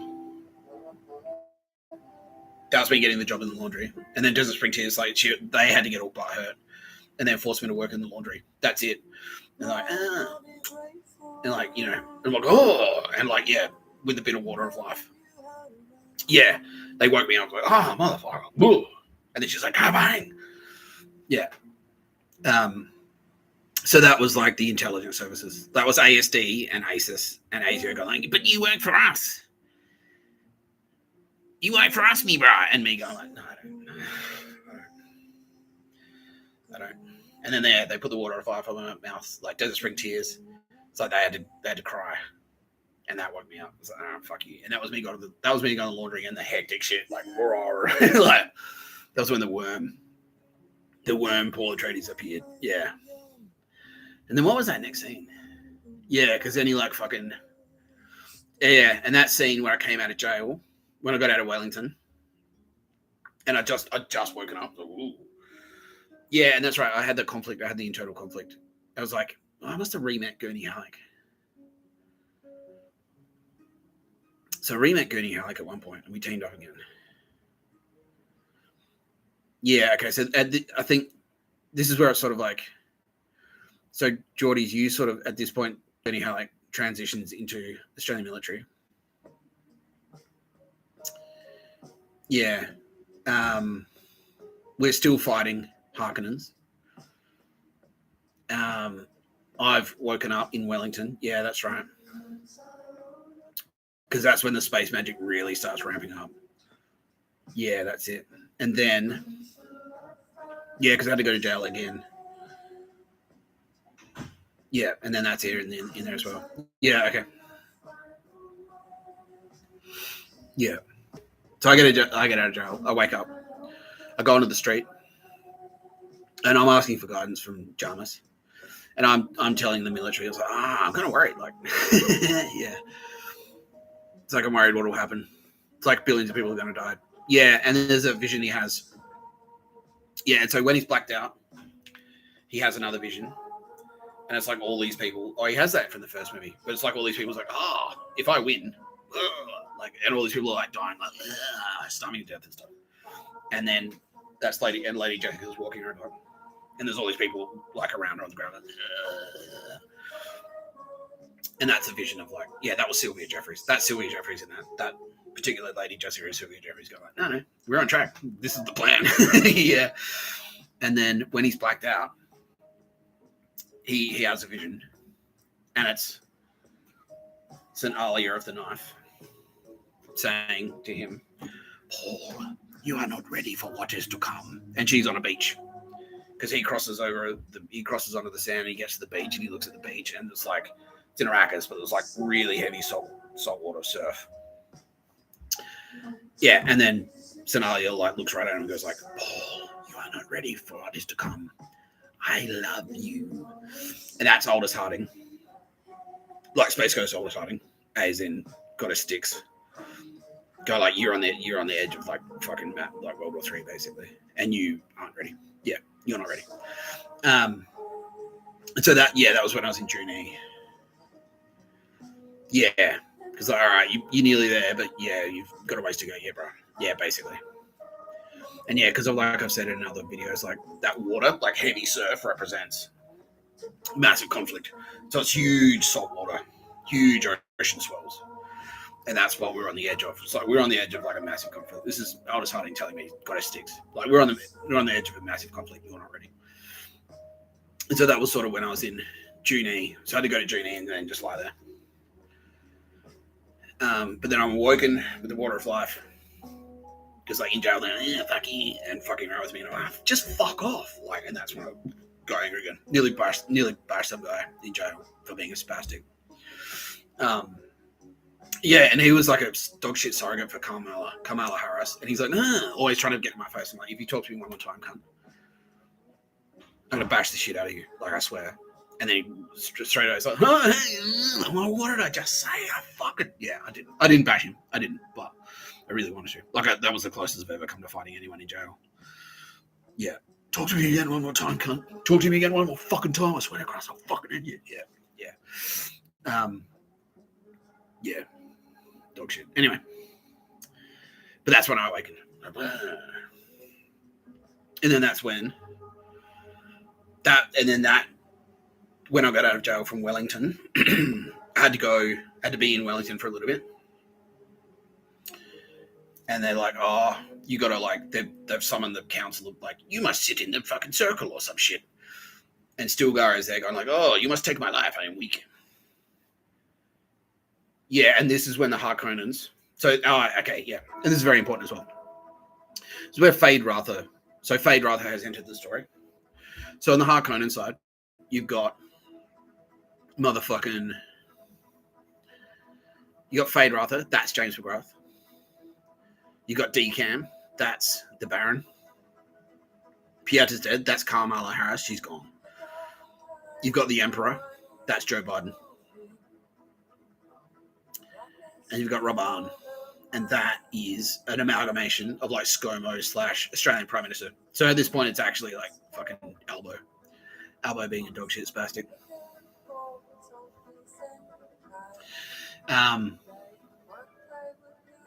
Yeah, dog shit. Anyway. And they kind of like, they're like, well, so while I'm doing hectic Fremen shit in the desert, they're like, well, and then the Baron says to Fade Rather, and he makes him fight without his shield, the Baron does. And that was a reference to, yeah, you got to assassinate people for me, basically. This bug isn't drugged. We should stop the fight. Yeah. And And that's McGrath like murdering people. And the Baron is like, we're just going to pop a few people, you know, old chap, give him a cup of tea. And McGrath's there going like, all right, because he's a dog shit pedo, dead cunt. Anyway, no pictures of him, fuck you. Anyway,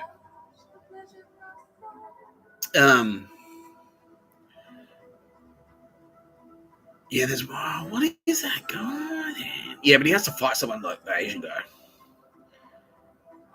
He's like, yeah, you fought well, Atreides. Is that me? No. So there's like an Asian guy that's like the last of House Atreides who fights.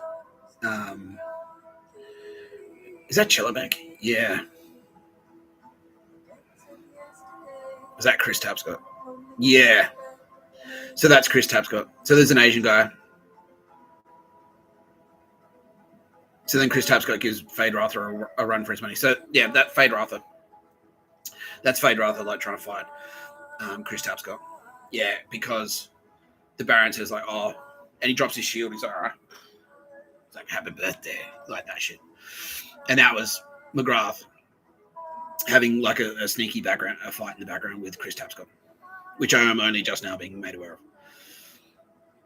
And that's kind of representative of James McGrath, the last of House Atreides, in the background while I'm doing all of this stuff, murdering my mother.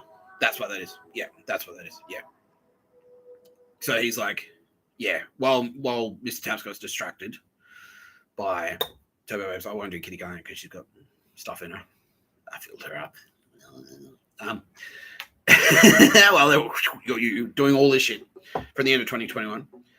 James McGrath is being a fucking spastic bitch on the orders of the Baron Harkonnen. So this is what I was talking about. It's like, and the Emperor. It's kind of like, well, maybe maybe he'd be more inclined to do more pictures of a bird if his mother was out of the way. Yeah, and McGrath is sort of like, that's him arranging the hit on my mum, pretty much. Fucking dog cunt. I wish she was still alive. Snap your neck. Anyway.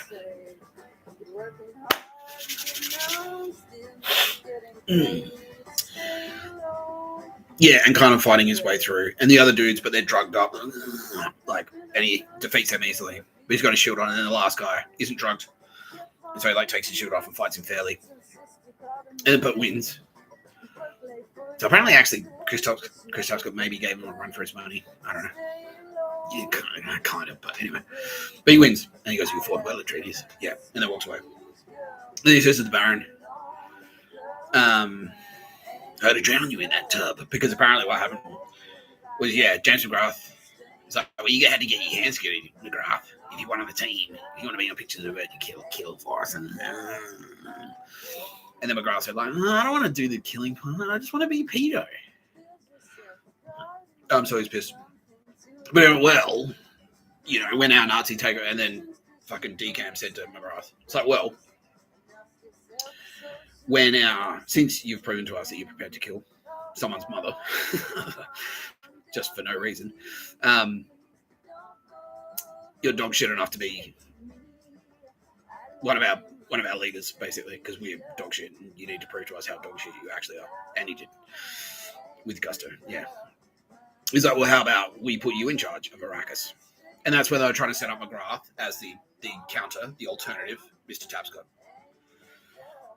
which is fraudulent for so many reasons. And then the Bene Gesserit get in there, and they had that scene where it's like, oh, you're Bene Gesserit. How did you get here? It's like, well, the guest quarters. Yeah. What does she say? Yeah. But the music gets all like, boom, boom, boom. Yeah. Put your hand in the box. And she secretly tests him. And what that actually was, because that was Lady Fenring. Now, Lady Fenring is, in fact, Aldous Harding. That was the guy who sticks. She went in there incognito. Aldous Harding, you're my favorite one. You're the best one. She went in there incognito. It's like, I'll suss him out. But what she was actually doing was sizing you up to kill him. That's what she was doing. Yeah. Yeah. She's like, oh, no, yeah, Reverend Mother. Yeah, leave it with me. I'll go check him out. You might try to kill it. No.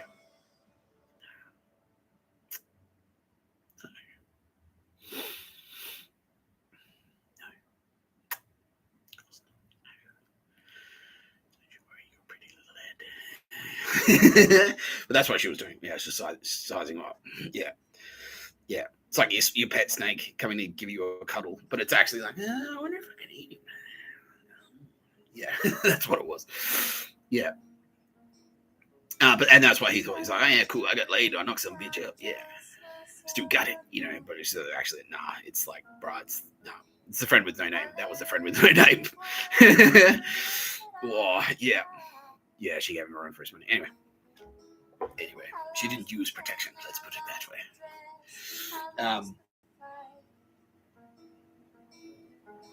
Anyway,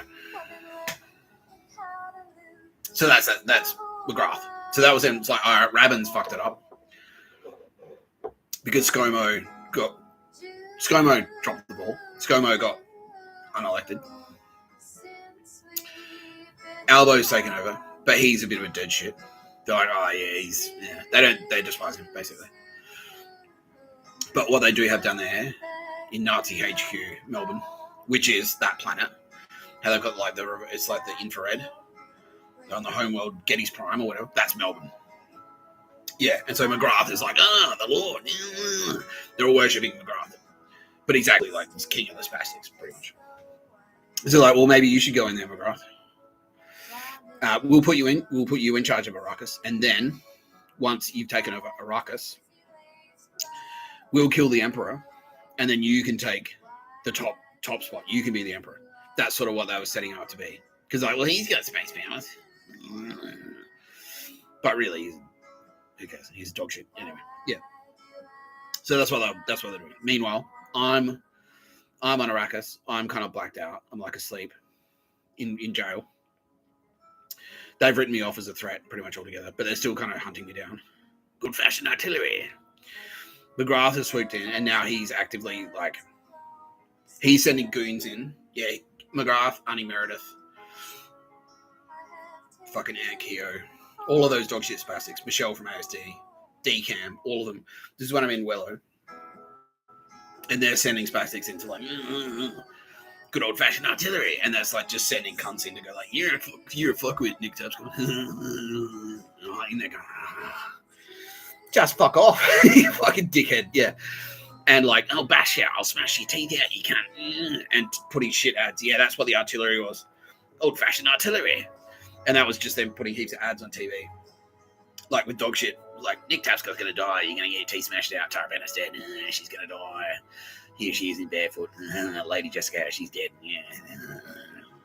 And also, that scene where he goes like, they take over the siege. And Stilgar is like, oh, you must take my life, Mardib, and become siege leader. It is the only way. And Paul, like, do you think I'd, like, do you smash the knife before battle? Like, yeah, but he's all fucked up. He's in the siege. Because of the old-fashioned artillery. Like, kabang, kabang, kabang, kabang, kabang. And they've come in, and they've got that chick on her knees, and it's Charney's friend. And they go, she won't talk. And he goes like, I don't mind. And he pulls out the flamethrower. So I already know everything I need to know. Only pleasure remains. And like that scene, that is McGrath killing my mother. Yeah, because that's basically it. He's just like, he just did it because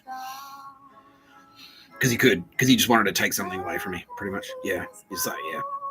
It's a real creepy serial killer type thing. It's like a fixation thing. Like I want to be part of the Nick Tapscott story. If I, like a Nazi, if I take something away, if I kill, like, can't ring him up and make friends with him, but I can be part of the story if I kill his mother. Fucking dog shit, right? Unbelievable. Anyway, Stilgar is ordained, and so that's like the Australian military, like, because they've smashed the siege. They've discovered the siege. They've discovered Victor Harbour. That's my Uncle Mike. Yeah, they've discovered Victor Harbour. They're in there. That's all the dog shit that we've found in Victor Harbour. That's the Nazi takeover of Victor Harbour. It's like, well, you think you're out of the way. Small town, 80k south of Victor Harbour. 80k south of Adelaide. But we can get Nazis in there too, and they did. And so that's what that was. That's all like the Nazi dog shit that was in Victor when I got back there. Right? Yeah.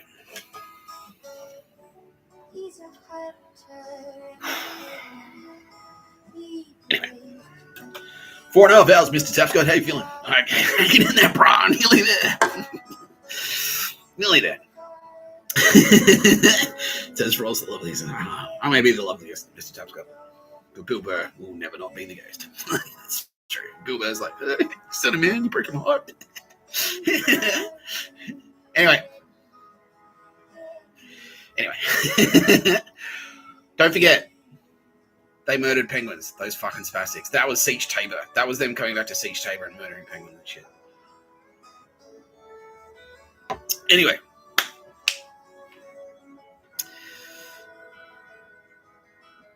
Yeah. So that's old-fashioned artillery. Yeah. So the Baron is now on Arrakis. Fade Ratha is on Arrakis. Are you hungry, my darlings? Liver, lung, the fright was long.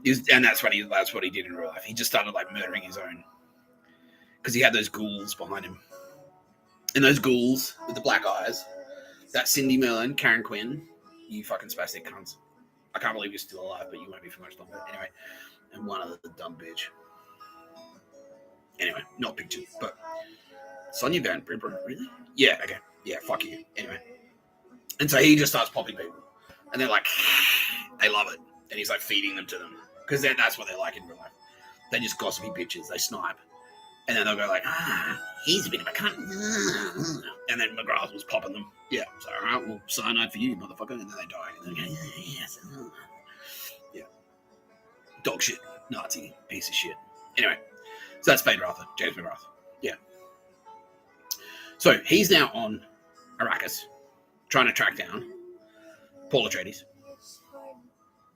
a.k.a. Mr. Tapscott, who is now, he's woken up from his coma. Chani, with the water of life and Desert Spring tears, has awoken him from his slumber, where he had a vision of Alda Sarding saying, you're not ready. But as soon as he woke up, it was like, oh, okay, yeah, you're ready, basically. He's gone south. Lady Jessica has head south a few days earlier, so she's like, all right, let's go fucking corral the power. Yeah, so she's gone south. Go south, Granny Halleck. Protect my mother. Yeah, they've gone south together. So that's so on the outside. Yeah, so secretly in the background, Mossad. Yeah, so Geordie's kind of fell in. So that where Geordie's and Paul Atreides met each other again. Where Geordie's and Mr. Tapscott met each other, aka Duncan Idaho. No, not Duncan Idaho, the other guy. Ah, fuck.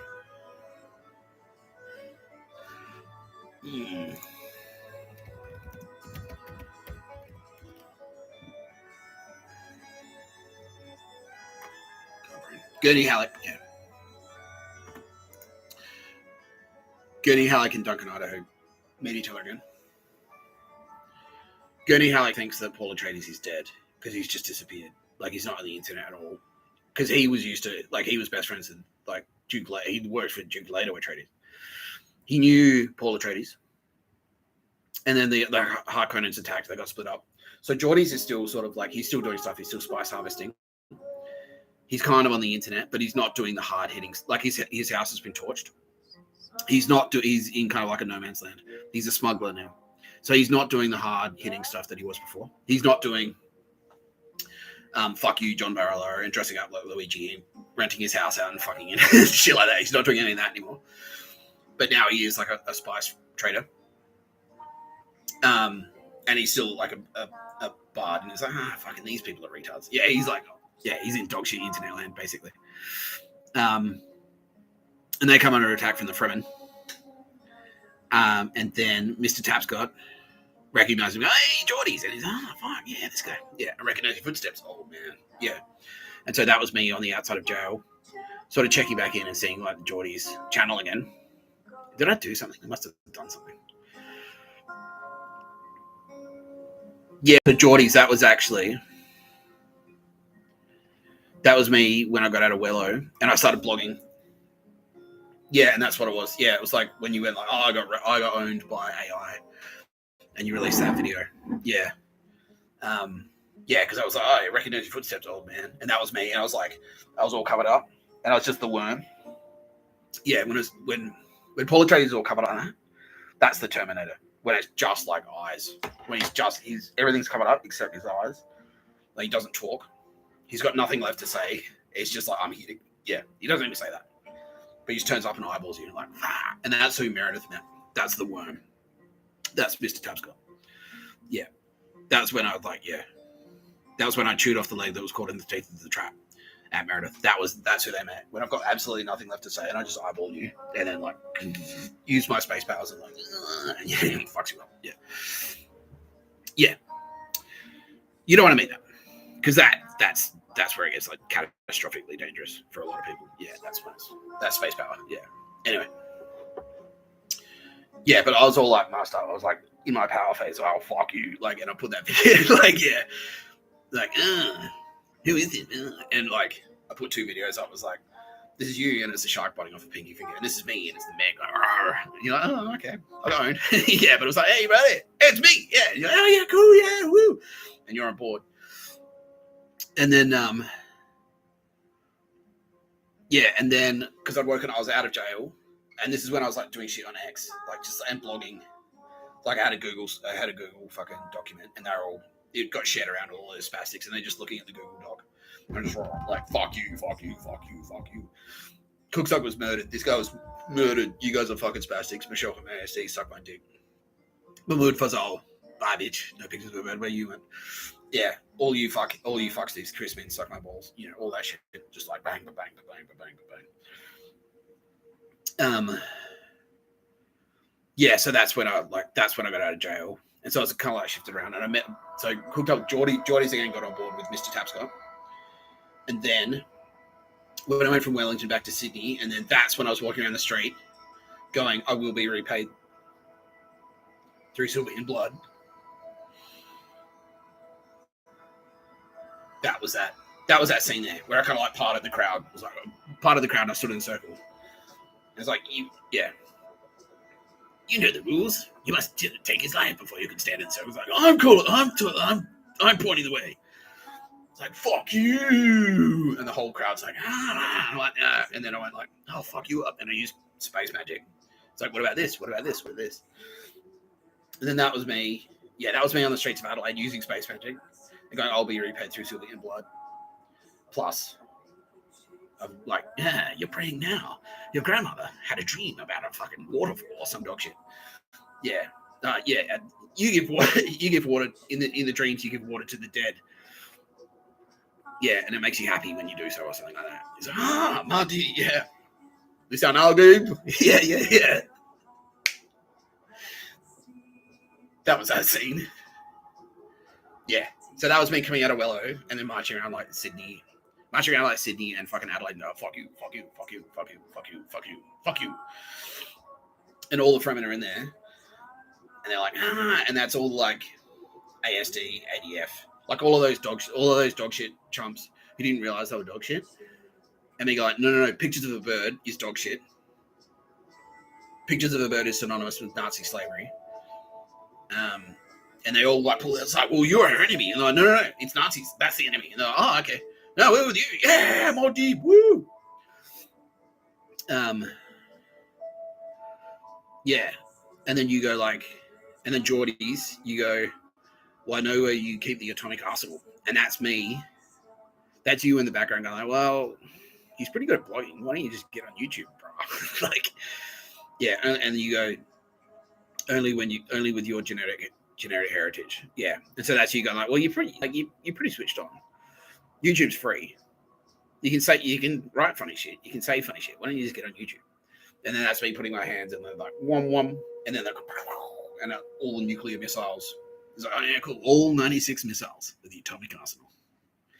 The Atreides house arsenal. I'm like, yeah, fucking sick.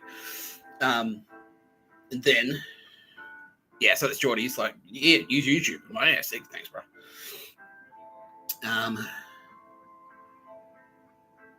Yeah, meanwhile,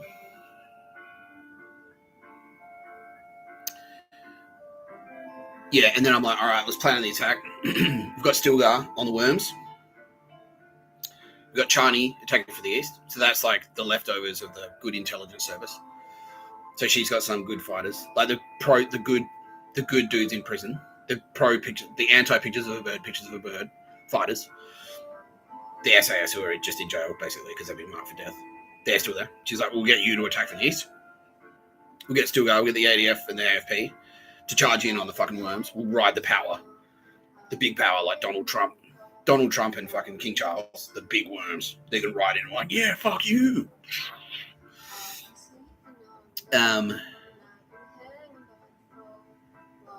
Yeah, and then Geordies will serve Arakeen for dessert. Yeah, basically. And that's what's happening right now. Yeah, so. Yeah, I stand, and that's what the videos are. That's what No Pictures of a Bird is. That's the nuclear missiles. And long live the fighters! Yeah, wow! And they're like, fire! Your nukes go over the head, and they go bang! And that's the YouTube videos. And all the Sardaukar are on the ground, because what's happened now is, so Joe Biden is basically dead. So that's the emperor. He's come down. He's got his spaceship. He's come down to Earth. The Baron, who's decam, is in there trying to explain himself, like on his knees, going like, "Ah, Your Majesty." And King, it's exactly that scene where he's trying to like, "Oh, but Your Majesty, we must nuke Australia and New Zealand because some guy won't stop writing." CIA rhymes with gay in the search bar of his tablet, and the King, "Oh, you fucking it's spastic," and it kind of jumps around a little bit here. But that's that when the Baron is like, "Oh, but maybe you went hiding in the storms of the south, or is something," and he's like, "Hey, Mordeep is still alive." And then he cuts the Sardaukar come up behind him, and fucking the Sardaukar come up behind him, cut his air supply.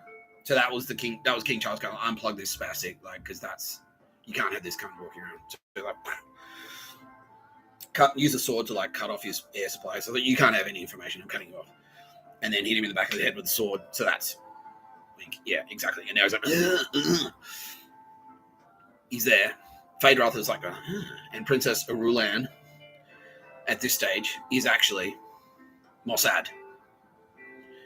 Because she's in there, because the White House has now changed. Yeah, and so Mr. Tapscott on the ground has said to Chani, whatever happens, I'll still love you, or whatever. I'll love you as long as I breathe. But what that actually means is, like, I'm about to stop breathing because I'm about to ascend. I won't need oxygen to live because I'm about to become a worm that doesn't breathe. Yeah, so that's what he's actually saying. I'm about to become a worm, so I'll love you as long as I'm not a worm. But I'm about to become a worm, so that's what he's saying. Because I'm breaking up there. Yeah. Now in the books they stay together, but in the movie he kind of goes like, yeah, and that's me going like, fuck off. ASD, ACES, CIA, NSA.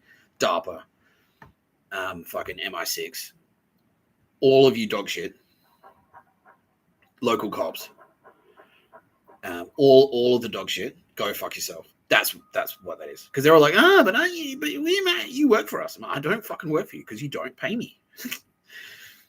The only way I can work for you is if you pay me. So, link in the bio, by the way. Link in the description. It's up to 60% off like a mobile. You can watch No Pictures of a Bird. You're going to need the data to watch 5-hour fucking videos about Dune. Anyway. They've lined up the final battle. Paul Atreides has launched his nukes, which is No Pictures of a Bird. The worms have written in. Stilgar on the back of the worms. That's King Charles. That's Donald Trump. That's Modi. That's presidency. That's the worms. The big power. It's like, yeah, fuck you. Roar. The Sardaukar, like, oh, fuck. Drop their swords. Try to run away, but they can't. They get getting eaten. Chani and the remainder of the good Fremen are on the ground. Now, they're very skillful knife fighters. They're not as powerful. And then it has that mirror back to that scene. And there's a wink in the movie. So Chani comes in and goes, come on, Papa. And that's actually me doing my, now that I'm a fully trained intelligence Jedi, knife fighter. That's me on the street of Sydney. Going around going, oh, fuck you, and doing like, where's Shinzo? That's me doing that bit. And so that was the vision I had. So I've kind of become Chani, basically. And then right at the end, he said, ba-bang, ba-bang, like, we should take off into orbit. So I was like, no. And they're all standing there. And then the worm walks in. It's Paul Atreides. The Baron's on the ground. The Emperor's sitting there on his throne. It's like, the Sardaukar are there with their swords up. There's a bunch of chumps standing around going, oh, fuck. Yeah. Paul Atreides walks in. He's the worm now. Because he has no mouth. And he's just like, nah, I'm here for one reason. He walks right up to the Baron. Grandfather, you die like it. Yeah, you die like a fucking... You die like an animal. And puts the knife in his throat, in his neck. And then he dies. He's like, give the body. Yeah, give the Baron to the desert. Kill the Sardaukar. Yeah. Yeah, take the prisoners to the palace. And then meanwhile,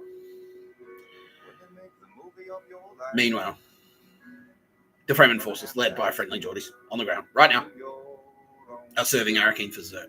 So they're marching through Sydney, and just like, for my Duke and for my friends, and he sees Raban, and Raban tries to go like, come on, and like he tries to hit him with the whip, so he tries to enslave him again.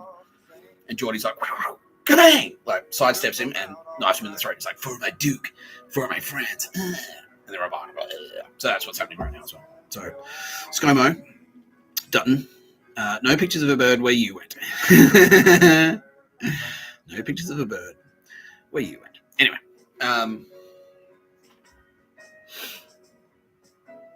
Paul Atreides is now face to face with the Emperor, and he says, can't remember what he says specifically, but it's like, no, all right, we need to fight, basically. No, like, yeah, it's like, well, you're a traitor. Like, you used, it's like, do you know who I am? You must kneel before me, before the Emperor. He's like, yeah, I think the Empire, I think everyone is going to be pretty interested to know how much of a dog shit cunt you are, because you lent Sardaukar forces to the Harkonnen invasion of Arrakis. And I'm blowing the whistle on you, motherfucker. Blowing the whistle on you, motherfucker. Yeah. And Fade-Wrath is there, so that's McGrath. And that's what's happened right now, pretty much. That's what's happened right now. McGrath, no pictures of a bird where he went. So, yeah. So the knife fight that started between me and McGrath way back when I was in Wellington, basically. And that's me going like, fuck you, CIA runs with gay. And we're fighting. And I get stabbed in the fucking... He stabs me in the side. Like he cuts off my food supply. And he stabs me in the shoulder. And he gets me thrown in jail. But I still managed to pull the knife out. When he's not looking. Stab him in the ribs. And it goes to his heart. You fought well, Atreides. And then, yeah. Paul Atreides, like, everyone kneels. Paul Atreides goes to the Emperor and says, you fucking bit into a bitch. Yeah, holds out the ring. And then the Emperor finally kneels and kisses the ring. That is a reference to Joe Biden finally being dead. No pictures of a bird where you went. Anyway, you've been watching No Pictures of a Bird, a podcast by Mr. Tapscott. I'm Mr. Tapscott. And then Chani looks over because she was skeptical the whole time that Paul Atreides is indeed the Kwisatz Haderach. Now realizes, no, he is indeed the Kwisatz Haderach. And you picked the wrong side. Sides. You of all people, there are no sides. Reverend Mother. Now, that Helen Gaius, Reverend Mother. Yeah, silence, abomination. Yeah, that is actually the dogshit Nazi intelligence. Yeah, so that's the dogshit Nazi scumbags, right? That's all those, like, fucking the corporate cunts. That's the Telstras. That's the Vicky Brady's. That's the Koch brothers. That's fucking Volkswagen. That's Ford Motor Company. That's all those dog shit losers, right? And that's Tara Bennett staring eyeballing her going like, oh, I fucking told you, bitch. I fucking told you, 19 fucking cunts. Nick Tapscott. Mr. Tapscott is Mr. Tapscott. I fucking told you. And then they're going like, there are no sides. The Reverend Mother. And she's like, well, no, there are sides. You're on the wrong one. And now, no pictures of the bird. Where you went. Bye-bye, you fucking faggots. You're watching No Pictures of the Bird, a podcast by Mr. Tapscott. I'm Mr. Tapscott. I'd like to thank my very special guests. Timothy Chalamet. Bill Burr, he is gay. Our producer, Sylvia Jeffries. Our executive producer, Rolls. Kitty Callahan. Thanks, Kitty. What a story. So, you wrote it. Tara Bennett. Amelia Grace Crawford, you got to mention. Sylvia Jeffries, you're in there. Aldous Harding. You're my favorite one. You're the best one. And so this is the sequel, by the way. This is what happens next. Mr. Tapscott and Aldous Harding ride together.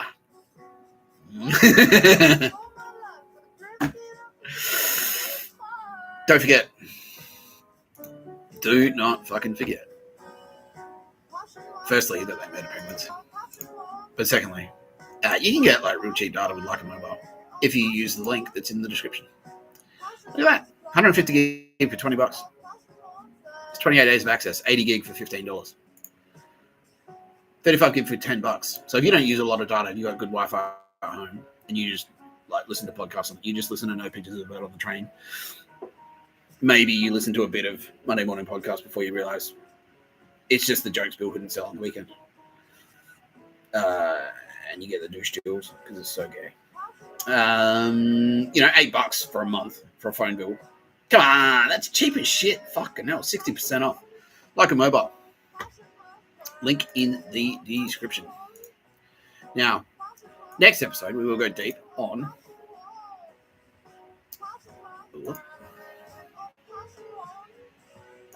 Next episode, we'll talk a lot more about the life and death of Daryl Beveridge. Because we've got a lot to explore there. I was going to touch on it today, but we realized it's like, well, if we're going to fucking do Dune, it's going to take like 5 hours. But anyway. So tomorrow, that's what we'll be talking about. It'll be a very, very, very special episode of No Pictures of the Bird, a podcast by Mr. Tapscott. I'm Mr. Tapscott.